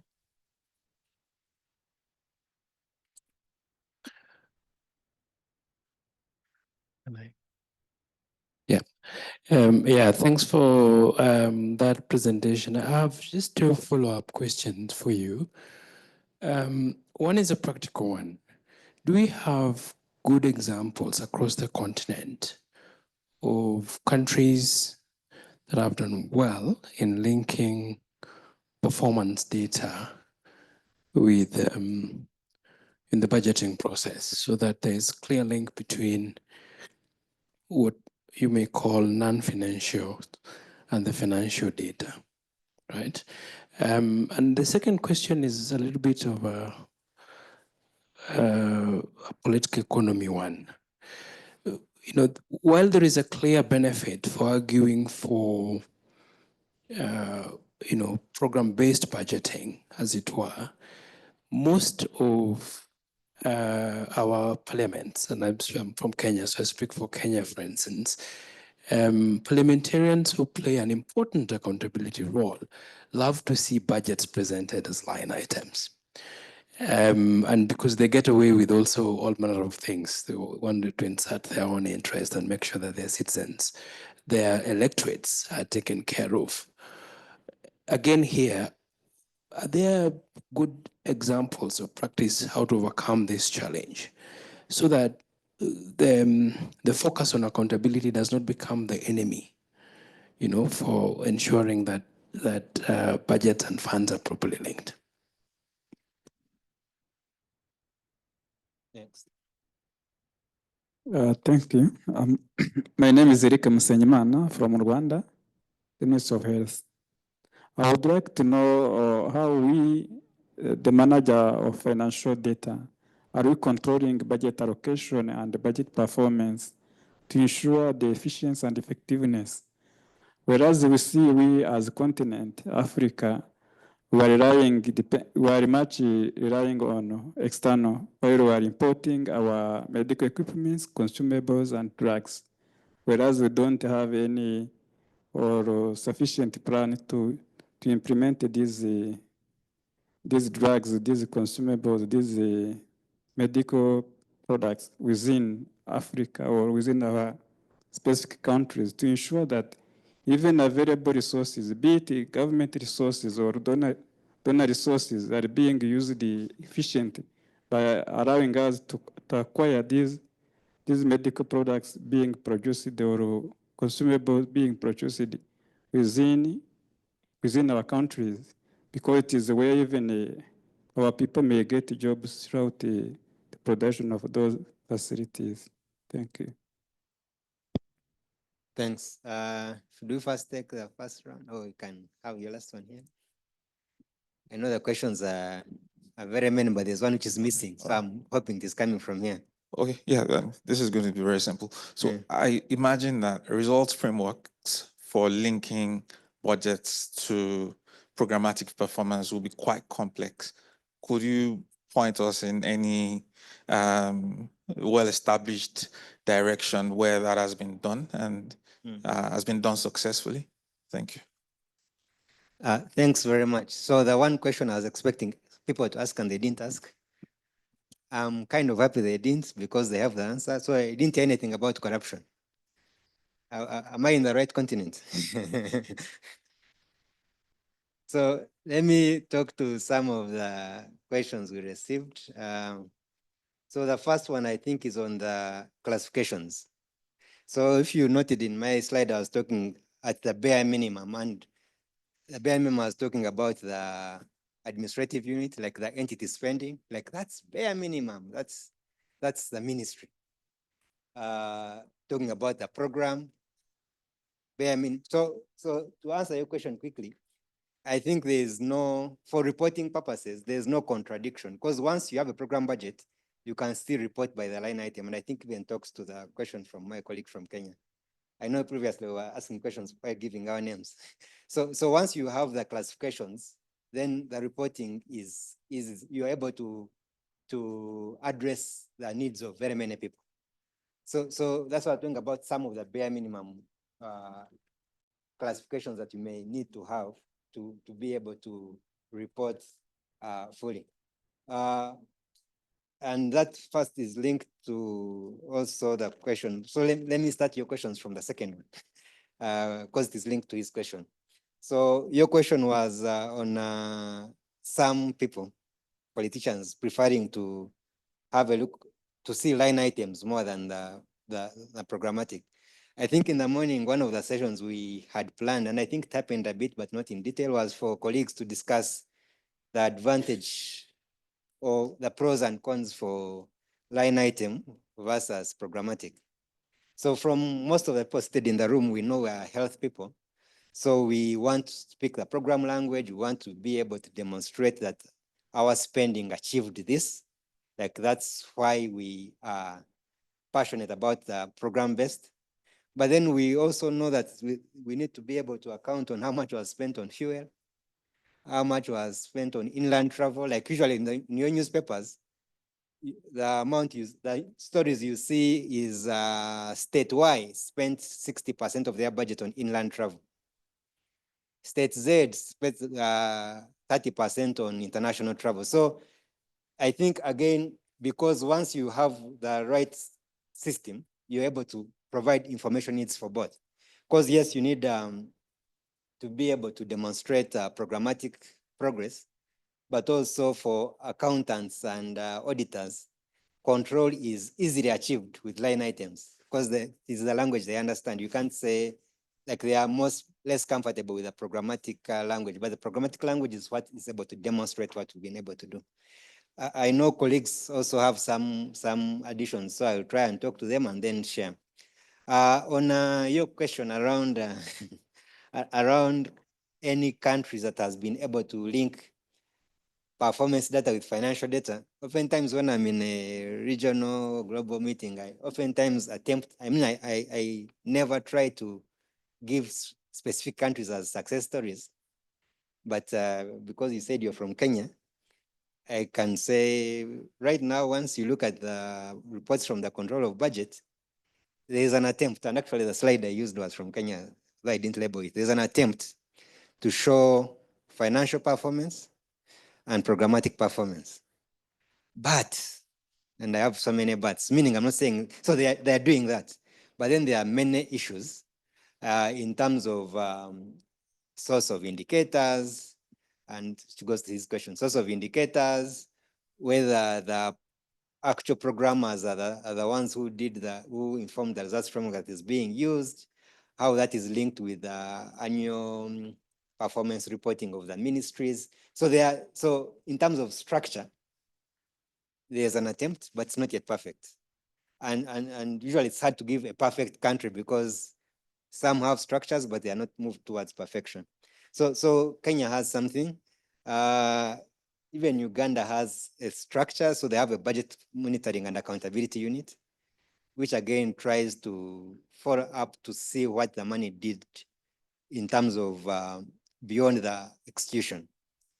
And that is in addition to maybe the anti-corruption entities, but this is supposed to be kind of following up on the programmatic performance. So there, countries have structures. I haven't given any country as a best case or best example. And that is, again, linked to the question you're asking of, is there any country that is doing well? So all health sectors, I'm sure in the room, they have what they call health sector strategic plans, right? I know CBCSO used to cost some of them in our times. So most countries have strategic plans, which have results framework, which have M&E frameworks. Now, the example I was giving in terms of the Kenya story is whether those same results frameworks are what are used then to inform the monitoring within the budget offices. Because the link between financial managers and health managers, if there's that strong link, then you'd have that discussion. If there's alignment, if you remember my first challenge was around alignment. If there's alignment, then the results frameworks that you have in the sector should be able to inform the monitoring that is done with finance. I hope I've addressed some. As we take on any, I don't know, Helen, you have any additional input?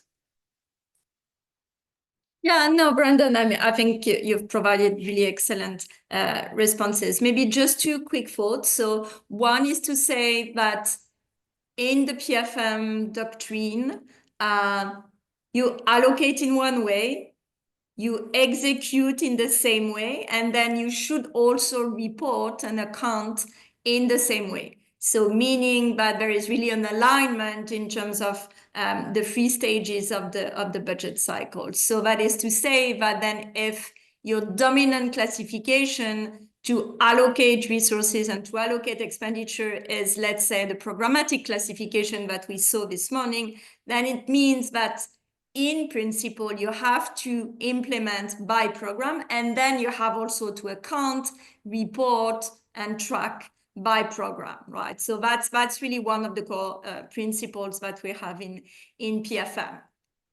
This being said, that's really the theory. And as we saw this morning, as Brendan has explained, in many countries, actually, the budget is formulated in one way, it is executed in another way, and then it's also accounted for in another way. What we are seeing increasingly, as unfortunately, I wanted to say, is that the budget formulation is really structured by programs, because this is a compulsory reforms in many countries. But then the execution continues to be done by line item. But then there is some sort of an obligation vis-a-vis the parliament and vis-a-vis the public to actually account and report by programs. So there is some sort of an ex post exercise that is often done by ministries of health to try and somehow estimate the level of spending by program and the level of achievement for the non-financial indicators. So kind of a difficult effort, because this is not how the money was spent. But we are seeing this in many countries, and maybe it's also happening in some of your countries. Last word, which is not optimal, but last word, and what I mentioned this morning, I really like the example of South Africa, because I think they've managed to really so allocate by program and sub-program, execute by sub-program, and then report by programs, okay? We saw that's a really alignment throughout the different stages, but also they found this agreement between sectoral authorities and finance and budget authorities to disburse by sub-program, but also to monitor the 3 major inputs. So as I said this morning, staff, capital, and I think drugs. So I think this is not necessarily exactly how it should be done in other countries, but that was really one way, as we said, to still have good accountability from a programmatic perspective, while at the same time keeping a good level of control, as in this context was really an important aspect. So just wanted to have, to add those quick reflections. But thanks, Brendan. Thanks, Helen. I'll open another round of questions, and there's another question I'm waiting for. This time it's not corruption linked, so don't ask about corruption. Can I just add one thing? Sorry, Brendan, on the example of South Africa, because this is indeed a case where actually through the program budgeting arrangement, the Ministry of Finance gets information on the number of cases treated in primary care. That's the type of information that concretely gets to the Ministry of Finance. And then what they do, and I know because I've been once attending a discussion around this, is that they take the amount they put for primary care and they divide the number of cases by the amount they actually allocated to primary care. And then they have a cost per unit of service provided in primary care across the different provinces. And they plot that. And it creates a very strong conversation between the Ministry of Finance and the people from the provincial health authorities, because of course, that price per unit is varying across the provinces. And it's the typical answer from the Ministry of Health or the provinces is that you cannot compare that, because in my region I have more HIV cases, or in my region I'm more exposed to XYZ health issues. You should factor that. And the answer of the Ministry of Finance is, yes, that's a step, but this is the type of information you have to provide us with. If you want us to use a caseload for that, then you have to give it to us. Otherwise, we cannot do that. So it's a conversation. It's not perfect from the day one, but it will go to one of the points you mentioned as challenges. It will require also the sector to provide more and more granular information if they want to push back crude analysis of the data. Over. Thanks, Helen and Fadi. I'm opening another round of questions. I don't know if there are any other questions. The first one is here. Where's the other mic? It's here. This one.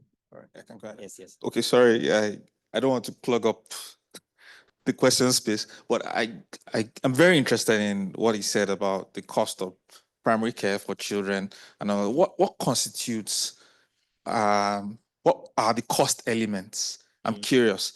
Is it would it be service based or inputs based? How do you arrive at the cost elements? Thank you. Thanks very much. I like that you're getting a question from the clarifications. Any other questions? There's a question there. I know the coffee I promised you in the morning is almost coming, so you can give the last ounces of energy to ask questions. Yeah, you have talked about corruption, and we have heard about 30% of the budget is lost through corruption. I know that people think that accountability can resolve. Why don't you add also ethical consideration, like what we do in medicine, adding ethical consideration as part of in allocation and reporting as part of the pillar? Because if we always know that governance has been hijacked, things, procurement, you find that everything, it ticks all the elements of governance. So transparency, they can advertise, but they already have agreed. So that's why transparency around or accountability that you have advertised and you have followed the due process will not protect. Why can't we try ethical consideration? Because although it may look that you cannot monitor it, but it has worked to a certain extent in medicine where it has created a consciousness. So if there's ethical allocation, ethical reporting, why can't you in PFM add also ethical consideration? Thank you. Thanks very much. There is a question on the last table. On the table in the corner, not the last table.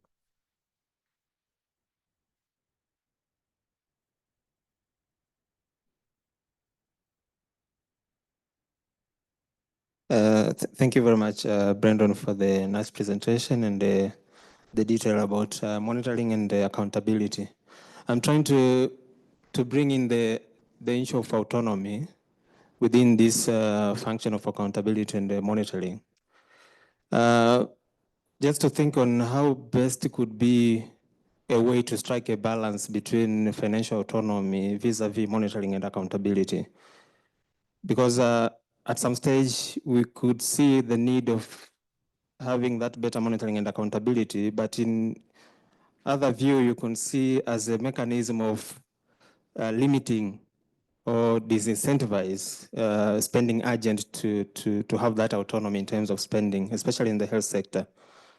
So it has been a question which is very striking in terms of how we can strike that balance to ensure that we give the autonomy in such a way that does not lead to misuse of fund or less accountability, but also we should not push much in terms of monitoring and accountability to the extent that we limit also the flexibility in terms of spending or autonomy, especially in the health sector where spending agents are likely to be more flexible because things could change over time. Thank you. Thanks very much. I'm not sure if there's any other question. Okay. Thanks. There's a question from online. Let me see if I can pull that up. Please, can you see it from here?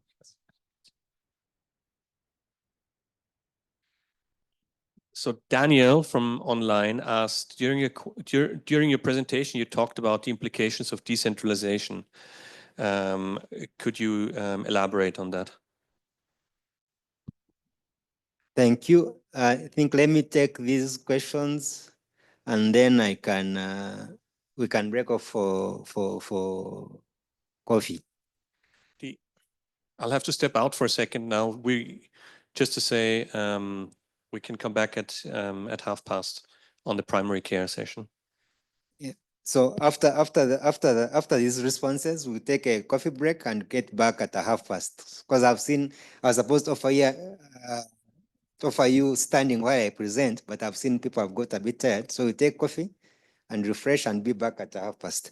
So now the responses, I think the first one, which is linked to the comment Fadi had made about unit cost. And your question is in fact, is what he was instigating. Because at the bare minimum, like you want cost per output. What's your output? Outpatient. What's your input? Money. Now, but outpatients are very different. And that's the point I was saying, like there's a very crude measure, but once you start pushing back, then you go to the more granular. So you may want case mix, what kind of outpatients, if you want to have both outpatient and inpatient, variation in the length of stay. So once you push back on this very rough number that is attempting to bring together finances and outputs, then we are pushed both the health and the finance side into a table where we can have more granular discussions. I think colleagues from Uganda have something called a standard unit of output, which is even informing allocation.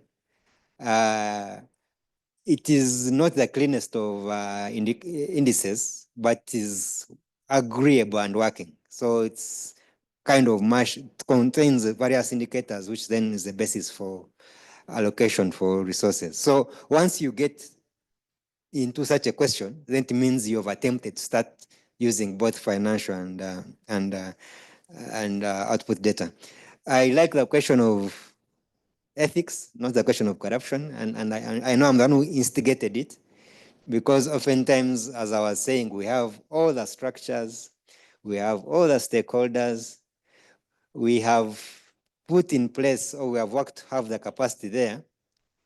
And some of the entities even have authority, but then we are still losing money.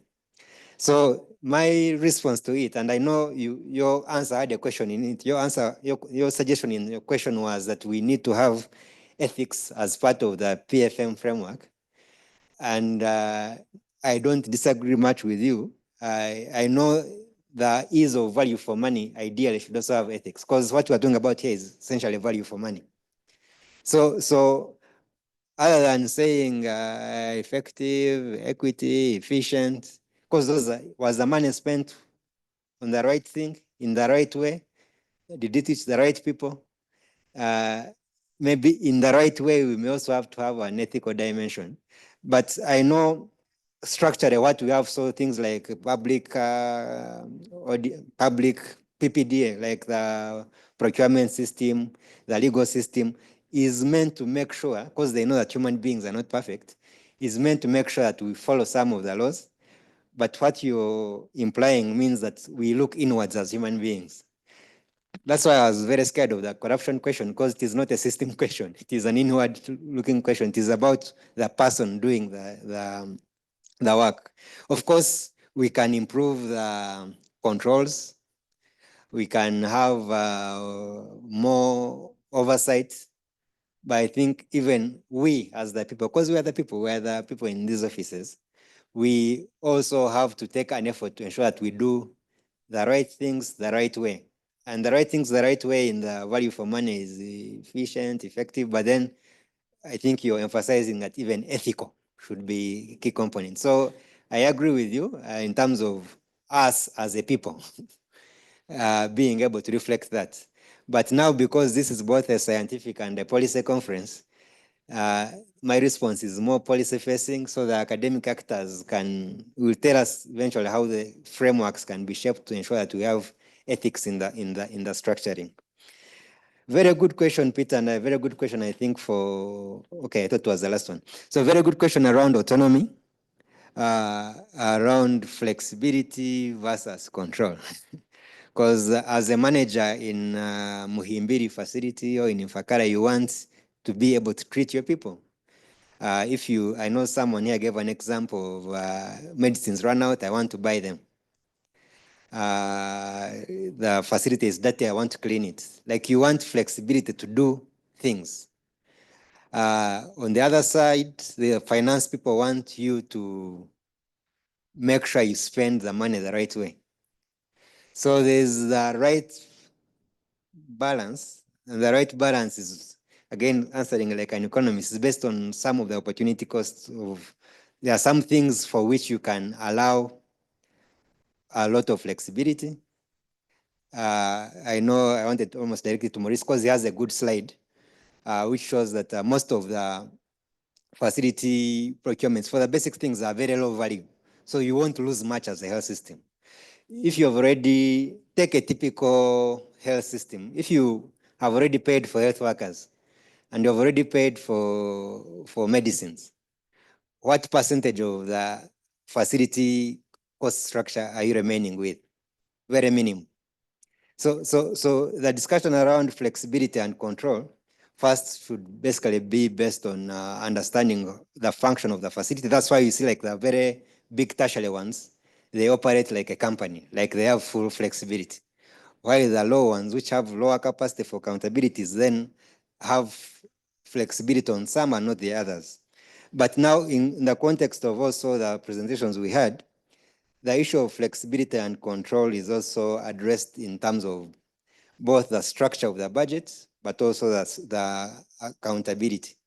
Earlier, the question she asked was around, and him around, people want reports by line item, but you are telling us that we budget by program. So the program usually allows us to have some flexibility in terms of achieving programmatic goals, programmatic objectives. But in case now you want to get an idea of the specific line items I spent on, you're still able to classify your budget when you're reporting on that. So in the structure and in the accountability, there's still an opportunity for you to do that, but also based on the functioning of your system. And I know like Tanzania is doing direct facility financing. I'm sure it is not for everything. It is for the things where there's a low likelihood of massive loss. So you're not sending money for health workers to be paid by the facility. So you have to have those kinds of deliberations. I think my last comment on implications of decentralization, I think is wide-ranging, because decentralization, first of all, shifts discretion. And again, the levels of decentralization vary in our countries, so I can't attempt to address it with a specific country. But at times they shift discretion on resource allocation and use to the subnational. And oftentimes you can imagine at times the targets and goals and the results framework is being taught at national. So there are many potential issues around alignment in terms of how you report, but also one of the, I think the easiest, quickest decentralization issues I can think about is that there are now very many players in the game. And the more players in the game, the more confusing it becomes, and the more shaky the accountability system becomes, and potentially less effective it becomes. I think that's the slide I used to illustrate the complexity of stakeholders was from a system which was looking at the sub-national level accountability in a country where they had to report to very many actors within their level, above their level, and with some arrows crisscrossing. So the implications of decentralization on budget accountability is mainly around increasing the players in the field, which makes it complex. I've noted I've eaten into your coffee time, and I apologize. Let's break for coffee, and then we can get back at past. I thank you very much for your attention.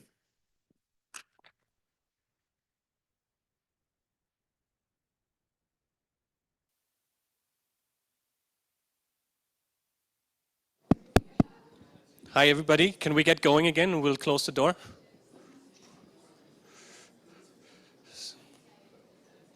Okay. So last session of the day, I know energy levels are low. It's been quite an intense day, a lot of materials to cover. So let's do, before I start going into the substance, let's do a little exercise to wake up. Should we all just get up for a moment, get out of your chairs, stretch legs. I'll do this without the microphone. So one thing that I've seen work really well, and I'm not very good at it, but I'll try anyway. There's a little game that we can play.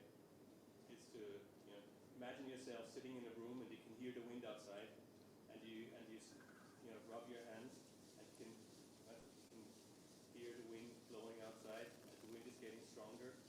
You do this, it's getting stronger and stronger and stronger, and you hear some raindrops outside. Raindrops are catching up, stronger, getting stronger and stronger and stronger, and we're really happy that we're inside. We don't have to put up with the rain. And you can see it's really busy outside. We're really sure as hell that we don't have to be out. That's quieting down again. Just a little bit of drips outside, and the wind is quieting down. So this. We're looking out, clouds are clearing up, sun is coming out, remove our umbrellas and get going.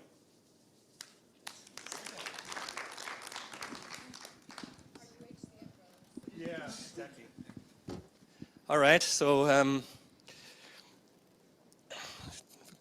doing the last session on primary care, PFM arrangements to finance primary care, and super interesting topic and really difficult to work through because it's such a complex agenda, right? And the reason why it's such an important thing to get through is that somehow over the last 30 years we haven't made all that much progress, right? So on the one hand, right, it keeps coming up, and there are a lot of commitments here and there, and everyone agrees that we need to prioritize primary care. And yet, when you look at the systems, not all that much has changed, right? We're still talking about issues that are so fundamental to financing primary care, right? We're still talking about issues of, money doesn't get to providers, right? Such a basic thing, really, to figure out, right? We're talking about, output-oriented or output-adjusted capitation payments, and right, information doesn't flow, money doesn't flow. There are accountability challenges, and so forth, right? And then when you work through, it's really a complex topic because you have public providers, you have private providers, of course, you have all of the different sorts of fund holders, you have different levels of government, right? So what entity is supposed to play what role, and then there's the question of what role should the Ministry of Finance play, and how does it interact with the Ministry of Health? How does that interact with insurance funds? And how do all of those interact with regional governments and district governments and municipalities and so forth? That's really difficult to work through. But given how pressing it is, and especially in this day and age, we figured we'll do a dedicated session on this. And so let me start with attempting to break the issue down into three main challenges. And I'll need your help, sir, with moving the slides forward, please. Right.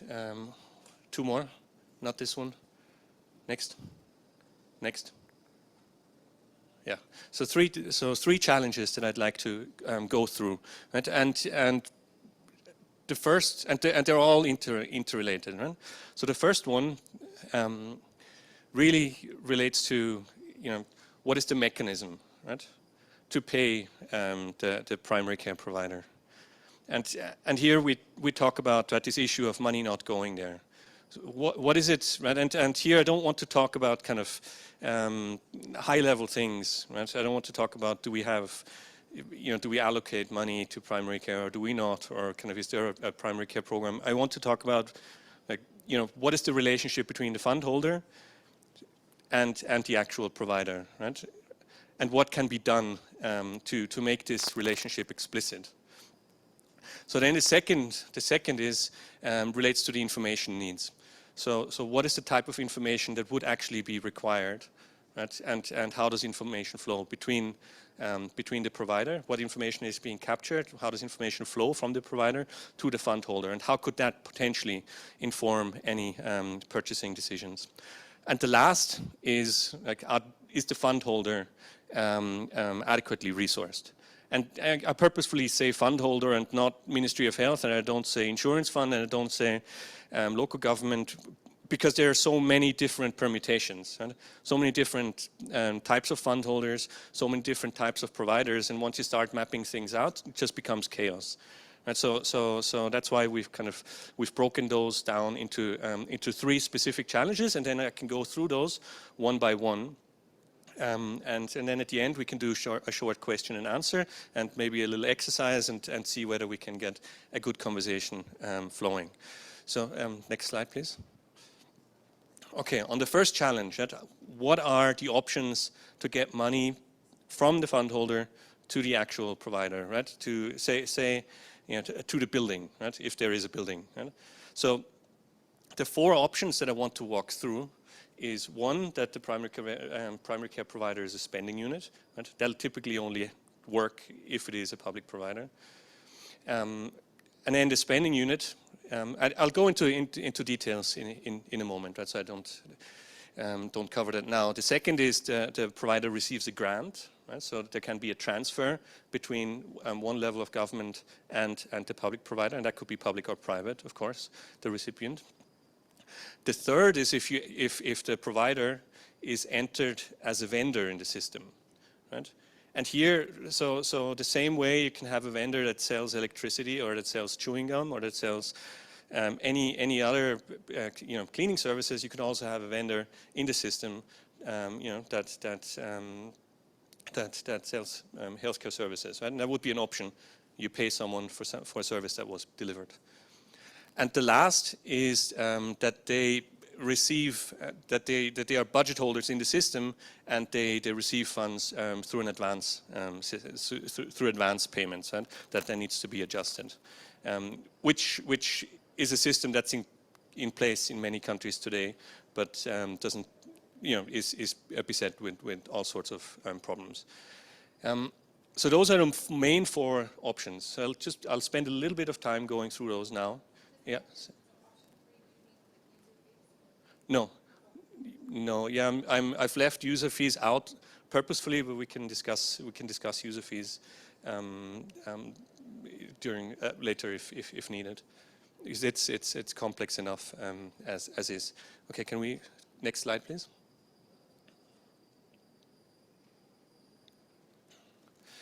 Right. So as spending units. So if we treat a private a provider as a spending unit in system, it'll be treated just like any other spending unit. And what that means, right, from a public financial management perspective, is that it is captured in the administrative classification of the chart of accounts. Right? It is one entity, it's one body in government that spends, right? And there's an allocation, right, for that. So So you could have the Ministry of Health, and under the Ministry of Health, the Department of Primary Care, and under the Department of Primary Care, the individual primary care providers, and then there is their budget allocations made accordingly.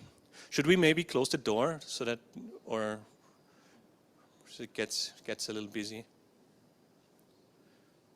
So you have the individual spending units, and then you have a budget allocation by spending unit, and then within the spending unit you have the different line items, right? So depending on how, sorry, can we pull up the slides again?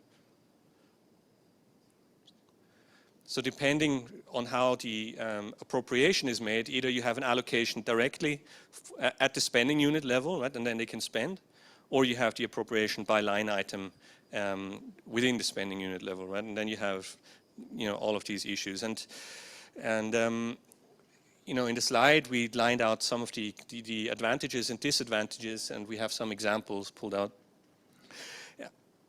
It's and kind of a brief description on in what type of settings it would be appropriate.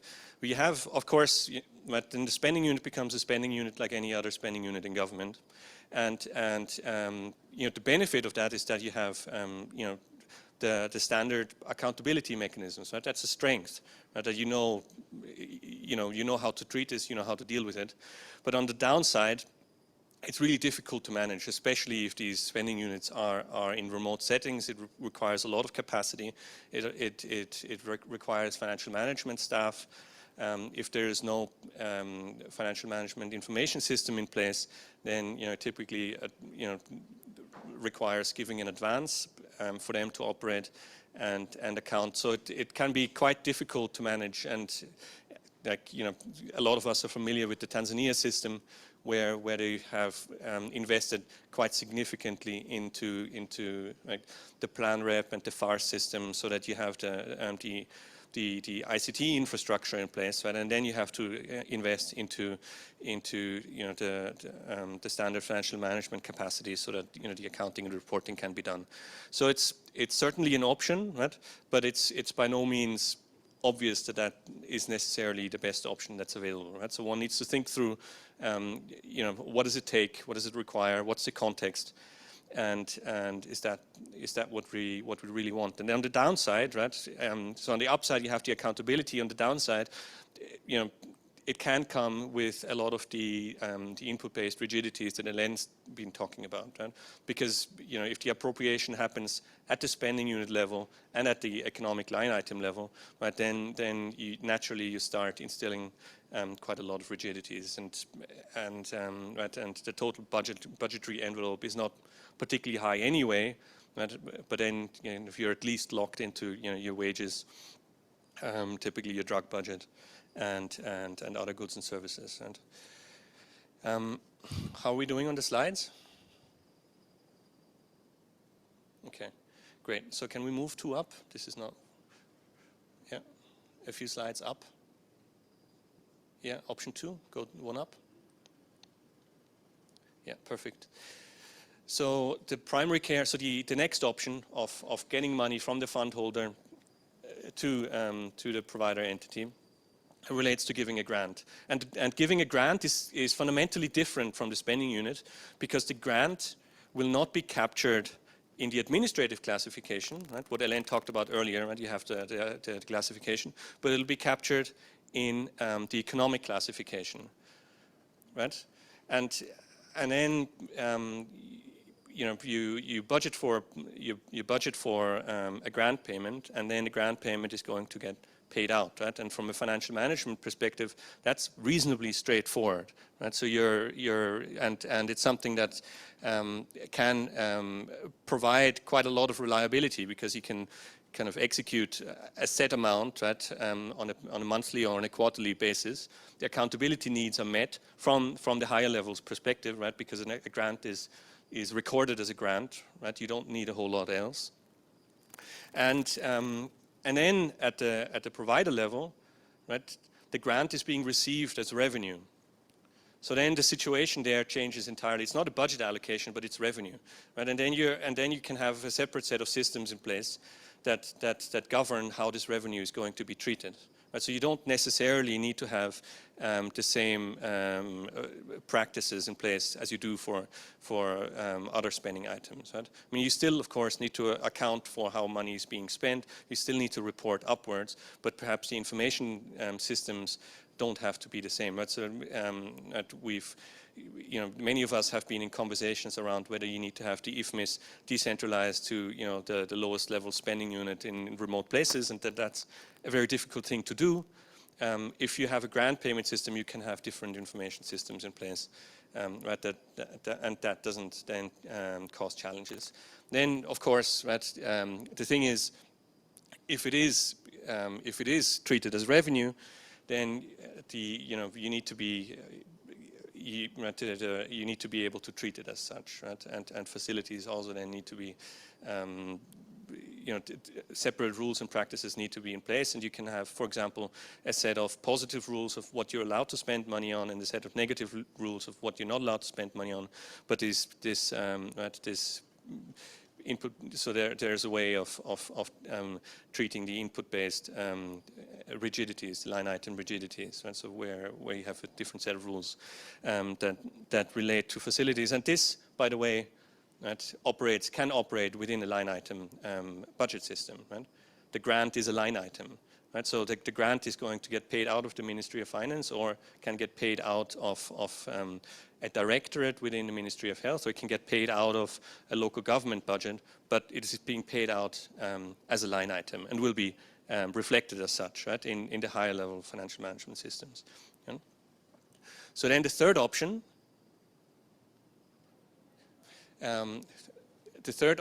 relates to having the PHC providers as a vendor in the system. So here, right, and I've seen this being used as a workaround.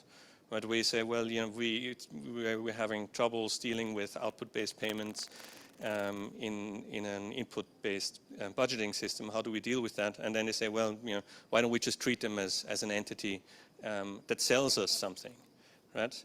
Then, okay. I see we're changing font, but that's all right as long as you can read it. That then, of course, means if you're selling something, on a very fundamental level, this entity, the primary care provider, will have to be able to produce an invoice, right, so that it's getting paid for something, and what's on that invoice needs to be carefully determined, right? And you need to have some sort of contracting arrangement in place. And contracting capacity is not always that straightforward to build.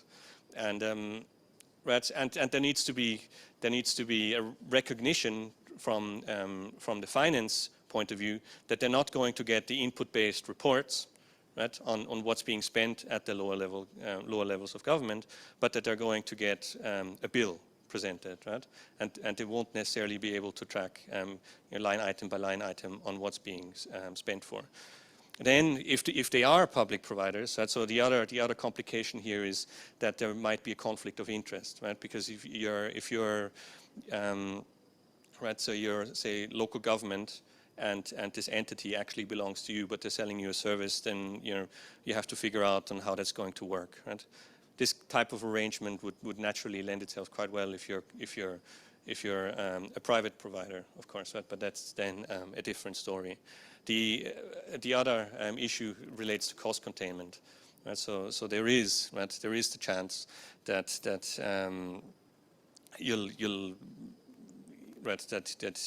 have throughput escalation, right, in terms of the volumes being provided. So you need to manage that, and you need to have that built into your contracting arrangements.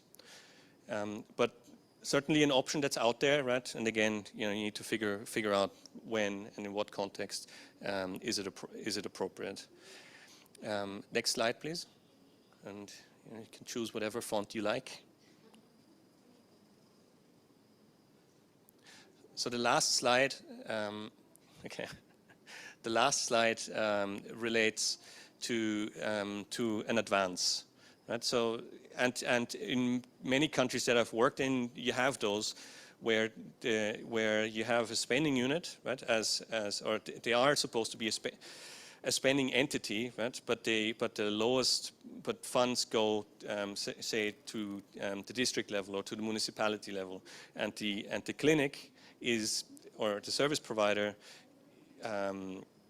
say is part of the district administration, right? And then you say, well, you know, as the lowest level spending unit in, you know, maybe the district, but you want to get funds out there, so you treat it as an advance, right? So then they have to spend, and they have to send back to the receipts to the district level, and there it gets aggregated and sent back, right? And that, you know, it's a way of getting money out there. It's a way of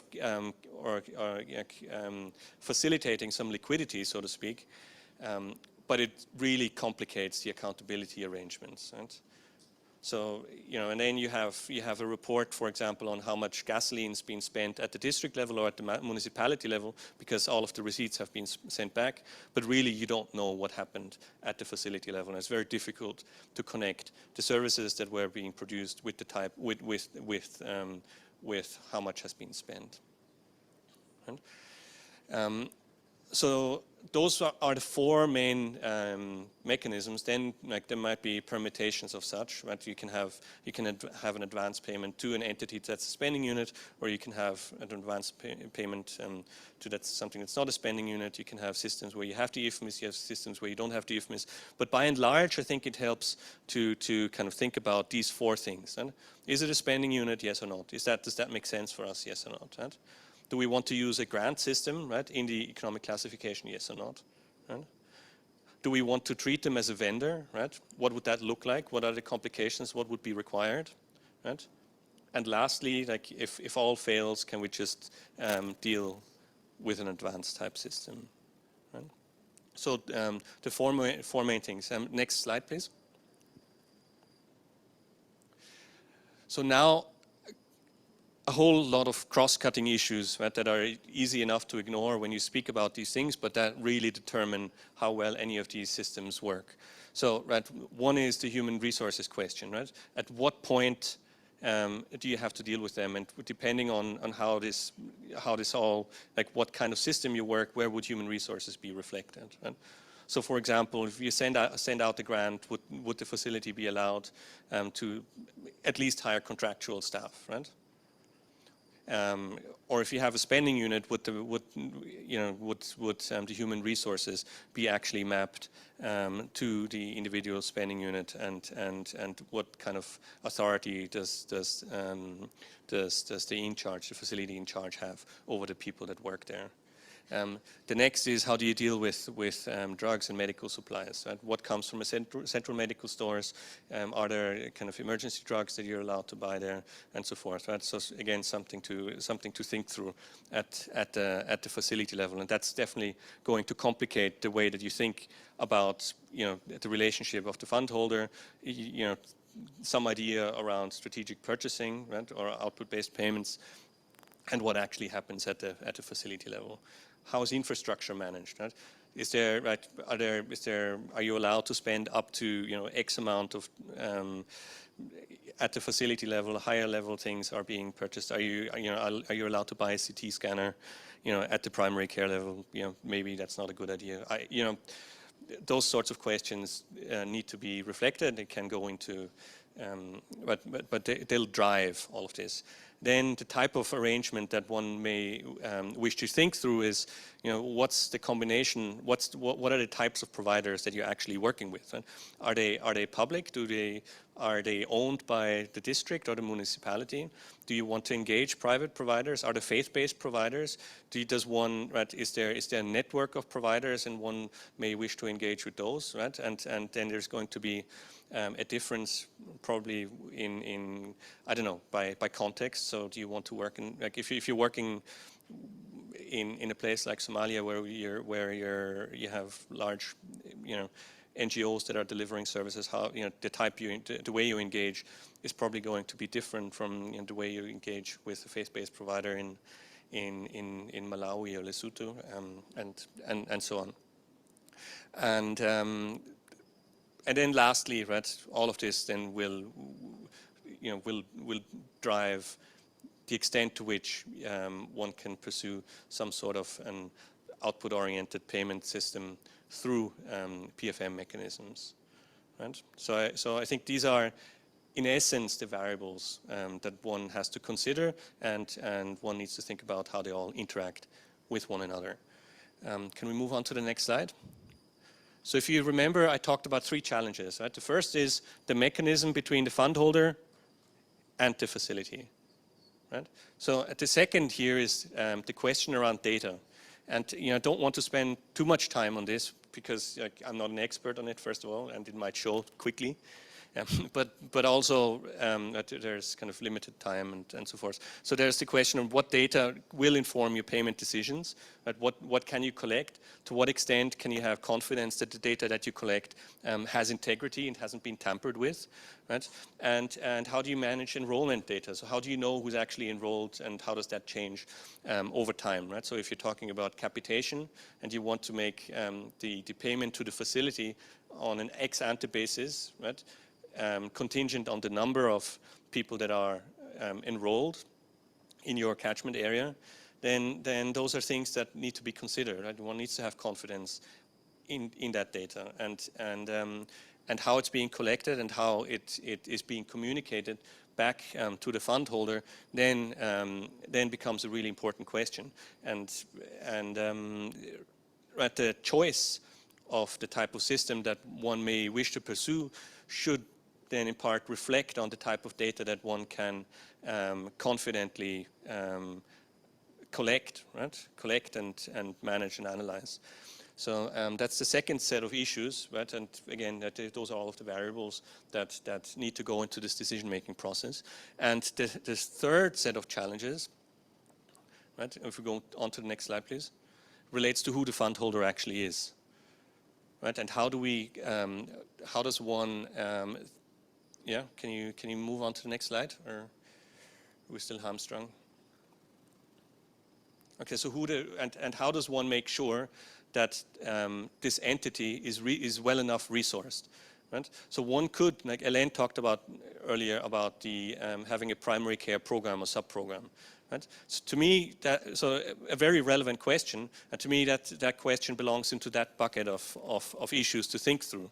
Right? So how does, because the budget allocation will be by program or by sub-program if one had a program structure like that. And then you have a legislative discourse. Right? Like there's this question of how much should be allocated to primary care, to that program. And then once that decision has been made, right, you can think through the contractual arrangement of how much should each of the facilities get on a recurrent basis. Right, depending on those variables that we've discussed. Right? So that's one option, thinking through the program. And then and the program in that sense would not be the spending unit that affects. The spending unit is still the entity that spends. It's still the clinic. The program is not the clinic. Right? But the program could be thought through like the program will be in the programmatic area of the chart of accounts. Right? And then that has to relate to the spending entity, if that makes sense. Right? So another fund holder could be an insurance fund that is on budget. Right? So and then you have to think through in the same way, how does the money flow from the insurance fund to the provider, right? What is going to be the payment?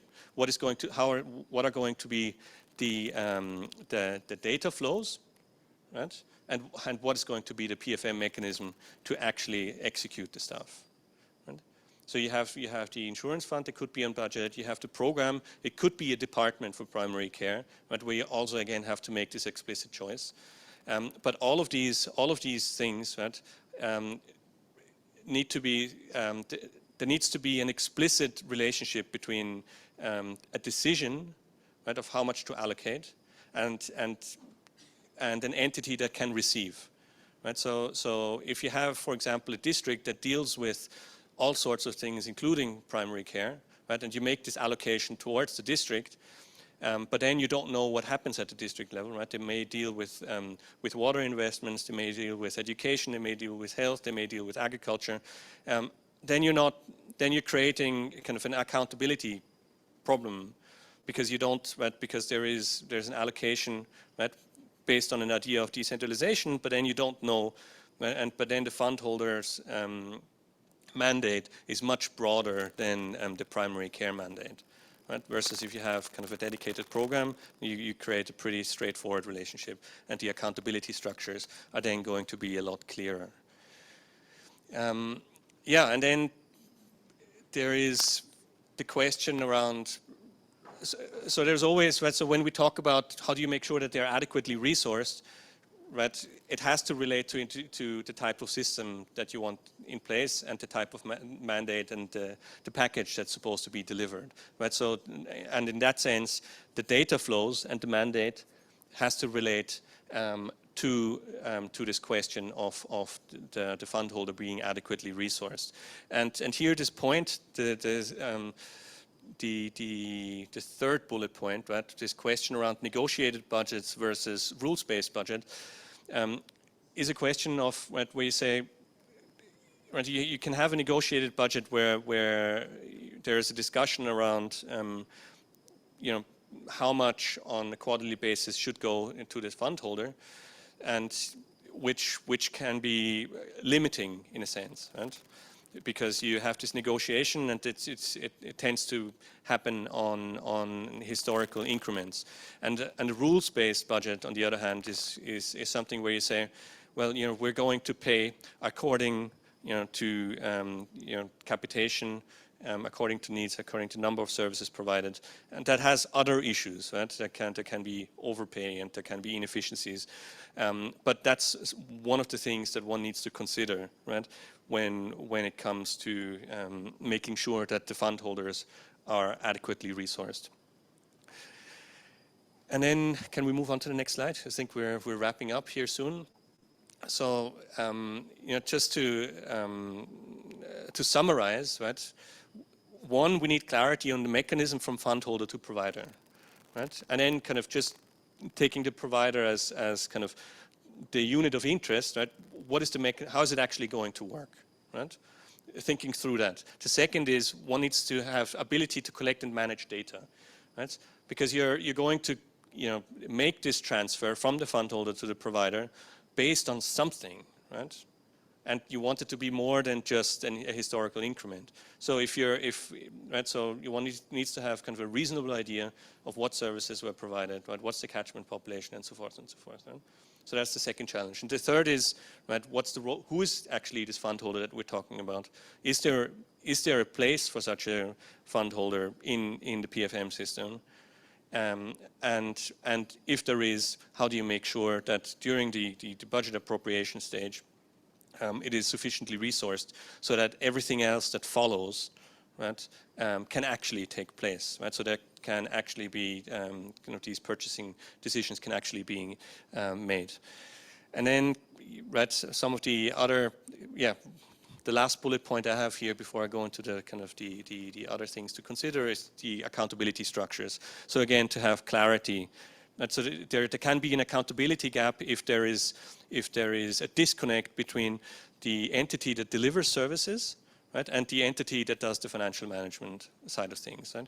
It's like, you know, sending your kids shopping, and you say, your daughter is supposed to,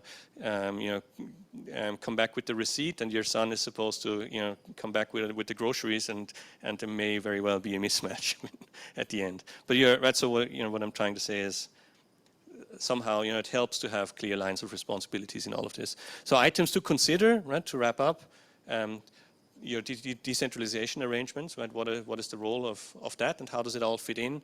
How do you deal with human resources? How do you deal with drugs and medical supplies? And what is the mix of providers that are that you're dealing with? With that, I think that's a wrap up on my end.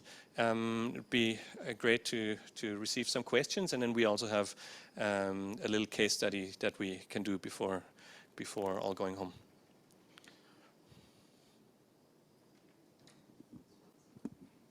Any questions? All clear? Not clear at all?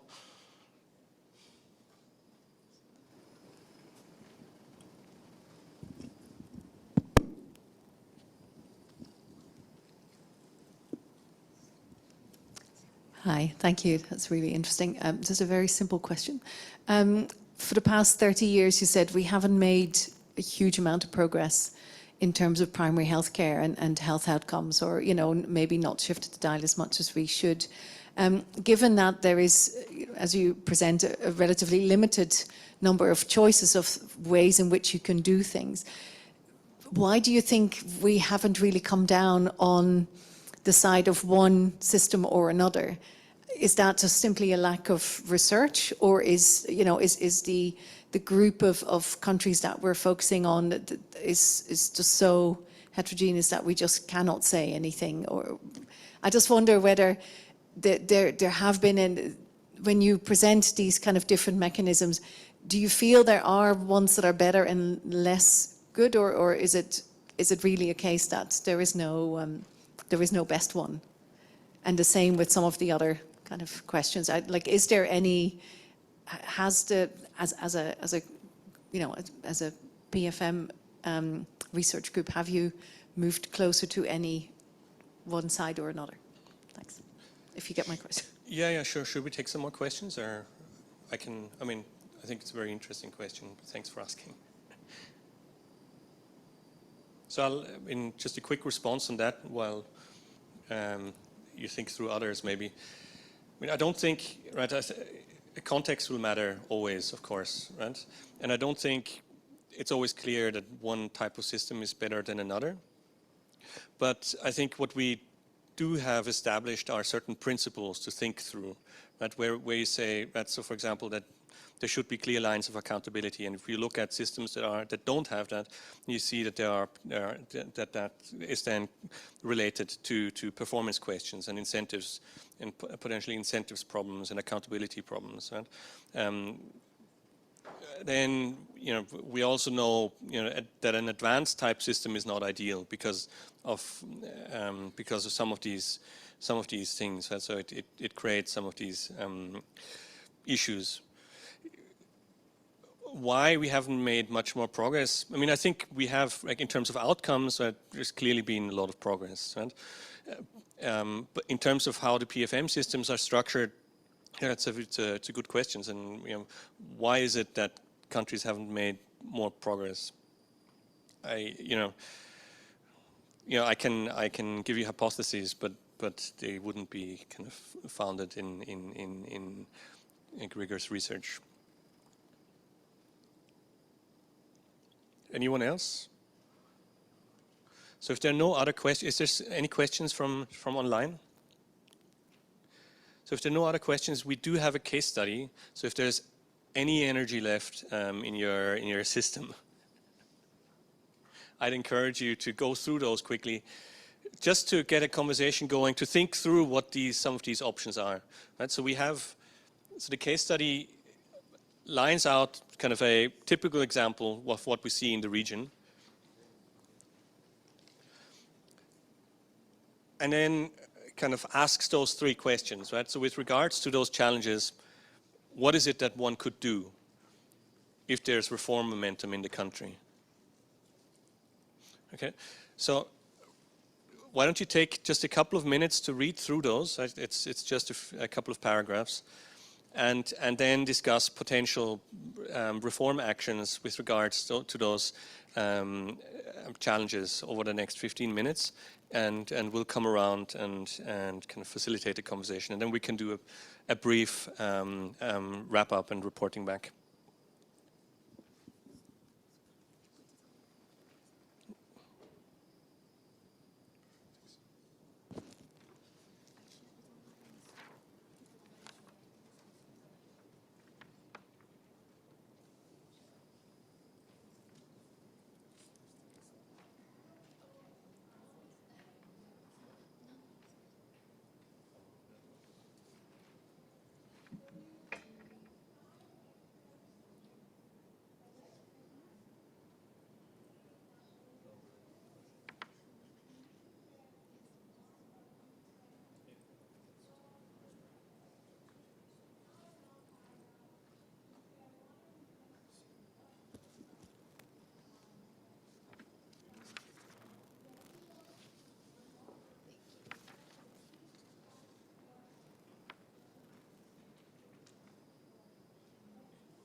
doing a case study, but I'm the only one left in this group, so.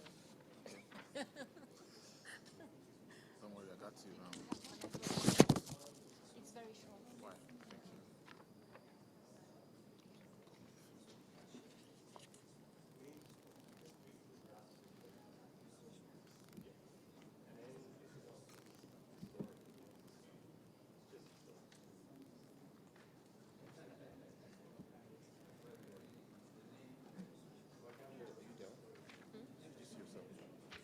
Where? Picture, watch it. No, I'm not in this picture.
I'm sure you're done already. So, I'm sure you're done with it. Yeah, yeah. So, I'm doing most of the listening. I'm doing most of the listening to you. You did the what? I'm doing most of the listening. No. No, doesn't work like that. Right, so,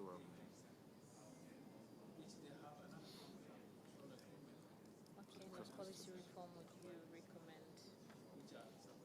How to make payments from fund holders to providers? okay. So the fund holders are the ministries of finance and ministries of health. Because remember, their main issue is the fact that sometimes the allocations don't come on time, and when they do come, they are below what was expected, and this kind of trickles down to the lower levels.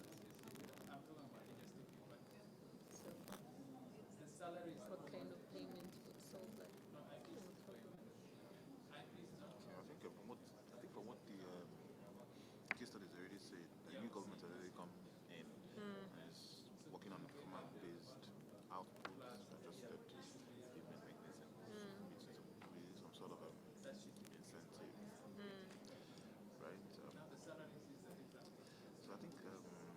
think that's primarily what it has already set out there, but how to make payment from fund holders to providers. Okay, so do you think how do you think this output adjusted payment mechanism work? The what? This output adjustment payment mechanism that the new government is shifting towards. How do you think it's going to work? I don't know. Okay, so initially when I first read this question, I was thinking, first of all, the realities are not aligned. What is being funded and what is actually on the ground are not aligned.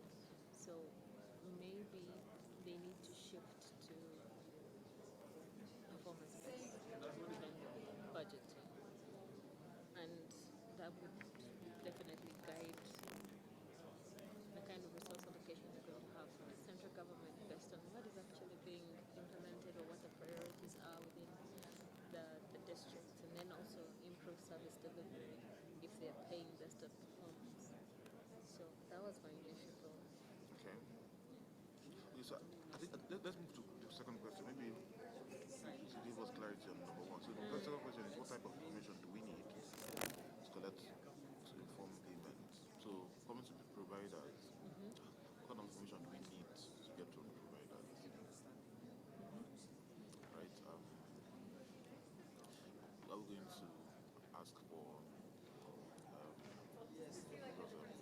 budget to see whether they implemented what they said they were going to do, check more like a review, more like an evaluation. I'm surprised we didn't talk much of evaluation here. We talked more of budget formulation, execution, but the next line should be budget evaluation. So checking, evaluating, how do we evaluate the providers now? Are you tired? Yeah, definitely. You've been tired more than 2 hours ago. You're just holding on the trend. In terms of types of information, I was thinking, first and foremost, what needs to come through is what's the term he used? So I'll come from a scientific perspective or a policy perspective. So how are we going to get is it going to be research based? Are we going to get are we going to do in-depth interview to be able to extract some hidden information? Is it going to be quantitative based? I think both, because you'd want, okay, the term I was looking for was budget utilization. You need to understand what, first and foremost, what the little money they have is being spent on, and to what extent are they, what I said earlier, are they fully utilizing the budget, or is it an issue that even though they are located, because it comes so late and it's tagged to line items, they can't sort of rearrange and say, okay, this was tagged to transport, so we can't use it for vaccinations or things like that. So you would want to have that kind of information to give you an insight on what is actually being spent on.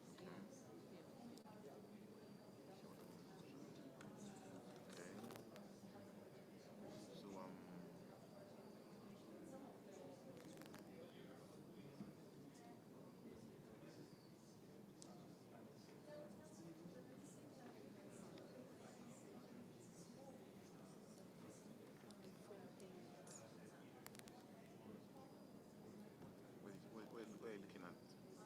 Where I I'm still thinking about question 2. Type of information we need to collect to inform people.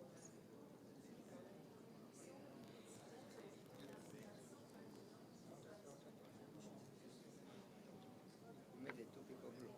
We made a 2-people group. We didn't anticipate to have groups. This Someone is small. calling you. Hmm? No, this is. Yeah, it's me.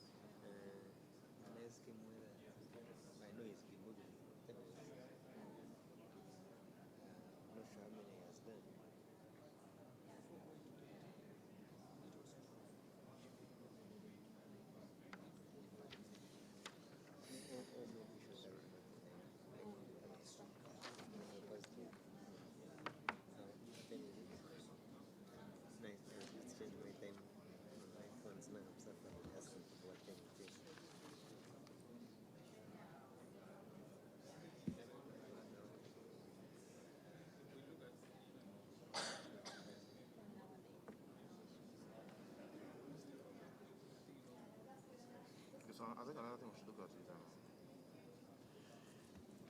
how do we prioritize? I mean, I think another information we need to definitely get is priority areas that are going to be funded. But then how do we prioritize? Right. So I think we're just looking at one aspect because of the issue they're having. But so now how do we? What information do we need to collect to inform women? So how do we,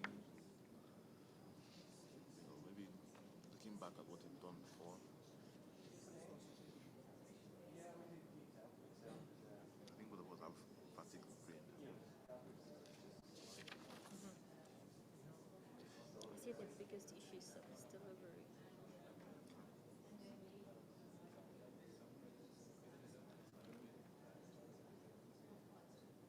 And then there's also no autonomy. So who will the fund holder be, and how do you ensure that it will be appropriately resourced? How do you decide that?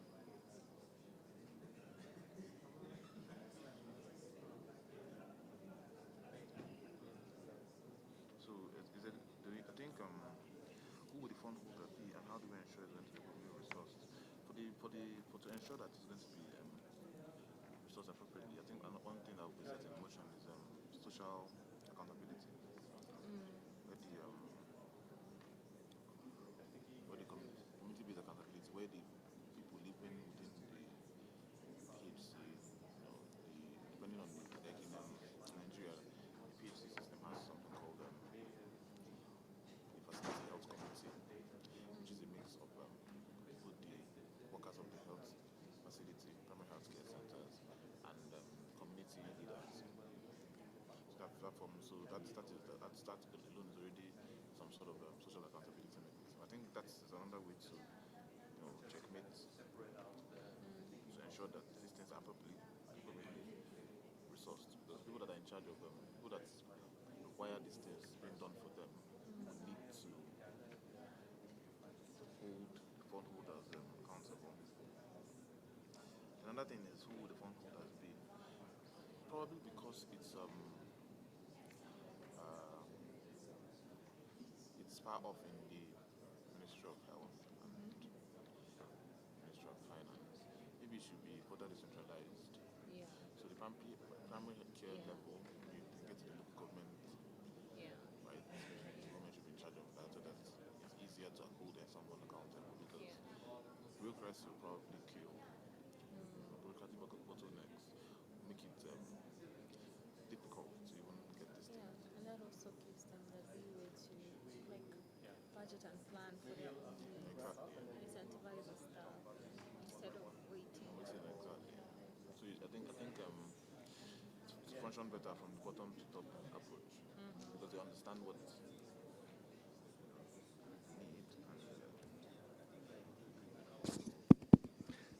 Let's wrap up in 5 minutes, okay? Let's just do another 5 minutes, and then we can do a quick reporting back.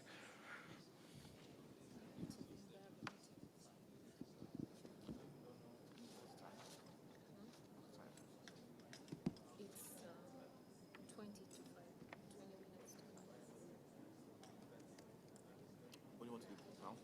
Yeah, I'm going to take a call from my uncle, so I need to go. What are you saying? Very simply.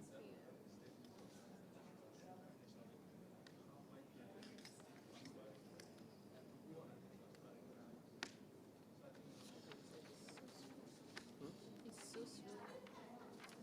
Right. So, see you tomorrow. Okay. Yeah, sure. Oh, it's okay. That's good.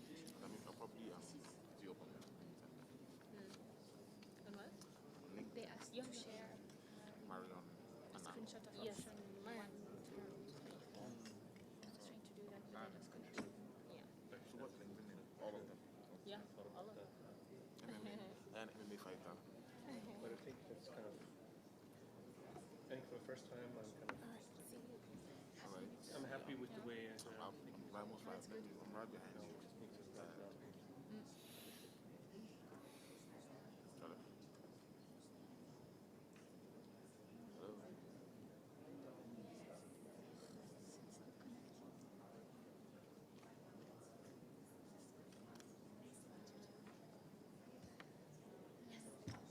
Connectivity issues has slowed us down, and now we'll share the slides. Yeah. We'll talk. I don't have Wi-Fi problems per se with my emails. No, it's with Zoom maybe. Yeah, maybe the Zoom is more heavy. Yeah, maybe it requires a bit better. Yeah, possible with video and sharing. Because even with Teams, it wasn't a problem earlier. Yeah, so I don't know why they keep using Zoom. I think for large meetings, Zoom is better. So it's better Yeah, functionality. with the breakouts and things like that.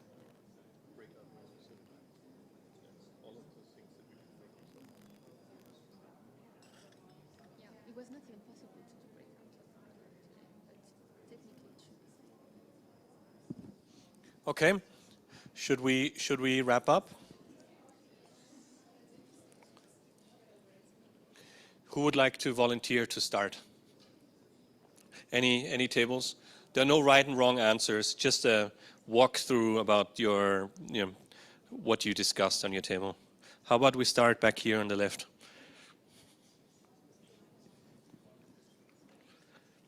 Who would like to give it a go? Yeah, thank you. From this table, we try to discuss a little bit about Wakanda and with these 3 questions here. So the first question about how to make payment from fund holder to provider, given the context that there is poor quality of the free services and also the idea that they depend on the procurement from the district level, which sometimes also delay or does not come